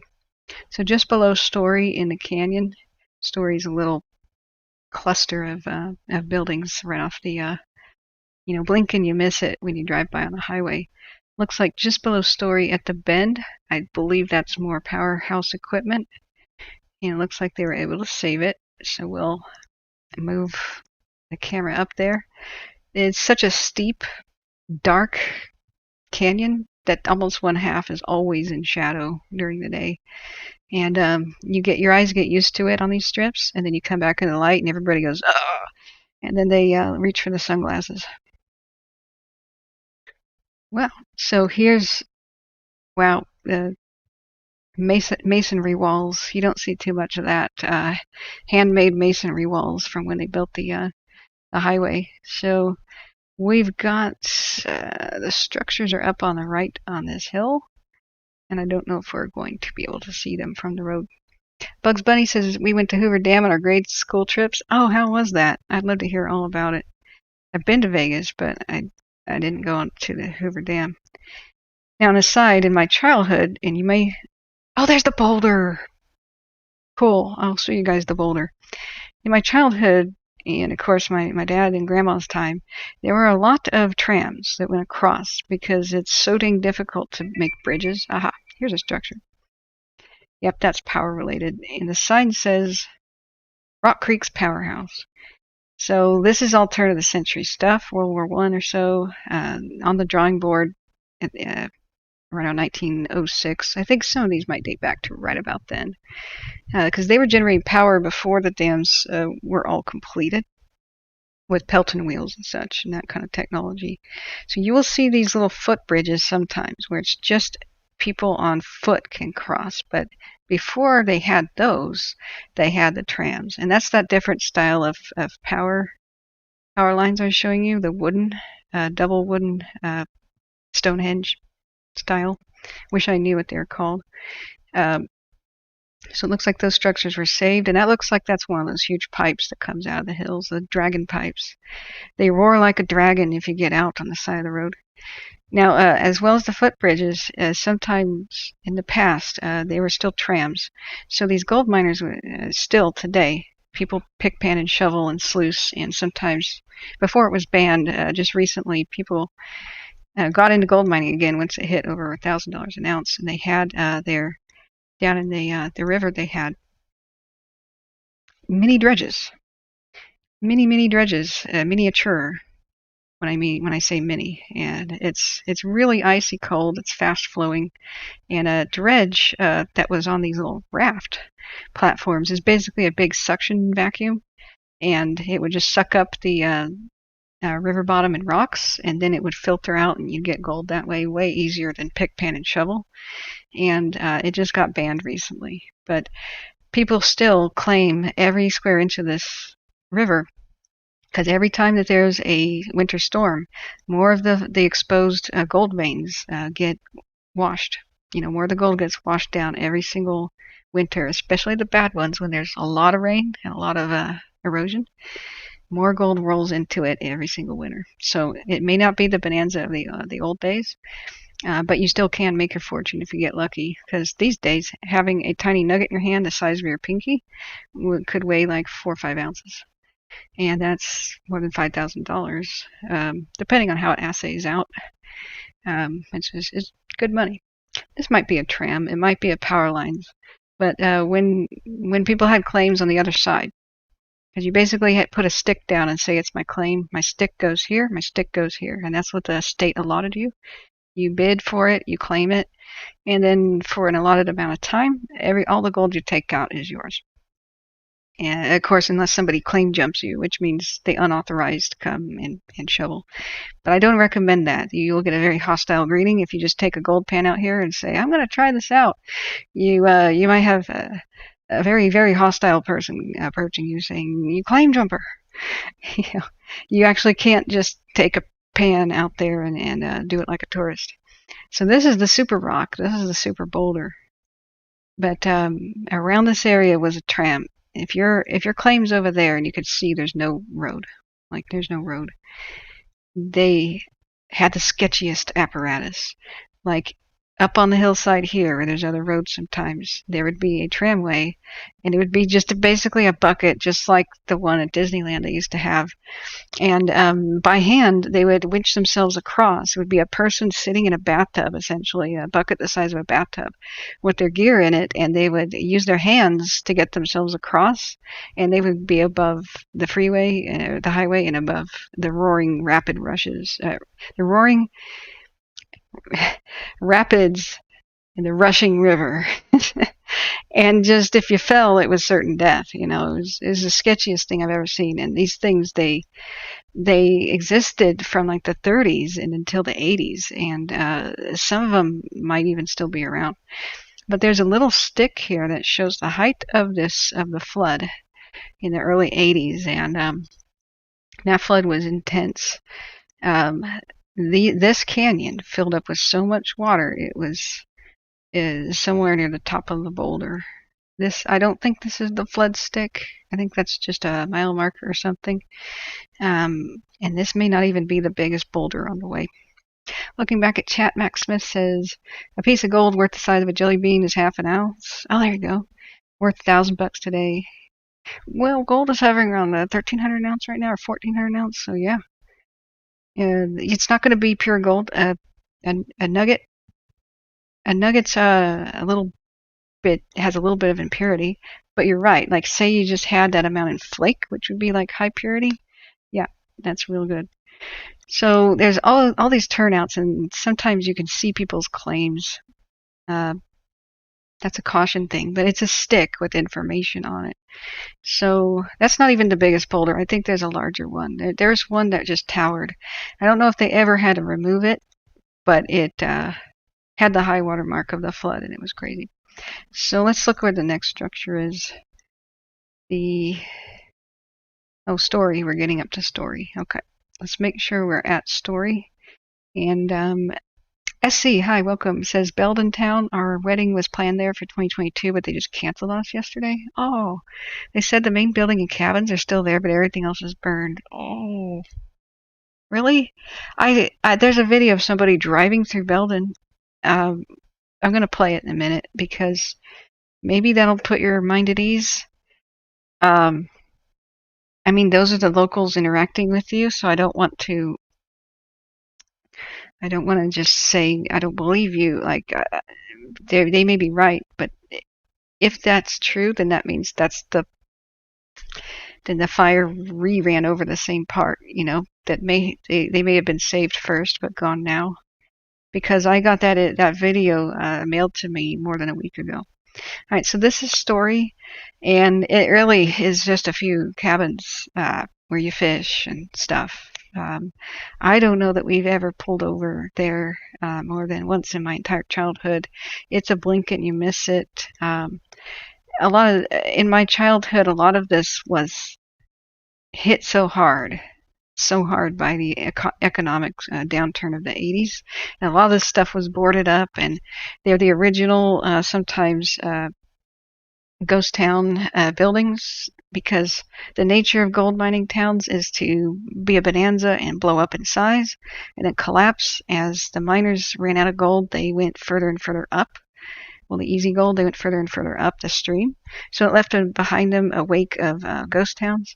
Sometimes all of those buildings washed away in a flood, and then, later gold prices would go up, and then they'd put more buildings there, and there'd be a reason to be there. Or somebody would start a fishing resort or something, or a gas station, and then that might go belly up, and all the buildings are gone or boarded up, and then life returns. That's the cycle for the general area. So I'm glad to see that there's stuff like Story Retreat here. Looks like one of the older buildings. In the 30s, when they were building this highway, there's a lot of buildings that date right to that era, or the 20s, when they were about to, open this to really motorized vehicle traffic. Before then, it was stagecoach stuff, and Model Ts had a difficult time. And, they finally had pavement here. After this was done in the 30s. So I hope this is still there according to the map. It is, and undamaged. So all the black little houses mean undamaged, and that's just awesome. So I'm afraid to go and look at Belden now. We'll go see. And I will give us that video in a second of somebody driving up through Belden. But thank you. Keep chat alive there. Tell me you have questions or what you want to see. Looks like the Rock Creek Camp is next, and I honestly don't even remember it. Let's go up. We're climbing in elevation a little bit. There's Rock Creek Camp. A lot of these are on the footprint of where the road construction crews used to live. Yep, and here's one of those miniature sketchy bridges. These are so scary. They're the one-car bridges, and my aunt would never let me go drive on them, even though I wanted to visit these communities, because look at what you see out the window. Now, this might have been the place where I had a horrible childhood memory. I think it was Belden's Bridge, but I was too young to understand death, and everybody stopped. All of traffic. People carefully and slowly wind their way up the mountains, especially in the rockfall zones. And look at that huge boulder. That boulder probably was deposited there from the Ice Age floods. That carved out the canyon very well. But there was a surveyor or somebody with a camera, and they got up on one of these bridges, one of the high bridges, so it wouldn't be this one. We can't see the buildings back there, but it looks like they all made it. It might have been Belden's. And all of traffic stopped, and then people jumped out of their cars and were running and looking over the bridge. And I was told to stay in the car. And people just were shaking their heads and looked very upset and were walking away. My parents finally came back, and I got out of the car, and I was like, hey, what actually is going on here? And they stopped me and said, there's been an accident, and the surveyor or whoever that was, I want to show you guys the back here. It's just cool. Surveyor, whoever it was, had backed up, looking through a camera lens, and backed up and backed up and backed up, and his heel hit something on the bridge, on the guardrail, and he tumbled right over backwards and fell to his death. So they told me that a man had died, and I didn't understand death. I said, what's that? And they said, where you go to sleep. So I said, that's okay. Let me wake him up. And that was my first experience with having that conversation somewhere in this canyon. So I don't know who died or when exactly that accident occurred, but I have a lot of memories of things like that happening. Okay, so here's Story. There is the store. This is a little disorienting because we're looking to the left, and this is where I want to make sure I'm here. Yeah, so correct spot. So the little gold man would be looking across the water this way. Yeah, so that's a train outbuilding. So it looks like that structure's okay. Now this is one of the most picturesque places ever. So this is where the train bridge goes over the top of the car bridge.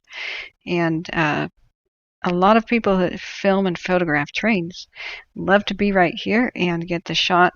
They climb up into the hill, and there's the cool, planes above, trains below, and below that automobiles. Planes, trains, and automobiles shot is like one of the weird trifectas. But they've made entire little scenic movies of the train going through the canyon, and I have some of those on VHS.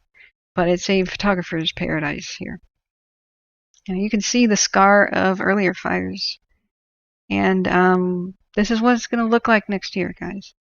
As bad as this is going to look, like a burned up shell, the first thing that comes back is the brush and the little flowers and stuff. And so here's where fire has been here before. I hope that they will remove the standing dead trees, as these probably just burned. The trunks, of the standing dead trees from the last fire, and I hope that they'll remove them this time, because this is what fed today's fire. You have to get these down. Each one of these that started more than a week ago could still be smoldering right now. So the rest of the buildings, I don't believe there's a street view for over there. Looking back over at chat, my husband grew up in Quincy. The SC says this: the FRC has become one very special to my heart. Yeah, Feather River Canyon. This is a very special to hear the stories. Okay. Well, I'm glad that I am not boring you guys. It is a super special place. Now, this absolutely illustrates the difficulty of reaching the fire. Look at that switchback. That's got to be one of the most grueling 4x4 adventures you could ever have. Because, holy mackerel, look at that. If we put on Cal Topo and went to that place, we can kind of see the ruggedness. We can go to Story, California on Cal Topo. Oh, there's Belden. Okay, we're already on Belden. Here's Story. And we know that the fire affected each side here. Now I'm going to take the fire imagery off. Looks like let's see if we've got the new hotspots. They have not updated yet. Okay, gonna go back to where we were. Just gotta keep checking on that. So we go to Story, California. Yeah, look at the intensity of this road. Fires race uphill and you can't outrun it, period. And so when a fire's at the base of the hill, firefighters are not going to be stupid enough to stand at the top and let it overtake them.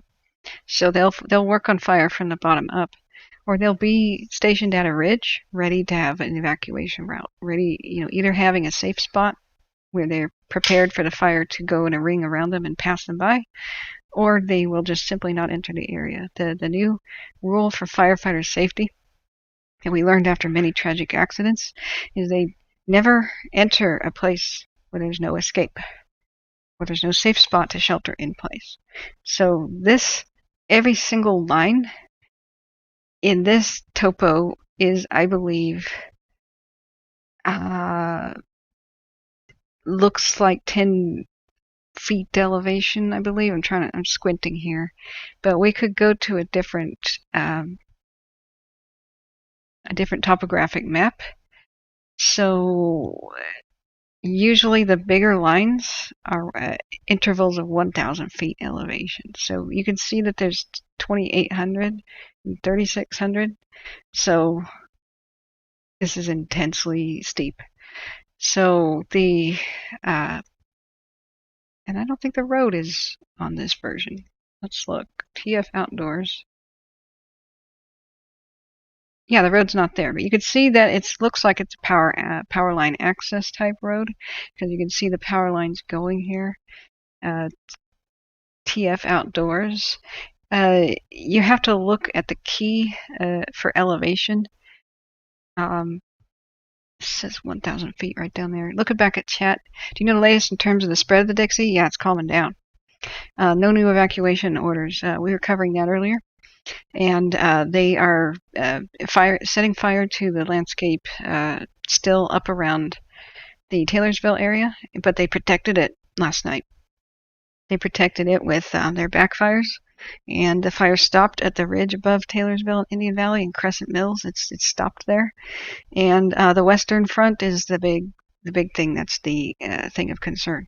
The one where it's a fiercer fight over by trying to protect Butte Meadows up in that rugged wilderness where there's very little in the way of roads.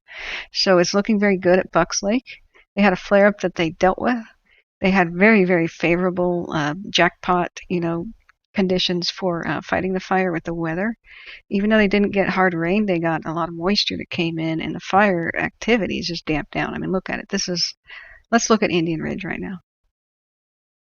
It's relatively peaceful. And like I was explaining, the pockets, the fires kind of pass through and don't burn certain pockets. But when wind shifts and stuff, eventually they'll go up. You see the pockets burning, but the fire has moved away, and these pockets are low intensity. So this is where, falling trees are on the ground, and they'll burn throughout the night. Like every log is 1,000-hour fuel. So this is probably areas where trees have either not burned and the fire finally found them, or as I suspect, a lot of times when trees fall, they take others down with them, and so you'll have like 3 collapsed trees on top of each other, and they'll burn for quite a long time in a spot like that. But it's peaceful.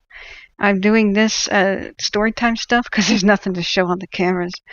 They even said, don't get complacent, guys. Push as hard as you can. The crews are exhausted. The sheriff was so exhausted that he almost looked intoxicated. That's just what happens when you haven't slept. And he was giving his detailing. If they make one more hard push here, they could really be on their way to containment. It's just fingers crossed we can't have another weather event. So we're looking, if you've just tuned in, we're examining the map of the structures that were lost and saved. Starting from the bottom, we're halfway up the canyon now. Well, we're a fifth way up the canyon. We're going to go from south to north, examining the structures that lived and died. So, as I was saying, say that the fire is up here on the ridges, or it's up on the hillside. Can you imagine how long it would take you to drive? Left, right, left, right, left, right. The nature of the turns, the hairpin curves here, or if you have a long truck, you can try to make the turn, but you're going to basically hit the length of a logging truck. I'm going to get the pen out. A logging truck and or fire truck is going to be that. That's the length of their apparatus. And so when they approach a curve like that, it's not just, oh, I'm going to drive around the curve. They go, okay, and they first do this, then they back up. And then the next thing they do is they, the rear wheels are almost hanging off the back here, but they go like this, and then they turn the wheel a little bit more, and they back up, and then they go a tiny bit little forward, and then they angled around the curve like this, and then they back up a little bit, and by the time they go do this several times, now they're finally facing the correct road, the correct way on the road. And if you think that takes a hell of a long time and the fire's getting out of control by now, it really is. Then they drive just a little bit of ways, and then they've got to do it again. That's why these are they have little nipples on the end of these curves, because they've got to turn around. A little Jeep can take this. And I can tell you the conditions of these roads are not very well maintained. They're very seldom used. So they could be facing potholes that are just massive. If they're going 10 miles an hour, that's a pretty good pace. And if they go faster, they can go straight off the cliff and tumble all the way down, because gravel is notoriously just unstable for vehicles. You get a certain rate of speed, especially if you're going downhill, and the back end of your vehicle will slide out from you, and you'll be driving it, and then the front wheels will start locking up, going, and you'll watch the end of your pickup go left and right, and you're swaying around, and it's like you're in water, and picture going down rapids, and you're like in a river raft. you're kind of semi in control, but you're just kind of paddling along with the way you're going. So if you lock up the brakes, it's going to be worse. Your rear end is going to slide, and you're going to suddenly be going down sideways down the road. No ability to steer. You're going to panic, overcorrect, and flip your vehicle. I mean, that's pretty much what happens if you get going too fast on a gravel road in this area. So they're going to be going at like 10 miles an hour to 8 with a big truck like that. And if they go faster, they're doomed. So how long is it going to take to get to the top here? There's a fire. I don't know, an hour or something. Maybe 2. The little train is down here. It's not going to be able to reach the fire either. It's all of this is they just go, okay, we can stop the fire on ridgelines, because sometimes the roads go on ridgelines. Sometimes it's too rocky and they don't. But they look back at the terrain and the landscape, and they say, okay, where can we do this? And they look at this kind of map, and then they make their battle plans, and they have to give themselves enough time. If the fire is racing up the ridge, once it reaches it, it'll kind of stick here, and before it can move around again, since the fire doesn't like to go downhill, they got a a window of opportunity to be on a different ridge and be building a fire line. Like say over here, let me draw again. This is just made up, just exemplary. Like there's an old mining road here that you can faintly see, so maybe they'll utilize it, and they'll take the dozers and push the vegetation over and fell the trees that look all dead and hazardy.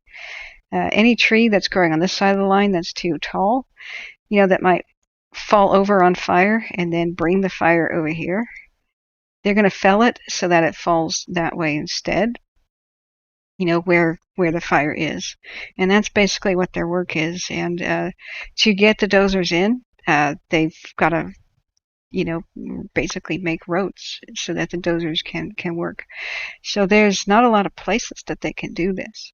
They look at the maps, and if people are like, well, why did you let the fire go all the way over here when it was just down here? That's because they calculated the time that the fire would take to go up on the mountain. They calculated that they would need more time to make a dozer line that wide, so they had to give it more time, and so they'll start lines back here and just let the fire come over this way. But they will, if there's like something to protect, they will leave a crew. If they feel like they can protect it. I'm just going to make up something here. It looks like we've got mines here. Like I was showing you, when you have these little areas, sometimes that's where mining tailings are, where they dumped, like here, maybe they dumped the waste rock out of the mine. It's usually lighter color on the landscape. So let's just pretend the mine was right here. It was historical. Even though the fire line might be something over here, they'll leave a crew behind to just sort of wet everything down in a circle around the structure, and they will just sit there with balls of steel and ride it out as the firestorm passes them. But they'll do it if they have enough water, a good water supply to do that, either a bunch of trucks, or they have a well, or a river or creek or something. They have pumps available. They'll wet everything around them. They'll need a safe spot, and this is the way they have been for more than a century, protecting the historical assets of people's homes and such. And we're just praying that they can pull that off again. So I'm going to keep going here. Looking back at chat, my friend has a body shop and fixes modern cars and restores old ones. Oh, that is really cool. Yeah, people are talking about the cars. Okay, I want to make sure there's no fire questions in chat. If you have questions, go ahead and ask. We're going to continue now the structure inventory of the Dixie fire to see what lived and what died. So let's see if I can give you eyes on the structures on the right side of the road here, on the east side. We would be able to perhaps see them. Here's the train. Now, worth noting, a lot of the ghost towns, before the highway was here, the train was. Now, a lot of the ghost towns that are in areas like this in California are next to where the train was. They were by the train tracks. And part of the reason they became ghost towns with very little activity, the stores closing and moving, is because the highway came in and they would like move the buildings over there. But I've identified some like real ghost town areas from the 1800s turn of the century that I want to explore with the drone and get permission to film, if they're still standing now. But here's where the highway is, and I don't know that we could see the buildings that are down here, but we have the best chance to peek at them from this way. So we know that there's buildings that way, and unfortunately we don't have a glimpse too well, but you can see something. Sometimes these are inaccessible except by rail, or the old trams that don't exist anymore, or there once was a bridge and it's gone. The many floods came through here, like hardly any of these bridges are original. The ones they built to withstand the floods are, after about 1915, but the originals, there's very few of those. The rampaging floods, even in the 80s, were just incredible. And that might be tailings from a mine, or it just could be general hazard rockfall area.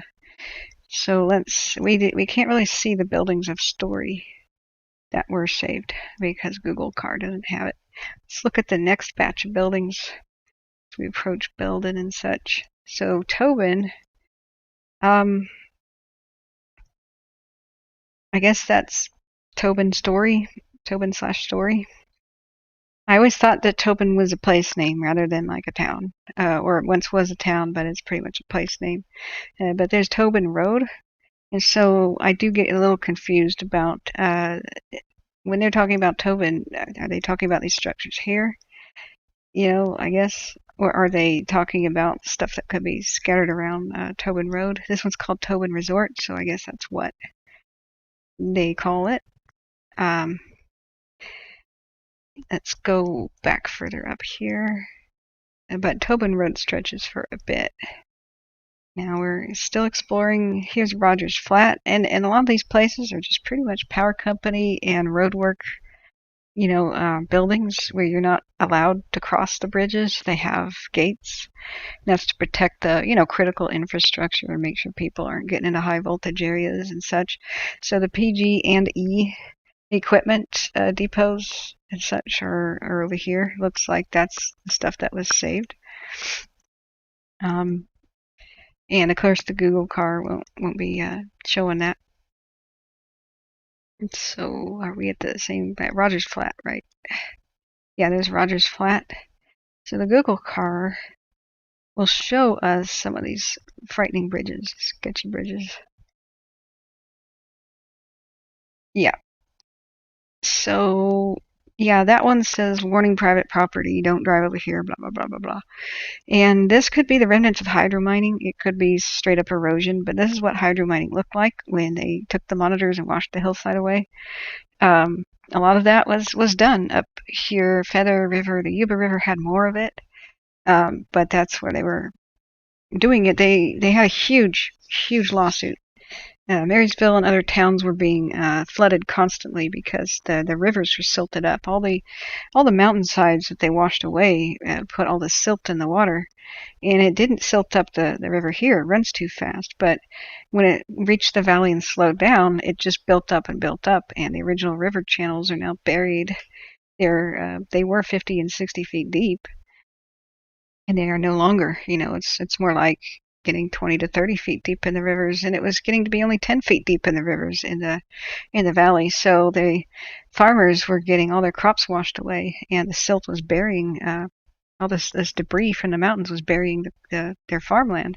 So the huge lawsuit was the people or something of California versus mining companies, and thank goodness they ruled in favor of the people and banned hydromining except in specific circumstances. Wow, look at this old bridge.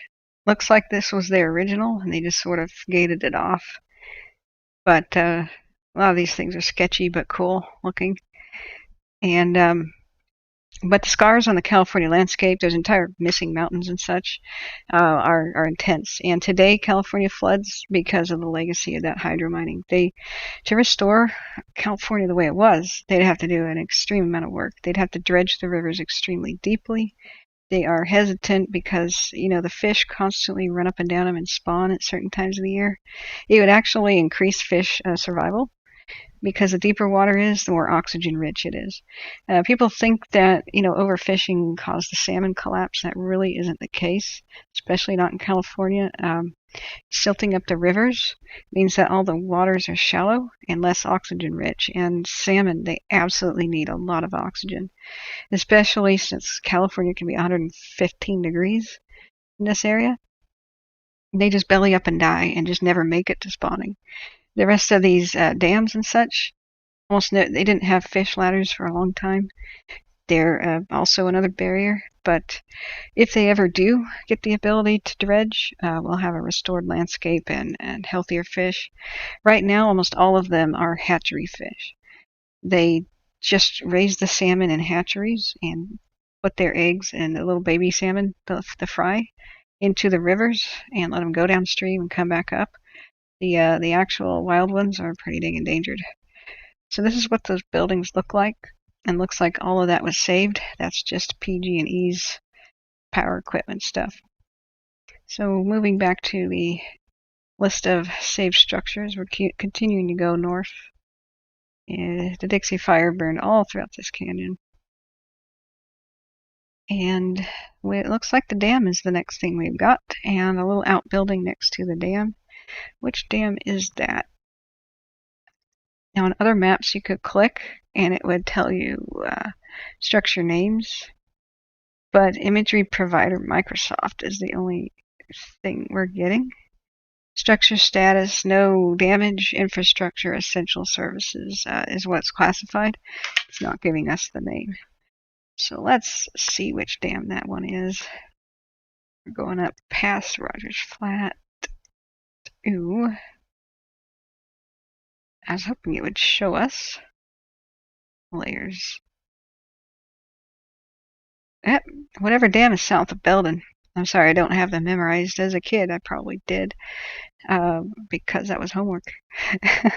But they have a huge series of dams. A lot of this is flood control too.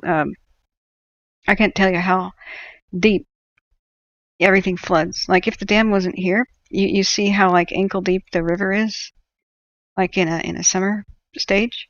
But when the massive flooding happens, when the snowpack was, 13 feet high, maybe 15 feet high, and spring comes along, sometimes in February through May, a pineapple storm, which means a Hawaiian tropical storm, comes this way, bounces off Hawaii, and the Pineapple Express will hit Northern California and Washington and Oregon sometimes.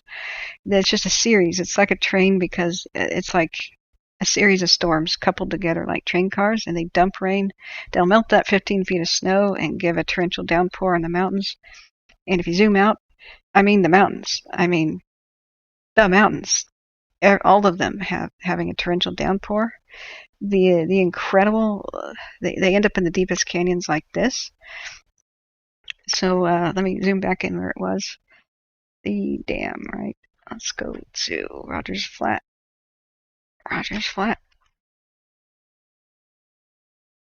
And where the dam's holding back water, that's how deep it can be throughout the entire thing. And so that's why they have these series of dams. When the rains and stuff come, they'll drain as much as they can on one side and just try to release it in as much of a controlled manner as they possibly can, but it's pretty dang difficult. So let's put the little gold man here and examine this building. Not too difficult to save, me being as it's completely made out of concrete and looks like a bunker. But glad to see it standing. Whoa, yeah, there's who knows what that is? That could be a propane tank for emergency power usage. So yeah, there's a lovely craftsman touch of these. You can still see the handmade masonry walls from when they built the highway in the 30s. So it's picturesque and stuff. You just can't fish here. Otherwise, if you're in a little boat, you'd go right over the side of the dam. So this is the boat barrier, the little dotted buoy stuff that anybody in a boat should stop right there. It's very advisable. So as we keep continuing on up north, we'll probably be getting to burned structures soon. So Union Pacific is on the right side, and is that Feather River Falls? You could see the waterfall here. This is the observatory bridge, I believe. This burned up. This I saw on the news. So there's a lovely hike, and you can see Feather River Falls. Let me just show you guys. Feather River Falls burn. Was under Action News Now. Oh, that was last year. Did it burn up last year? Well, okay.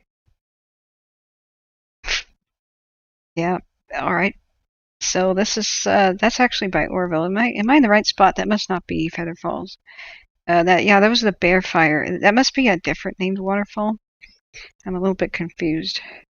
But there is a waterfall here, and there is a hike with a day bridge thing up there. There's some mines at the bottom, if I remember, and it's picturesque. There's a huge mine, an open tunnel that was open last time I was there, and it was scary to walk into it, but you didn't have to be afraid of rockfall because it was solid. It was just carved into solid, I think, granite, and there were smaller mines that were dotting the landscape, but what you had to do was park and go up the trail. I do believe that is burned up. It's not really a structure, the bridge thing, but it's an overlook, and I think it's gone. So as we continue moving with the structures damage list, if it was still alive and counted yet, it would be a little black building, I suppose. But anything not showing just means not assessed yet fully. But the news media carried a bunch of that stuff. So looking back at the chat, there's another Feather Falls that feeds Orville Lake. Oh, so that's the different one that burned up in the Bear Fire. So we lost them both then. Yeah, the Middle Fork. This is the North Fork. This is where 70 is. There are some videos of the flooding of the Feather River Canyon from the winter of 2000 on YouTube. That one wasn't even as bad as the one in the 80s. You know, that was the one that the levee broke downstream south of Yuba City and took out the Peachtree Mall, and it just washed out people at Linda. My aunt and uncle fled for their lives, and they slapped their horses' asses and let them out of the corral, but they drowned. It was there was no time to get out. It was just the levees broken, go. So the one in 2000 though was pretty bad. I was in both of them. So and some of my relatives are still affected to this day. Like, they never quite got over that. They never quite financially recovered from that. And then they tried cleanup, and they got black mold exposure and had health problems before that was known to be a thing. So here is something out on the road here. Yeah, oh, I remember this place. Speaking of the flood, this is the building. I can't believe it. I can't believe it's standing. Or maybe there's another one closer to the road. Post-flood, when I was in childhood, we come up this way, and there were some cabins. And it looked exactly like this one. Could have been this.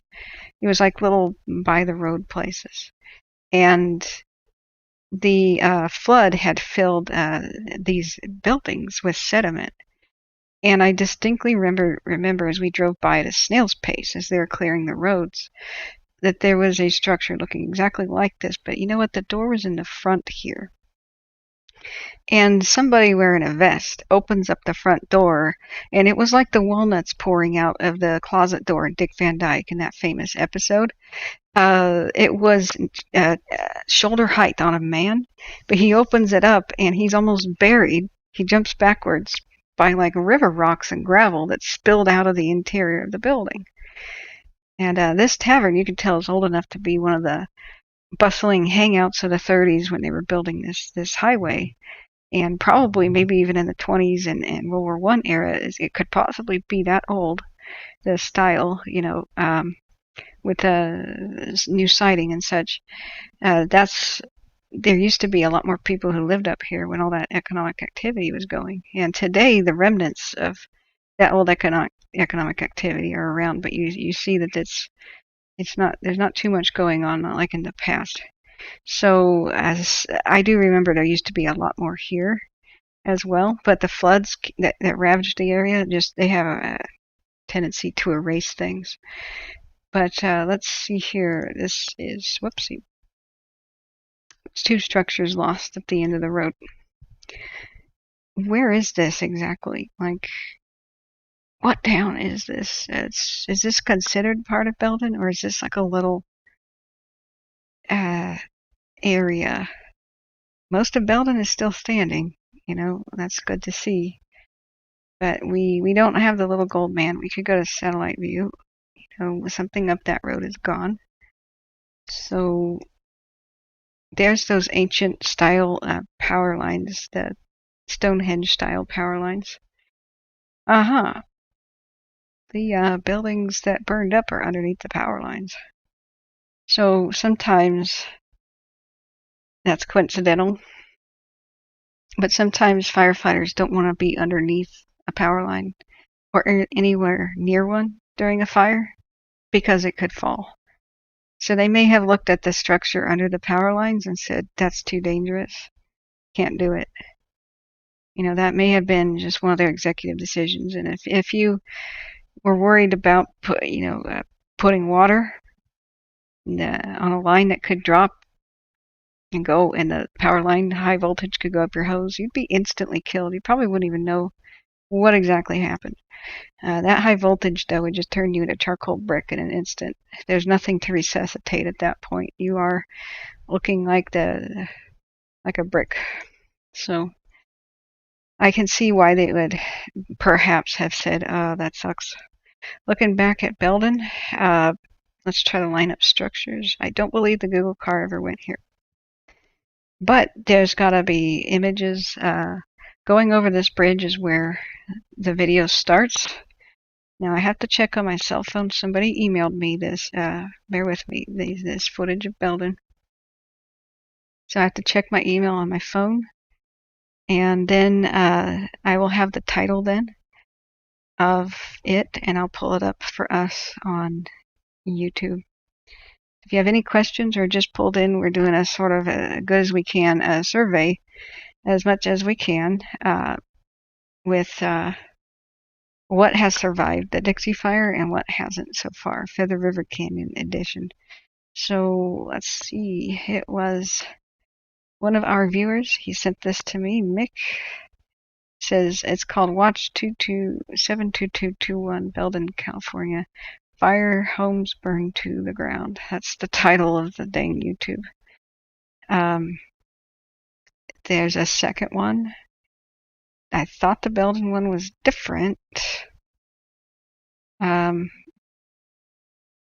Because homes burning is not what I try to show here. I'm going to verify that off camera on my second monitor. Check it out. Because it could have been that was the homes burning video may have just been next to the other one, which was like just showing a drive through Belden.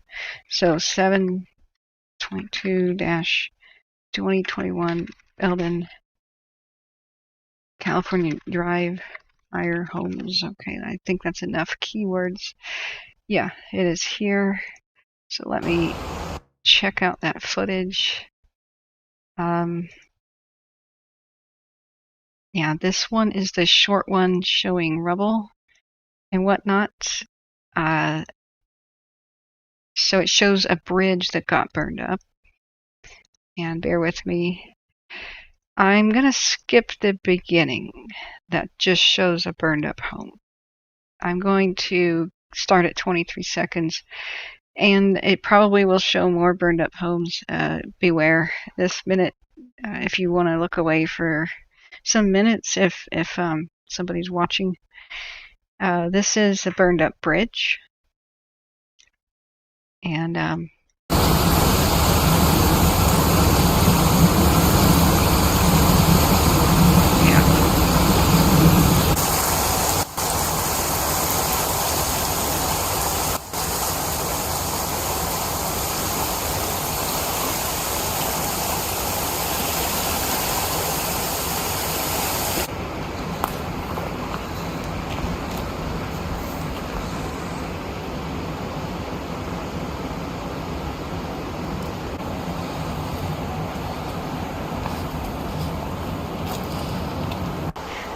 skipping some disaster stuff. Oh yeah, that one was for sale. Gosh,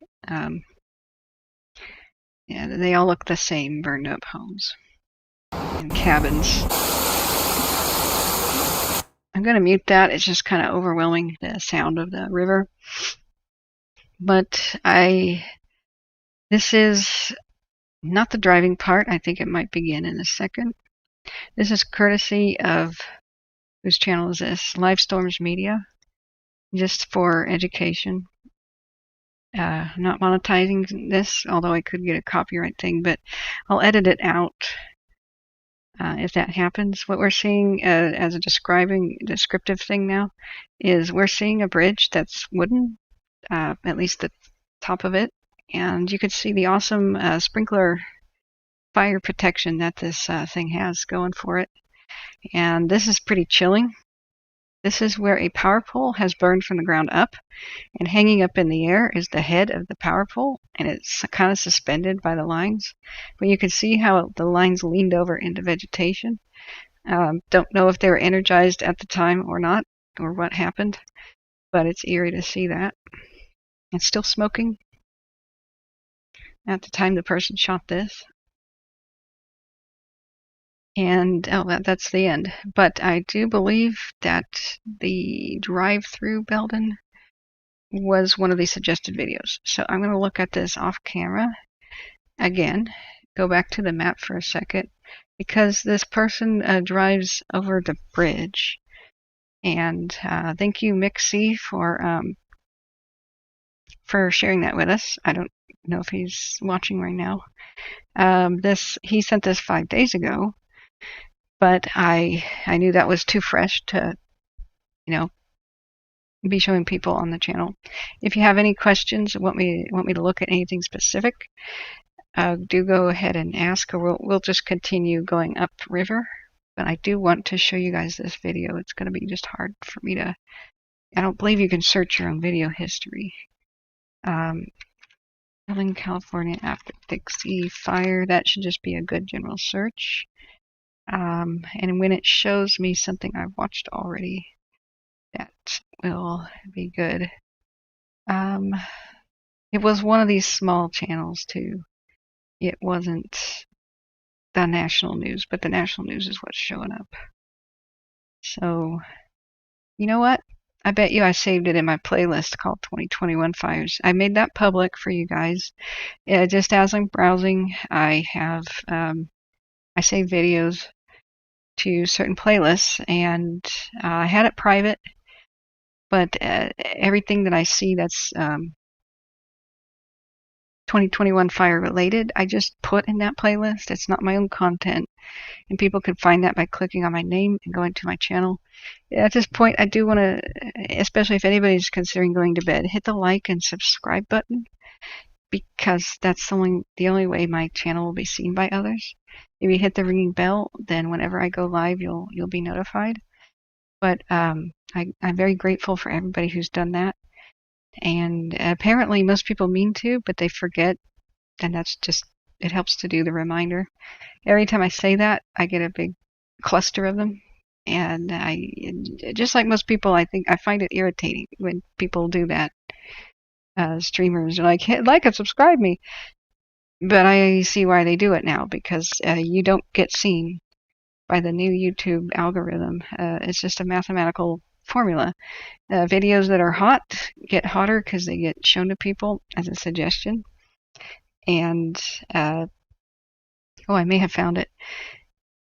If you don't constantly grow, you get put on page 67 of the news. So I appreciate this very much. So it is Live Storms Media. I think I may have found it. This is a drive. That's Indian Falls, actually. Let me keep going back further in the past. I'm doing this on my second monitor. We're going to try to look at Belden. So I swear it exists. It's a short drive, and I mean like a 2-minute drive over this bridge into Belden. And Belden's not huge. That's basically how big it is. I'm so frustrated you can't search your own playlists. I think this was right before we began looking at Markleyville. And okay, Dixie fire, raw intense video of the firefight overnight. That's worth watching. But that is Indian Falls. We're not quite there yet. So I don't know where this is. If they removed it, they would call it. It would show, I believe, it would say, this has been removed. Fire explodes. That's Tamarack. Blanco Lirio's update. Learning more about PG&E's possible involvement. What do you mean possible? They owned it. Okay. New evacuation orders issued. Fly fire. Dixie fire. Indian Falls community. The firefighting train. Oh, okay. This might be it. Let me just click around. Oh, okay. I found something related. Remember how I kept talking about the tree that burns in no time? This video is worth watching. So this is what torching is. So this is Plumas County. This is Dixie fire and Fly fire. More homes lost. Big flames. Firefighting train. That is the jumbled up title. We're looking at Live Storms media still. So here's something that was lost somewhere in the Dixie fire, and then it cuts on over to and I'll turn the sound on in a second, this tree going up.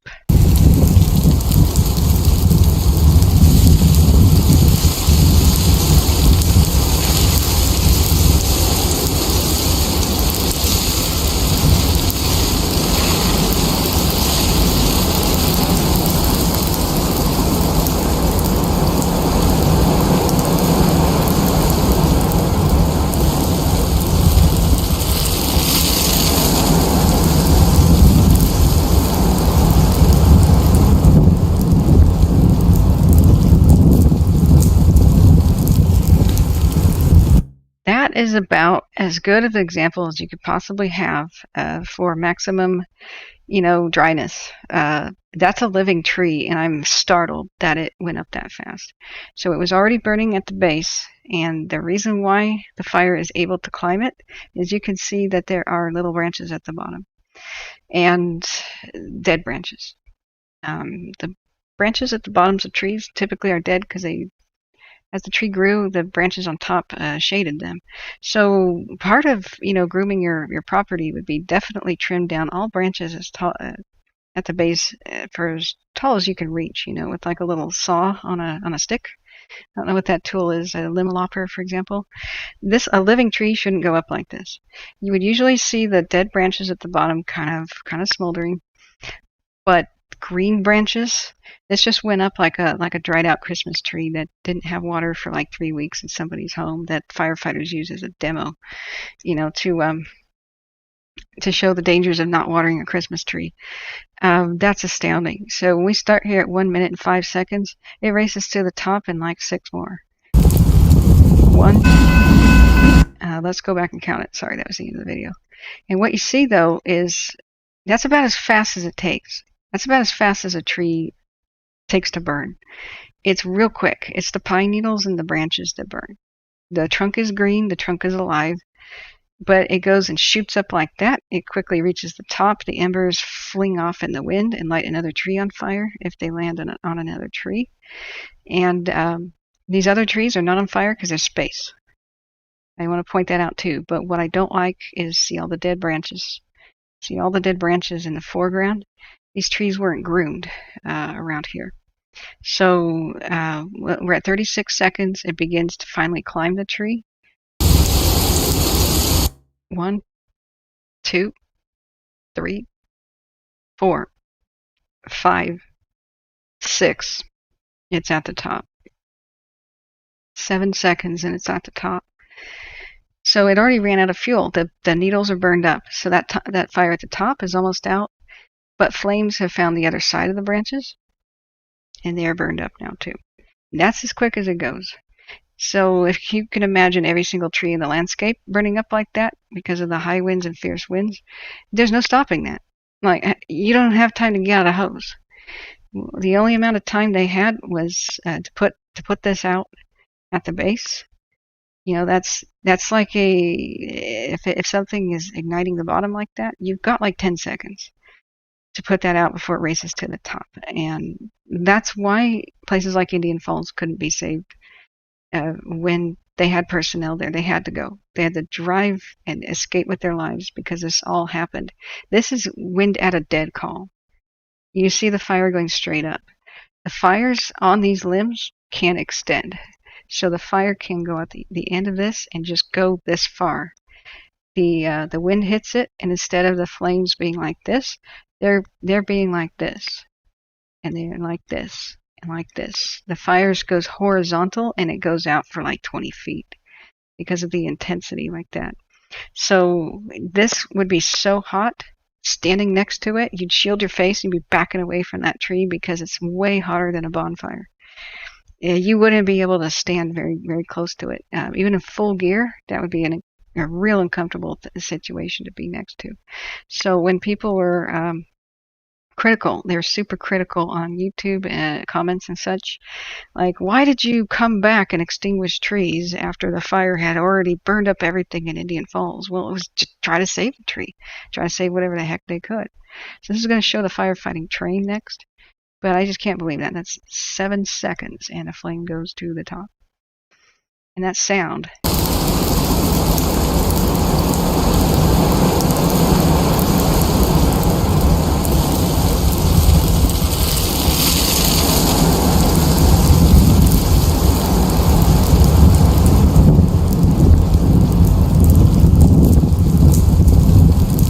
Now, if they put the tree out, it could still survive that. It could have a blackened bark sort of a thing, but if it was put out at this point, it could survive.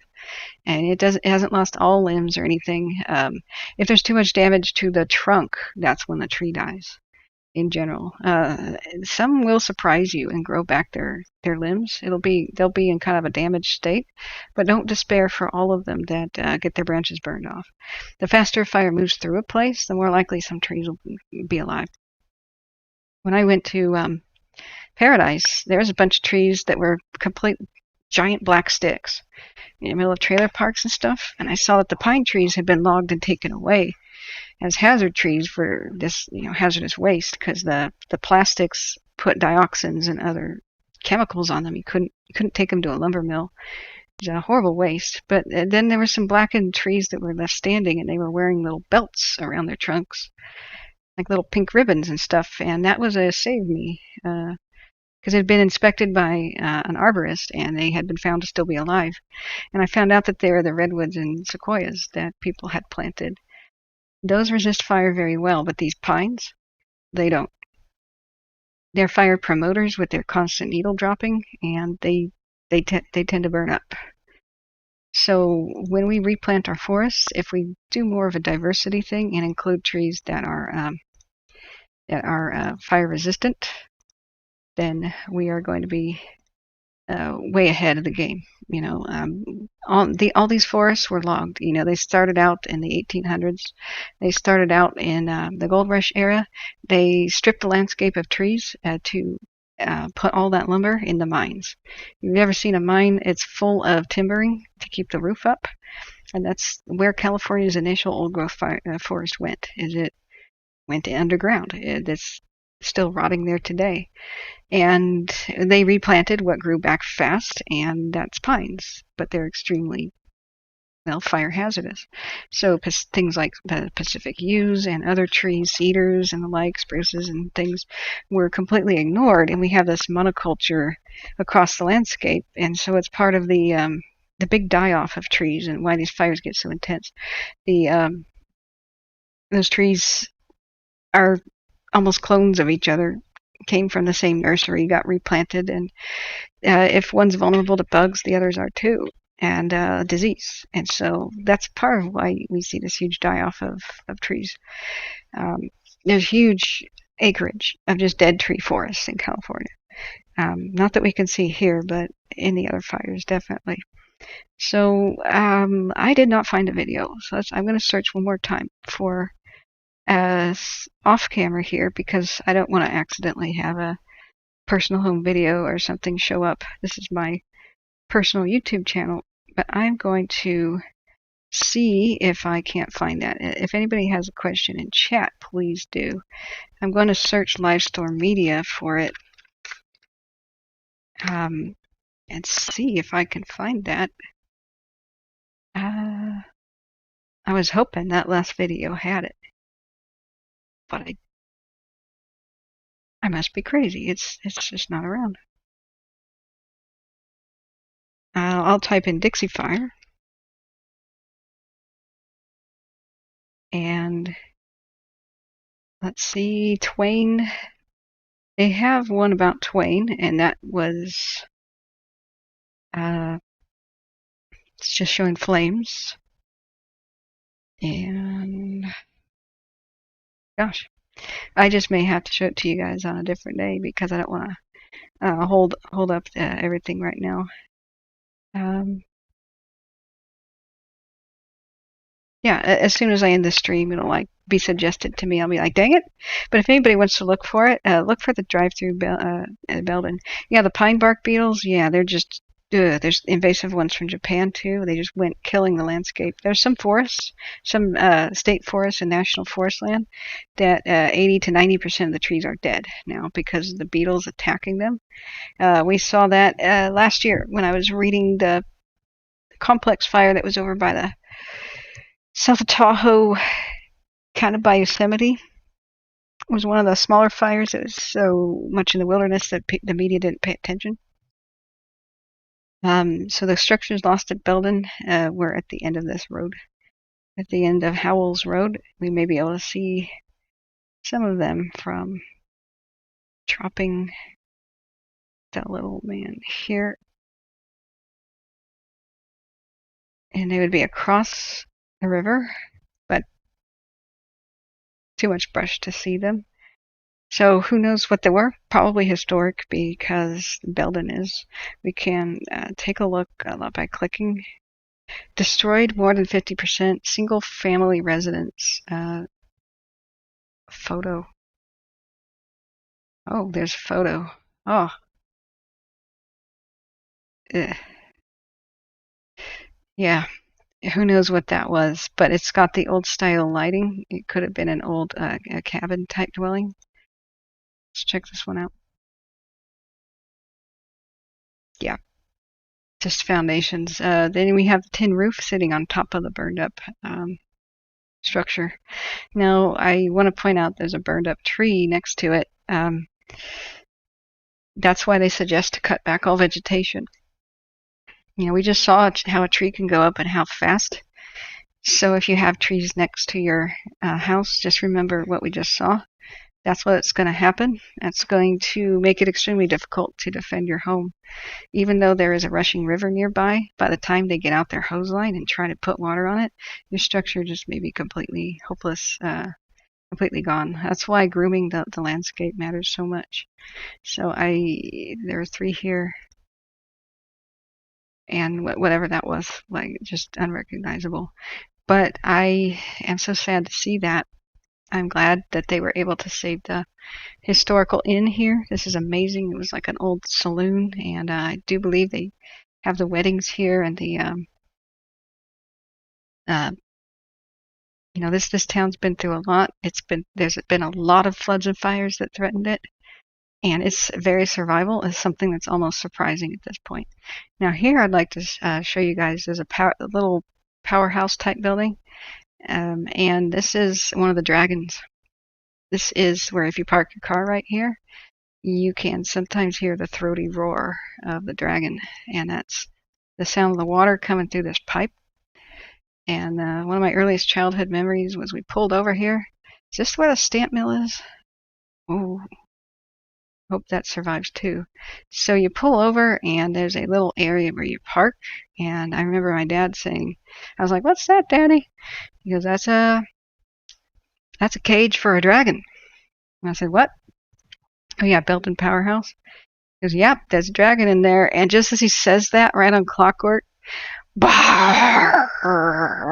This huge roaring sound came from the tube, and I jumped and grabbed Mom's skirt, and it was pure coincidence that right after he said dragon, the immense horn-like roaring sound came out, pretty dang loud, and it was like he had set it up, you know, just one of the best memories. I don't know that this is where the stamp mill is, but yeah, there's a historic plaque, the Blue Star Highway thing. Yeah, it might be back here. Now, it was damaged in a previous fire, I believe, and I don't think we could see it. Oh, there it is. You could see it. That's the stamp mill. So I don't know if they moved it from another location or if there was a gold mining mill here, but stamp mills are awesome, and you can go up on a little platform and you can look down and you could see how these used to work. The ore carts would dump the ore with the big rocks at the top and would go down a chute, and then these stamps would be working on that hydropower that was provided nearby, and they would crush, crush, crush, crush, just constantly smashing the rocks on a big iron rod, and just with kind of like a bucket at the end, a bucket shape, and these little wheels turn it around and it just goes crush, crush, crush, and then the rock chips, they would sift through it and get the huge chunks of gold from crushed quartz and other rocks up there. So I think it was damaged by fire previously, though. We could do a little Google. You know what? I'm doing it. Belden stamp mill. And if it's broken, if it is damaged by fire, I'm sure somebody's got a picture of that. Yeah, the EB or EBI stamp mill. This is the platform where you can go up and observe it. And there's still rocks today. Like, they used to run it as an example, I believe, a long time ago. And here's what it looks like today. Or it could have been arson. It could have been somebody trying to light it on fire. Oh, I hate Pinterest. I seriously hate Pinterest. It does that. I hate you. Instead of showing us a picture. Here it is. I hope it is still there and not damaged by fire. Looking back at the chat, Vegas, they're here in Oregon and in Vegas. I hate the pine bark beetles. Yeah, they're destroying the landscape. Win the Nobel Prize. Invent little miniature robots that will go inside trees and kill the bark beetles with a small like static shock or something. You will win the Nobel Prize. You'll save California's forest. You'll save the ecology. And probably be screaming rich. That's the future of fighting beetles. It's going to be miniaturized robots that look a lot like insects themselves, and it'll zap the dang insects into oblivion. And no pesticides, just seek and destroy. Once they can miniaturize that, I do believe that's the future. So we can look at pictures of Belden. Since the little gold man doesn't go over there. That must be a politician. Yeah, so here's the resort. I guess they call it a resort now. It used to be the inn, and it's basically the 1800s saloon thing. At this time, it has been reported all structures are still standing at the Belden Town Resort. We're anticipating being closed to the general public for the remainder of 2021 due to the devastation. There's smoke damage, no power, and no phone lines, etc. Phone calls will be made every Tuesday regarding reservations. So, blah, blah, blah. They're just talking about stuff. But they don't even mention the homes at the end of the street that are gone. Maybe it was after they updated their website. I'm unclear about when those structures were lost. It could have been initially or not, you know. But I remember, I have good childhood memories. You go on the inside, and they had this ancient Gothic taxidermy from turn of the century, and it looks quite different now. There were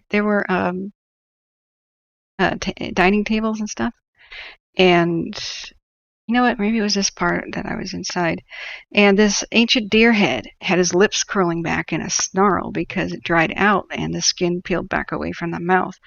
And then there was another bear in the corner, and I was trying to eat a sandwich. My parents bought one for me, and I was like a 3 or 4-year-old, and I just stared at the gothic, grimacing deer head, and I couldn't eat anything. I was frightened to death. So, but yeah, it doesn't quite look the way it used to. But then again, there's a whole lot of rooms. It's a big place. But that's kind of the neighborhood. Let's move on to the destroyed structures list. So that's saved. The powerhouse is saved, and I do believe the stamp mill, or what may be left of it currently, is saved, but they're not showing it as a structure. They're just showing utility or miscellaneous structure over here. And of course, this power station stuff. So I'm a little bit antsy. I hope that they saved it, the stamp mill. Now moving on, going up the creek, turning around the bend at Owls at 70. We have a fire damaged building, but 2 that are saved. So let's check it out on Google Maps. This has become a comprehensive tour of the canyon. And what's supposed to be here? Yep, an old cabin. In the distance. And interesting. This is like it's a garden. Okay. So it's an irrigation pipe. And real hard to see what is back there. Okay, here we go. So yeah, we got one of those old cabins that people generally turn them into garages after their lifespan is kind of used up. Some people restore them, some people turn them into garages, and then they put a trailer or something next door. Looks like this is the remains of an ancient road going up in here. And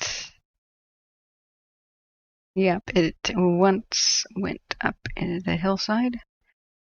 And we have this thing damaged by fire minimally, affected 1 through 9%. So looks like they saved it. That's great to see. Let's keep going up, climbing up higher here. Now we're at Caribou Road. Now there used to be an actual honest-to-God ghost town at Caribou, and I've gotten conflicting reports about what happened to it. So we always drove past it.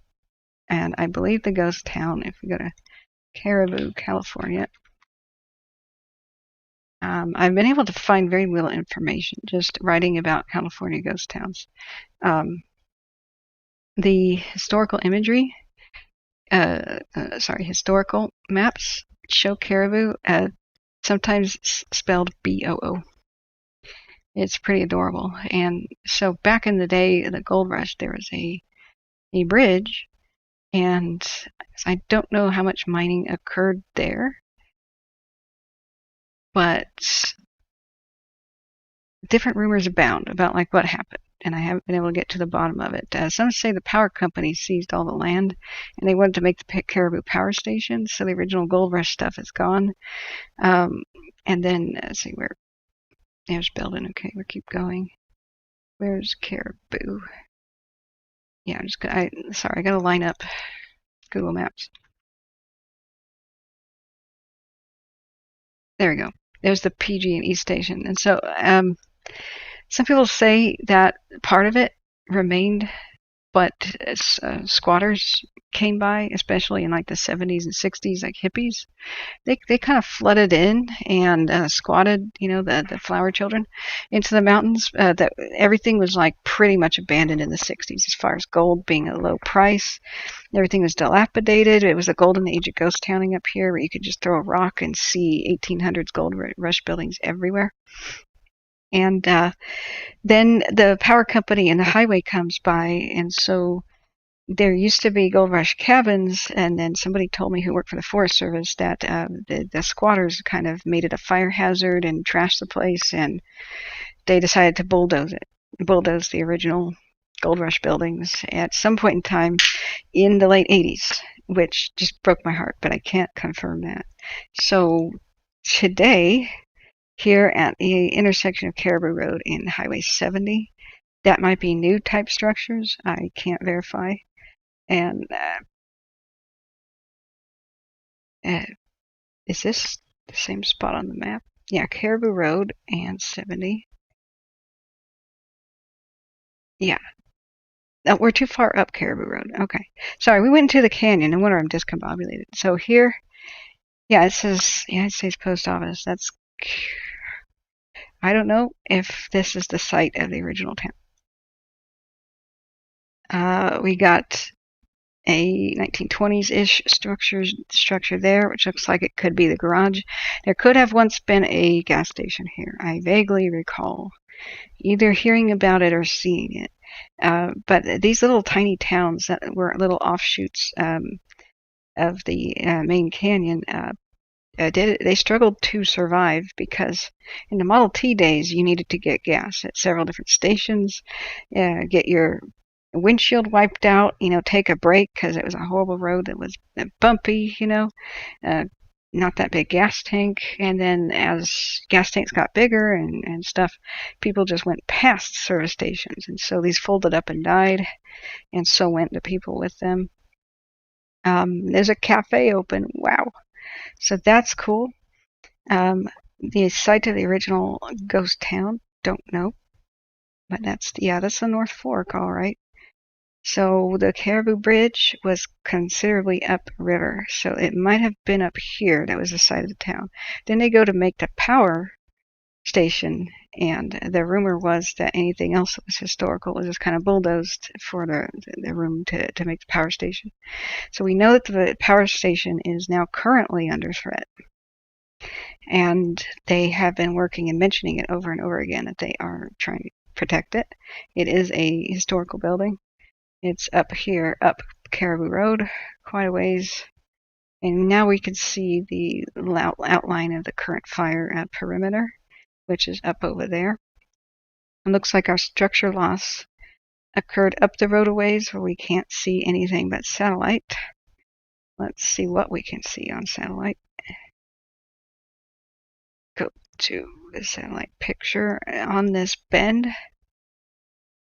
So we don't know what these were. We can click the button. Photo 1 destroyed more than half, 50% or greater. You just don't know what that was. I mean, that's going to be the story of almost everything we click on.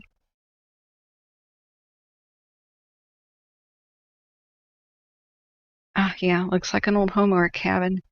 Real sad there. A lot of these were the old original miners' cabins, and if people bought the property up cheap in the 60s, they oftentimes restored it. And it would be off the chart real estate type stuff now, but let's look at these lost structures. Do these have photos? Yeah, it looks like only if they're destroyed do they snap a picture. Looking back at chat, Catherine, your storyteller is getting addictive, but I gotta go to bed. Yeah, very sorry about that. Bug says back in the day they used to cruise Fremont Max Smith. Yeah. Max Smith in 1984, my ex-husband and I drove to Alaska, and the highway was gravel for hundreds of miles. Oh my God! We drove our newer VW Rabbit GTI. Wow! Did you make it to Alaska? Before you go to bed, let me know if you did. That sounds like one heck of a journey. All right. Let's go back to the sobering building. It's kind of a bleak, kind of a grim. Okay, so that looks like it was a fountain, a spring. Yeah, this looks like it was a roadside spring. I had to guess. That's a spigot. Oh, that was in front of a single-family residence. So they probably had an old spring or something in front of their residence, and the resident behind it is gone. Yeah. So just scenes of devastation in general.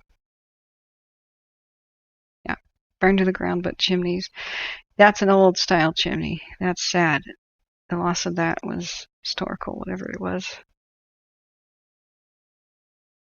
And we're getting to the point where we're getting very low on the actual surviving historical structures. The Bear Fire, the Camp Fire, the other ones earlier. There was one called the Belden Fire, I believe. They're struggling to take care of things, but one by one we're losing almost all the history of this region. It's really sparse. Ghost Town books written 20 years ago that show all the stuff that used to be here. Like, I struggle to find standing structures anymore. So Rich Bar Road. Rich Bar is a place name. The actual town was completely washed away in some flood. Mark Twain was here, I believe. He went up 70. The Shirley letters were written here. That's something you can Google. A lady, one of the few ladies to be here in the gold rush, came to Rich Bar, and there was a couple thousand people living here in tents. And then, but they had a 2-story, like, fancy hotel, because the miners paid with gold dust everything. And so there's constant mule trains coming up from Marysville that gave the miners everything from fresh eggs to eat to oysters from San Francisco to, they even had lace curtains and stuff coming from the East Coast. So that's because money was here. And you could make a whole lot of money mining the miners. Buying a shovel was like an entire year's wage, because you could use that shovel for a day and make 10 years of a wage if you were lucky. But can you imagine a $40,000 shovel? That was the equivalent of stuff. Eggs were $10, so it was like your month's wage was to get a dozen eggs. So Rich Bar is a place name, but on the road it looks like people have built stuff up here up on the meadow. But as far as like a town with a store, I don't know that really has existed for a while. But everywhere that there's a bar, which is a bend in the river where you could put structures, you'll generally find some. Oh, at least half of this was destroyed. Yeah, that looks historical. The old rusty tin roof. So they just weren't able to save this stuff back here. Just burned to the ground. This was saved. Motorhome. Used as residence. No damage. Yay. This, but the majority of this stuff has burned, it looks like. I was about to go up the canyon and film everything that I could. I was mapping out historical sites via satellite, and it was going to be one of my driving tour videos. And just once again, before I do it, it goes up in smoke. Like I was going to do that in early June. Take my drone here. Now, I don't honestly know how to say Virgilia. It is Virgilia, right? If anybody's still with us. We have a couple of people still hanging out. Looks like saved for the most part. That's great. So they won't show things, but we can use our little gold man again. Go to Virgilia.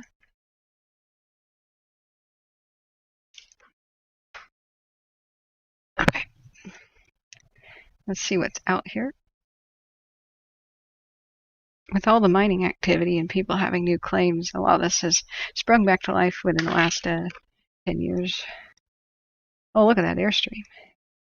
So it looks like a place to camp, places for people that do their fishing and mining, and looks like the remains of an ancient store. Wow. They saved this. Good. And maybe they sold gas here at one point. That's kind of like the old cars would pull up underneath this sometimes. That's kind of like that look. But really, it's got the look of a smithy. This could be where before you got gas, that they may have stored a carriage or two in here. This is almost stage stop look esque, Age of that structure, I'd really love to know. They could be really deceiving when you put new siding or something, but isn't that hewn logs? Wow. That's a log structure, isn't it? Or very rough cut lumber, extremely rough cut, and that kind of speaks to age. So I'm glad this little spot, this little peaceful spot, is saved. And you can see the old. They used to have motor camps, motor coach camping. So you would rent a cabin, and you would have a shelter for your Model T or your old car. You know, and these were very popular in the 30s, and because it was. Sometimes the room you were in, it was just one big room, and it was little more than a shack. But your car had a shaded space. And a lot of people opened the car doors to the left of it, and they extended a tent out the side of the car, and it was called a motor coach camp. And you either were poor and had the campsite without the shelter, or you had the building to go into and sleep in an actual bed. But that reminds me of that. This could have once been like a motor coach camp. Now we're going to move on to the rest of, looks like things are saved around Virgilia. Twain. Now a lot of people are on edge about what's going on with Twain. What was lost here? And then the Butterfly Valley area.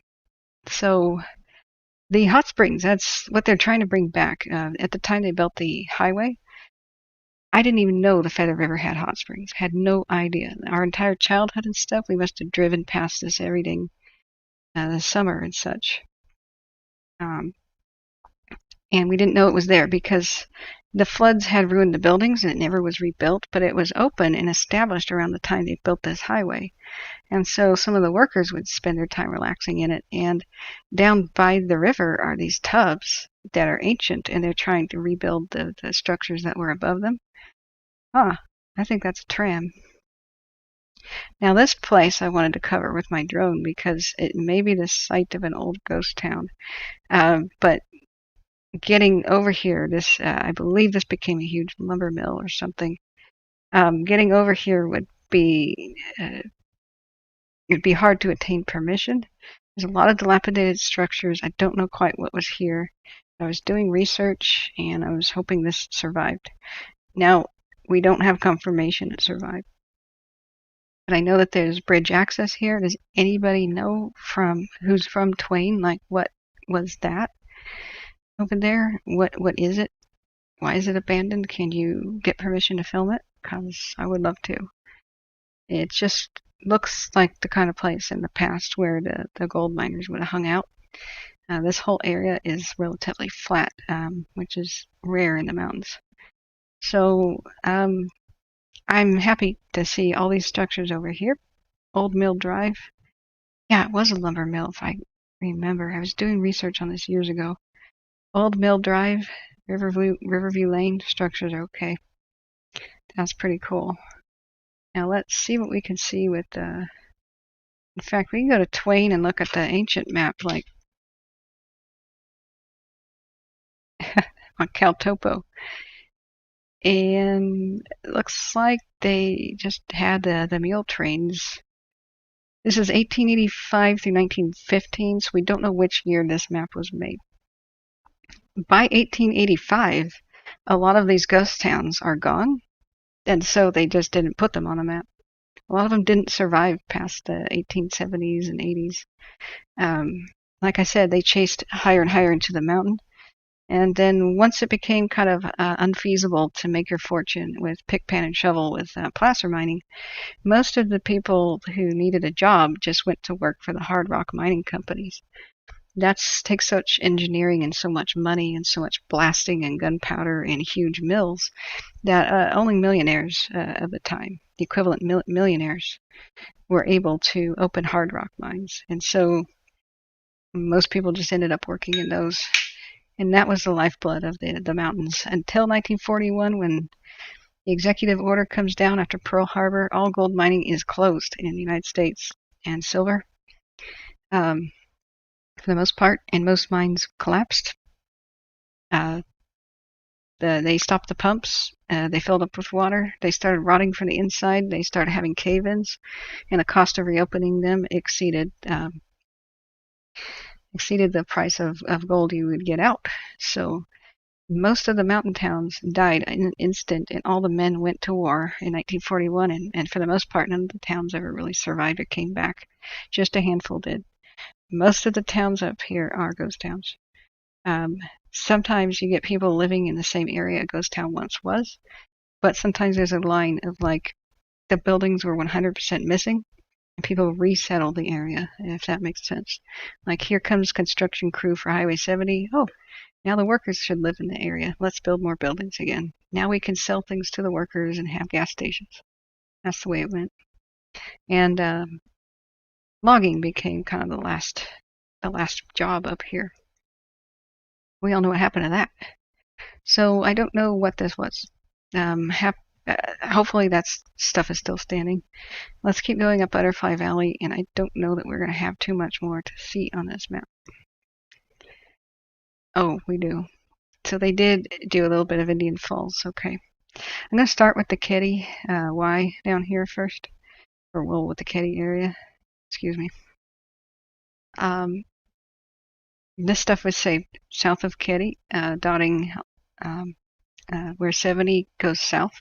89 is what keeps going up towards the north. Wait a second, am I confused?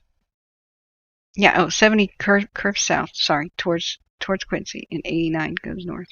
So the Y is here. It's technically the Y. See how the road becomes a Y?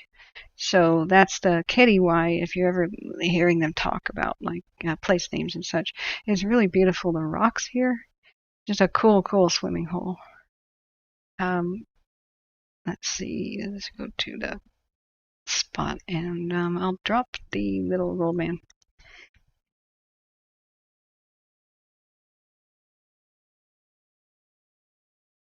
Okay, so here's the Kitty Y. 89 going to Indian Valley that way, headed south to Quincy this way.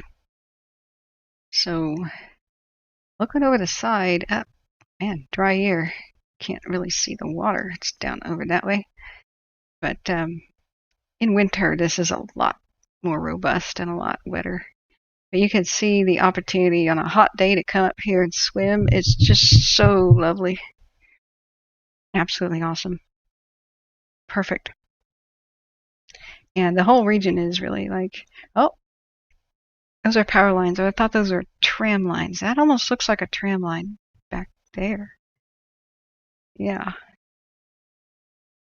So picturesque. Let's go back to the map of destroyed structures. So what survives is, I'll go back way down there south of Kitty, and I'll show you that region real quick, then we'll go look at the destroyed ones. Now, Kitty had a series of murders, well, actually one night of a terrible murder, and it was a very safe area. It was a place where people camped, and there was a little resort community of cabins, and some people lived in the area, but mostly the cabins were rented out, and there was a family massacre of a family there in the 80s called the Kitty murders. They're kind of unsolved today. The original cabin has been demolished. People go and look at the abandoned ones, but it just kind of killed the area. It killed the tourism. People spoke that word, and we're just shivering. Ugh. Because the stigma just never wore off, and so most of the cabins were abandoned until recently. A bunch of them were, but I was hoping the region would come back, and we don't have word on the structure surviving there, but we do have it south. And I don't know if Google Maps always puts place names where exactly they should be, but oftentimes in towns, in narrow canyons, we've got two sections of towns kind of separated. That's called being a string town. And so even though this would be like far away from Kitty, like it may have the address, because there's just not that much flat land. So this is the stuff that was saved down here by like Evergreen Motel and Trailer Park. But other people have ghost hunters and people that like to get their spook on. They cover supernatural junk. And if you want to see what the cabins and stuff look like today, there's some of those videos. I don't believe in ghosts, so I don't touch that. I keep telling people ghost towns are just history. The town died. I don't believe in ghosts or give a damn about haunting stuff. It's mostly tourist trap stuff. And let's look at the region of what survived. Pretty cool. There's even fencing here. Is this like a horse park? Or just fencing in general? It's almost like the entrance to a ranch. It's so cool. So I'm glad to see that this was saved. Who knows what this landscape is going to look like when we drive this. I got a 4K dash cam. It cost me quite a bit of money, but when I do tour these areas, here's a motel area, I do plan to drive up and down here and document what all was saved and what all was lost best I can. But there's been so many fires in the West, that's going to be one heck of a journey. So my email, if you would like to send me any money, is catherine.davidson.wildfires@gmail.com. Even $5 or a gas card or something for a food road like a McDonald's card or something like that. I definitely appreciate any sort of little gift card that would make this trip possible, because I'd like to interview people, interview survivors, and just see what fire has robbed us of, and do this with like a professional, as much as I can make it kind of a video type tour. So any little bit helps. I don't monetize these. I don't make any money from doing this. In fact, I lose money because I could be working, but I want to take the time out to help my community. And please donate to victims first and me second. I feel bad even asking, but I won't be able to cover as much as I want to if I don't have any gas money to do a trip like this. So I do believe there's a lot of lessons here. I cover disasters and ghost towns because what I like to see is disaster and abandonment prevented. Now we're going to get to a darker stage here at Indian Falls, where we know this place was devastated. I won't show the pictures of Indian Falls burning down. They're there on YouTube. Some people were able to capture it, but they were setting up defense here when it got overwhelming. When the wind picked up and they said go, go, go, and they just fled. So that's just really sad. It's almost like 50-50 survival of the buildings here, with maybe the majority lost. It's hard to tell. So let's see if there's Indian Falls.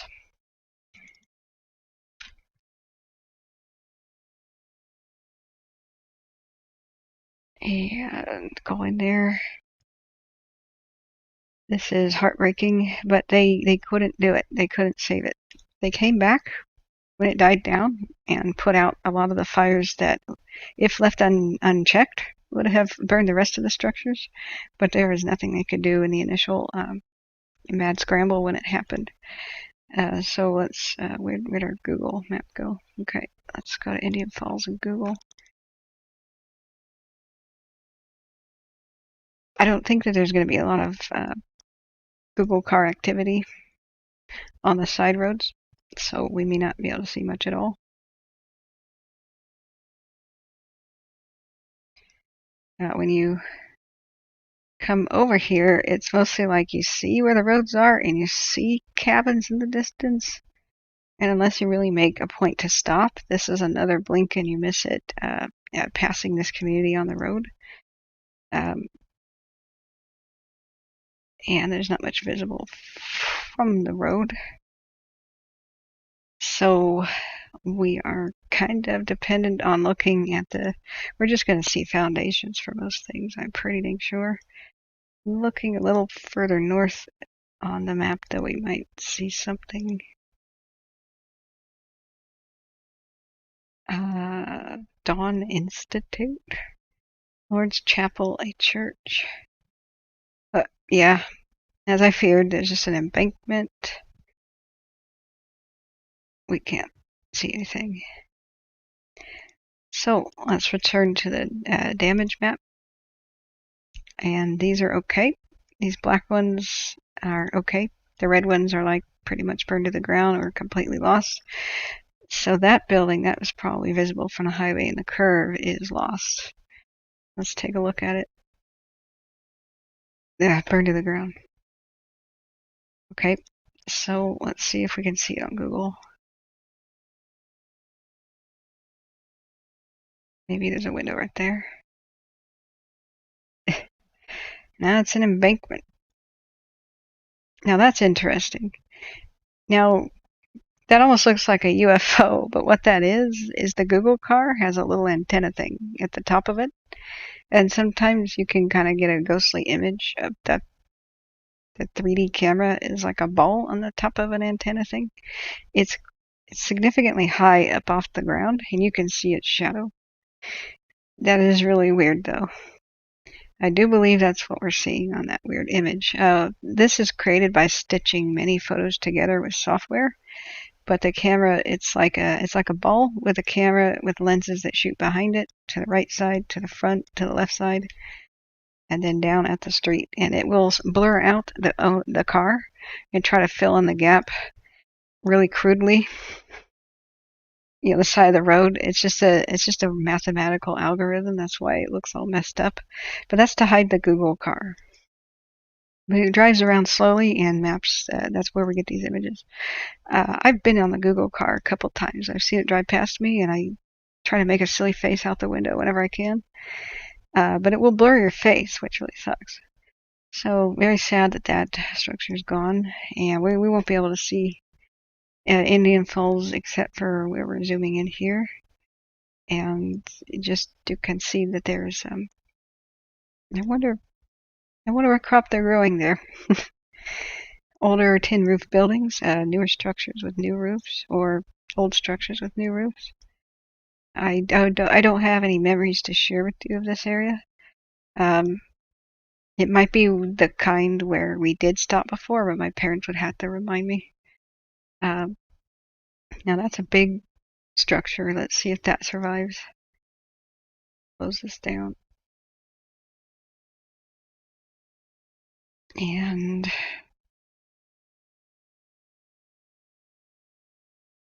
close that. It's good. It's just slightly damaged. So that is still standing.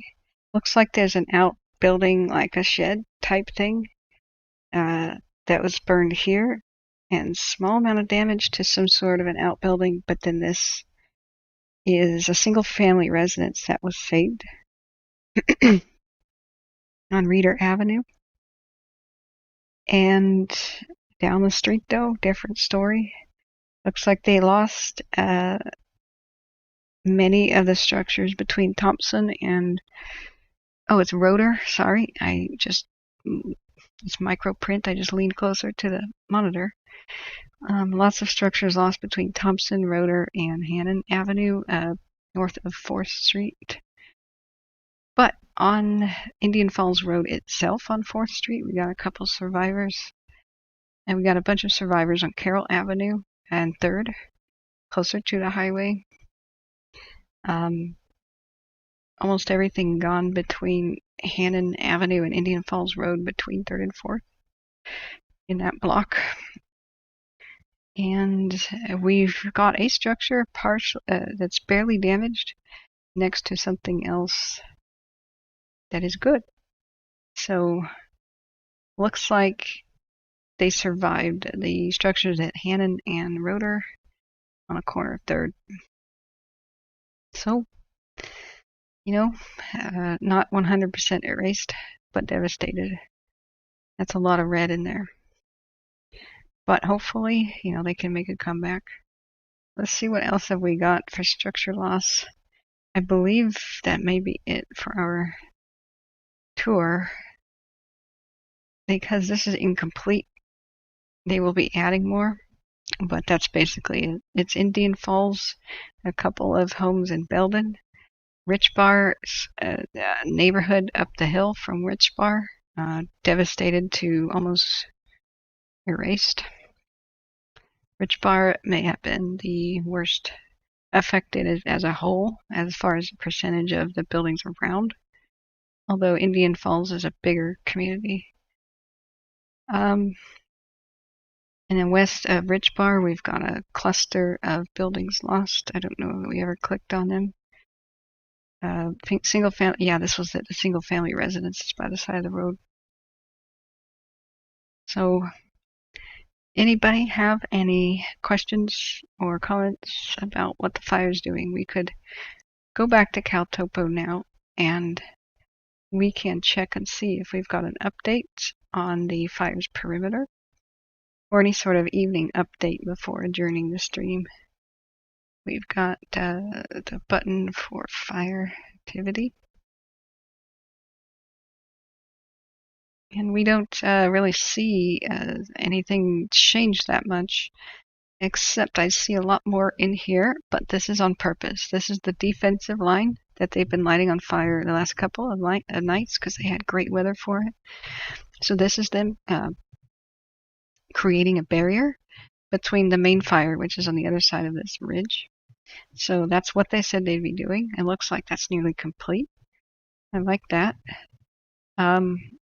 Looks like they did a good barrier job up here to protect Lake Almanor West Shore. They reported success in over where the fly fire was, firing some areas by Quincy to protect it. You can look at the camera. Speaking of Quincy, that's Indian Ridge's camera. I'm going to refresh it. Pretty lazy activity. The moon can be seen. That's pretty spectacular considering all the dang smoke that we've had. Let's look over Quincy. We've got just solid smoke. Can't see a dang thing. And they said that the smoke would settle in the lowlands, like in the Quincy Valley and Meadow Valley. That's why we see like solid black. But up at the top of the ridge, you could see the moon. It must be eerie to drive out of the smoke and then reach clarity at the top of mountains. I feel like very few people can have that view right now. Some of the firefighters maybe. If we look up from Bald Mountain Butte, that's gorgeous. We have clarity, and you can just see the fire's activity distantly. Doesn't look particularly fierce or scary, not like it did days ago. So they're using this window of opportunity as best they can here in the Tamarack fire to light things on fire and ahead of the fire, just grass and shrubs and stuff, to make a scorched earth line in front of the fire. And they are tying up their dozer lines to protect all the communities. So they even talked about letting people back into the communities. Like on you have an hour basis, gather up some things, go back out, assess things, go back out. That's kind of what they do with the sheriff's office, is before they let people back in mass, they'll just let people that say, hey, I need to retrieve something. I need to get my dog's food or medication or something, and they'll give you a time limit and then escort you back out. They won't open up to general public for quite some time. So, if you guys are still awake, all 15 of you in the chat, or 10 of you that fell asleep, and 5 people in chat. No, 4 people in chat, because one of them is me. I'm going to say goodnight. It looks much better. We are so much more relieved. We have been anxious for so long. The fight's not over yet. Not by a long shot. I'm still anxious to find out how many structures were lost in total. They're not even sure. They're still tallying it up. 10,000 structures remain in danger. More than 4,000 people remain evacuated. They keep saying 1,600 on the news. No, it's 4,000. This is chunks of counties. So Funny 37 says, I just woke up. Oh, well, I was just about to adjourn. So, do you have any questions? So Funny. And Elijah Williams says, night, night, try to have a good day. Yeah, I'll try. My sleep has been disturbed. It's been hot here too. But I will try to get that back in order. But I am relieved, we can't get 100% complacent. the wind can change at any moment. There can be new weather that comes in. There could be somebody careless with a cigarette. There could be a new fire that starts. Any new fires are the biggest threat at this point, and that can just be on accident. You know, somebody could have an overheated engine, pull over on the side of the road, and their car could erupt in flames. And then you could have another mega incident that would threaten these communities. So they will, because of all the conditions right now, keep people out for the foreseeable future. But there is a good opportunity that they have to do some serious containment. I think we're going to see numbers jump drastically, you know, like 10% at a time each day, or maybe even a 20% number of containment rather than the trickle that we've had so far, because they're starting to cinch, tie the lines completely together. And they even have contingency lines behind the lines that they want to keep the fire at, which are nearing completion as well. So by the time weather changes, the fire may not have anywhere to go. So that's the race against time. The Western Front here is the most challenging. They keep saying that. So the fight to save Jonesville, they lit this on purpose right here. Let me gesture with the pen. This is them defending Jonesville. Like I said, this is crossing the T. The winds, they tend to come up this way during the day. So if you ever see a line of fire that's against the wind, crossing the T of the wind, like this is a T, you know it's them taking advantage of it. They're trying to stop it by taking the bull by the horns. And once the fire is stopped here, because this hillside has already been burned off, they're going to try to do dozer lines and stuff like this, and then they'll attack it at the flanks, just like in war, and surround it in spots. And then ultimately, as we zoom out, they'll surround the whole dang thing. And that'll be containment. And then once they've really strengthened the containment lines, they'll call it control. But we can never let our guard down. The people who didn't evacuate, who thought that they should, during the Bear Fire, who were preparing to evacuate, they died because they went to sleep seeing a number. They saw a number of 78% containment, pretty far away from them.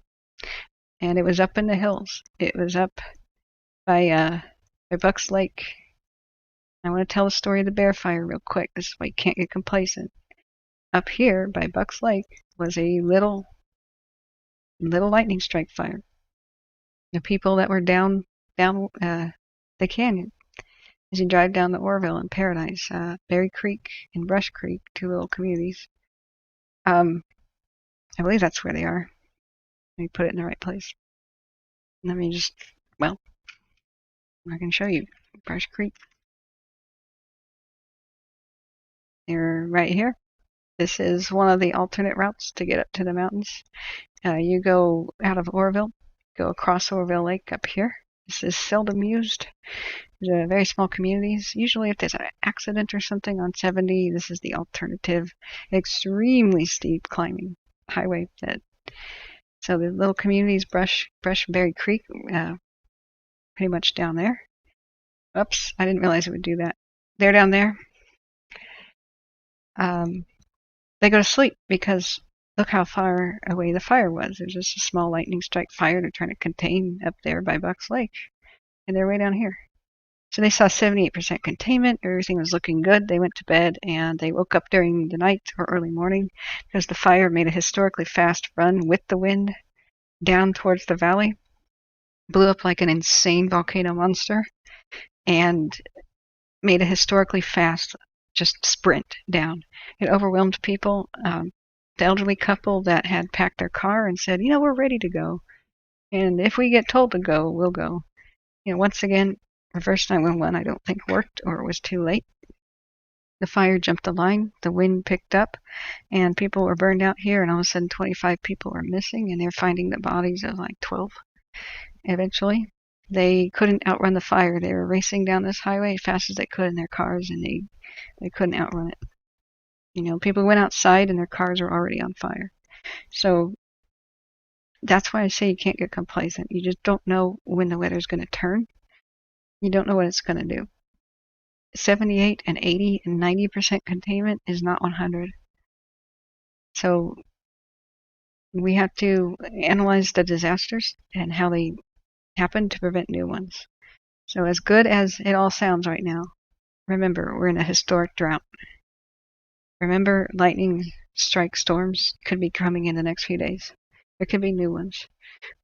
It's better to be out of there, especially if you're told to be, because what happens if lightning strikes the end of your street?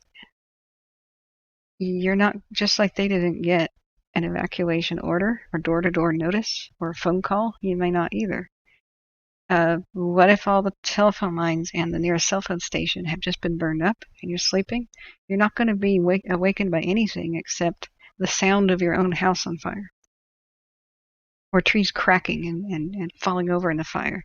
You may be awoken by an orange glow coming in through the window. That's how my friend died. That's how many people in this region have died. There's been more than 100 deaths in this whole region here, year after year after year, where the fire catches up to people unawares. Sometimes it's just high wind and the power lines are blown down at the end of your street, and you have no way out. So that's why I tell people, just don't get complacent. Have your plan. A, B, and C are your evacuation routes in 3 different directions down 3 main roads. If you don't have that, you should be out. If you're in the fire evacuation watch zone, you should go before you're told, because you only have one way out. Then also have your D plan. Your D plan is, where's the nearest place to take shelter? I've covered this many times before, but unfortunately, here at this community, there was this huge reservoir, pretty large bodies of water that people fleeing the fire, sorry, not there, at Brush Creek, excuse me, people fleeing the fire, they drove past ponds and bridges and culverts they could have pulled the car over and sheltered in little reservoirs. In fact, that actually might be the reservoir. Is that? No, it's Bucks Lakes. I'm sorry. I'm totally off my rocker. So, just the moral of the story is, here it is. I'm sorry. This Madrone Lake, some people drove past it, and this would have been a perfect place to pull over and get in the water. A lot of people who died, they drove past a firehouse, which is right down this road, and there were ponds in the back where the firefighters defend their own station. They drove past it because you can't see it from the road. There were a bunch of trees. So use these maps. Use the global imagery slider. And when you're taking your plan D, your shelter in place plan, it's not going to be your home. Don't defend your house with a garden hose. That oftentimes just doesn't work. But use the satellite map and you'll see here. There's ponds here. Here's the firehouse. Now, a lot of these people, they didn't realize that fire, if you're driving the same direction as the wind, fire will outpace you. The embers, when the fire was back here, floated ahead and started fires down here and trapped people. So by the time people blew past this firehouse, for example, they would reach where the fire was, be trapped, turn back around, drive up, and then there would be another logs or fire blocking their way. That's the #1 cause of death for these fires. Escape by car is a window of opportunity that closes, so you have to have your plan D. You're very, very near to you. There should be a place where you can pull over, or you can just, well, if people had just drive here, open meadows, open fields, they're safe. As long as a tree can't fall on you, that's generally safe. Ponds and such, safe.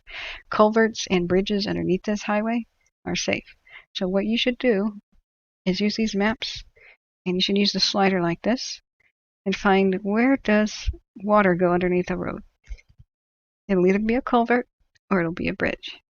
And it's a better idea, if you have fire behind you, to expect it in front of you too.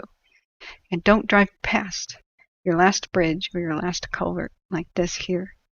Because in front of you, they might be blocked and you may not be able to go back. It's much better to shelter in place once you see walls of flames and such coming than to try to escape by car the same direction as that fire. That's not going to work. So just be cool. You'll note these places on your map. Get a paper map and mark them with a highlighter pen This is where water goes underneath a road, and you should drive around now that it's fire season. Go check it out. Print this out and drive around and then verify. Get out of your car. Is this a place I could get under the road? And you should pin that and circle it or whatever you've got to do so that you'll know as you're escaping the fire or driving, hey, there's a firehouse here with a pond, or here's a reservoir. Maybe I shouldn't pass it. Maybe I should shelter there. Keep a wool blanket in your car.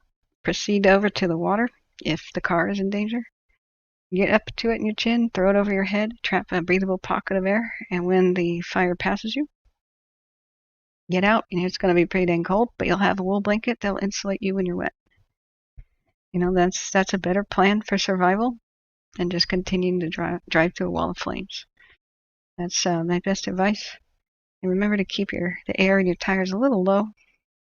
If you drive over hot pavement, your tires may explode because, the tubes may pop because hot air expands. So give it a little bit of room. Let out 5 or 10 pounds, depending on what the tires call for. Keep your wool blanket with you. Have your map made, and go out and scout ahead. Some of these places will not be good. They may be fenced, and you can't have access. And you want to put X's, like not a good spot, not a good spot. So go around your neighborhood. Use the satellite map and see, who has a pool, who has a pond. You'll be surviving even in small ponds and such if you can get yourself up in water. So you can go to golf courses, baseball diamonds, track and fields, the school, big store parking lots like Walmarts and such. Park there, block up the vents, read the book to the kids calmly, and say we're going to be all right. Just look around you. Make sure vegetation like trees, that there's no tall trees that can fall on you. Just look at their height and imagine how far they could lean over or fall, and position yourself in your car so that they couldn't fall on you. Most trees collapse and crack in half if they burn up pretty good. That's pretty dang common. Assume that trees all along the road are going to be doing that, blocking your way. Assume telephone poles are going to fall over and block your way. If you see flames already, just go to plan D. Just look at your map, dust it off, and calmly walk there or drive there. So Robin Banks says, thanks for the news. You're very welcome. Anybody have any questions about this sort of thing? This is the last call. Bugs Bunny says, in hurricanes and such, so that people evacuate with their pets. A lot of people will not leave their animals. Yep. And I'm glad that they had animal shelters this time around. This area is pretty rural, and they've got the facilities, campgrounds and fairgrounds and such. And as people are so emotionally bonded to their pets, I understand. But understand that you can get new pets too. Frankly, you can get new pets. Don't die for animals. This is, you see people do it, but don't. Your family needs you. It's heartbreaking, but don't risk your family waiting in the car as you round up your cat that doesn't want to be caught. Shut the door and say, I hope you make it. Just go. If you hesitate one extra minute, you may have doomed yourself and your family. Just be prepared for stuff like that. The more prepared you are, the more ready to go you are, the more likely you're going to survive. Time yourself. If you just hit the stopwatch on your phone and say, okay, if I had to leave now in 5 minutes, could I grab everything? How long does it actually take me to load my car and grab everything? Do a drill, do a practice drill. Drive around, verify these sites, and then do a practice drive. Set the timer again on your watch. Drive, down to where your shelter in place plan is and see how long it takes you on a good, non-fiery day. And then imagine driving a maximum of 8 miles an hour because the smoke is so thick it's like fog. Now time yourself or imagine yourself driving that slow.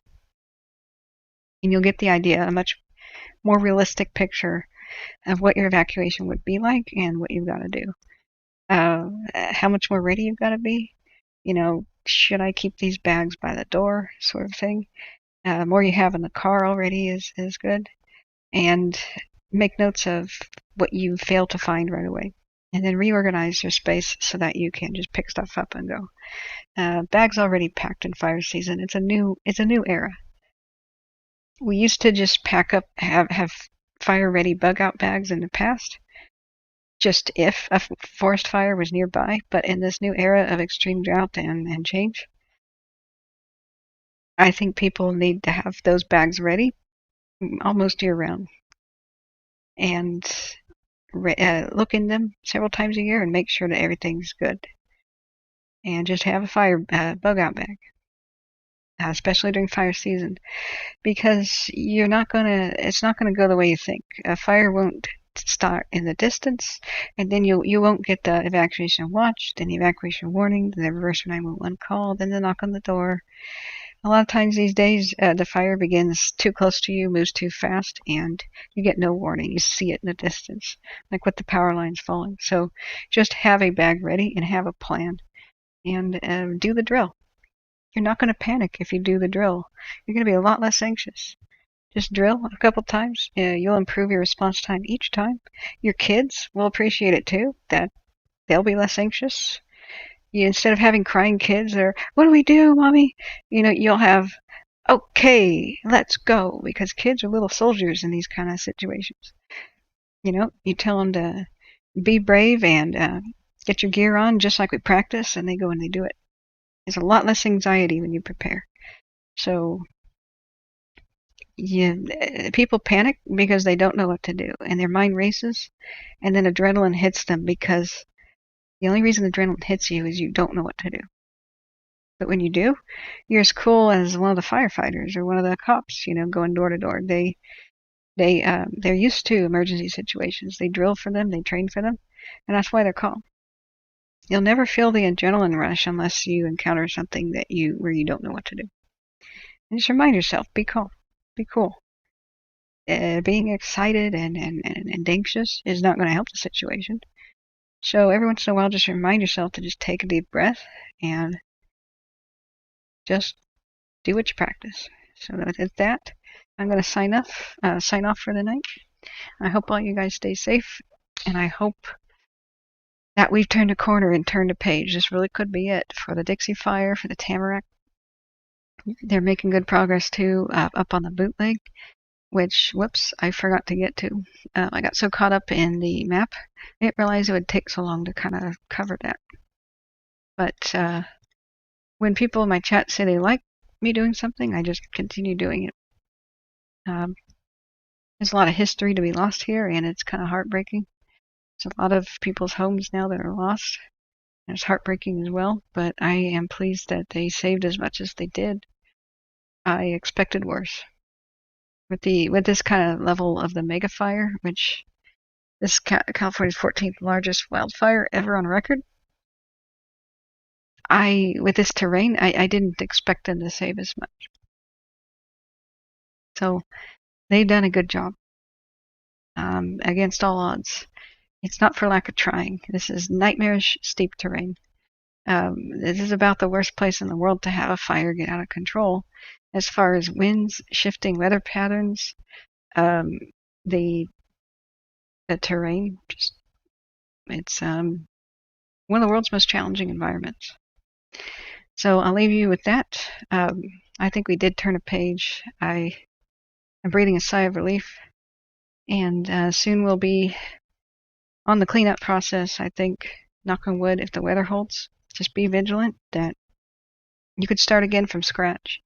A fire like in the area, like over here, could start from lightning, and we could be right back where we started. This was one spot fire. This huge area was one spot fire, and this fly fire was a new one, and this entire area was a spot fire. They had it buttoned down very well before that exploded out of control. They were making good containment lines like this. But we saw what happened. Just one ember went across the canyon, and they couldn't do it in that terrain. So we're still in extreme drought. Remain vigilant. But also realize that when you've done everything you can do, just relax. Because that's all you can do. So relax and get good sleep. And I'll see you guys next time. Good night.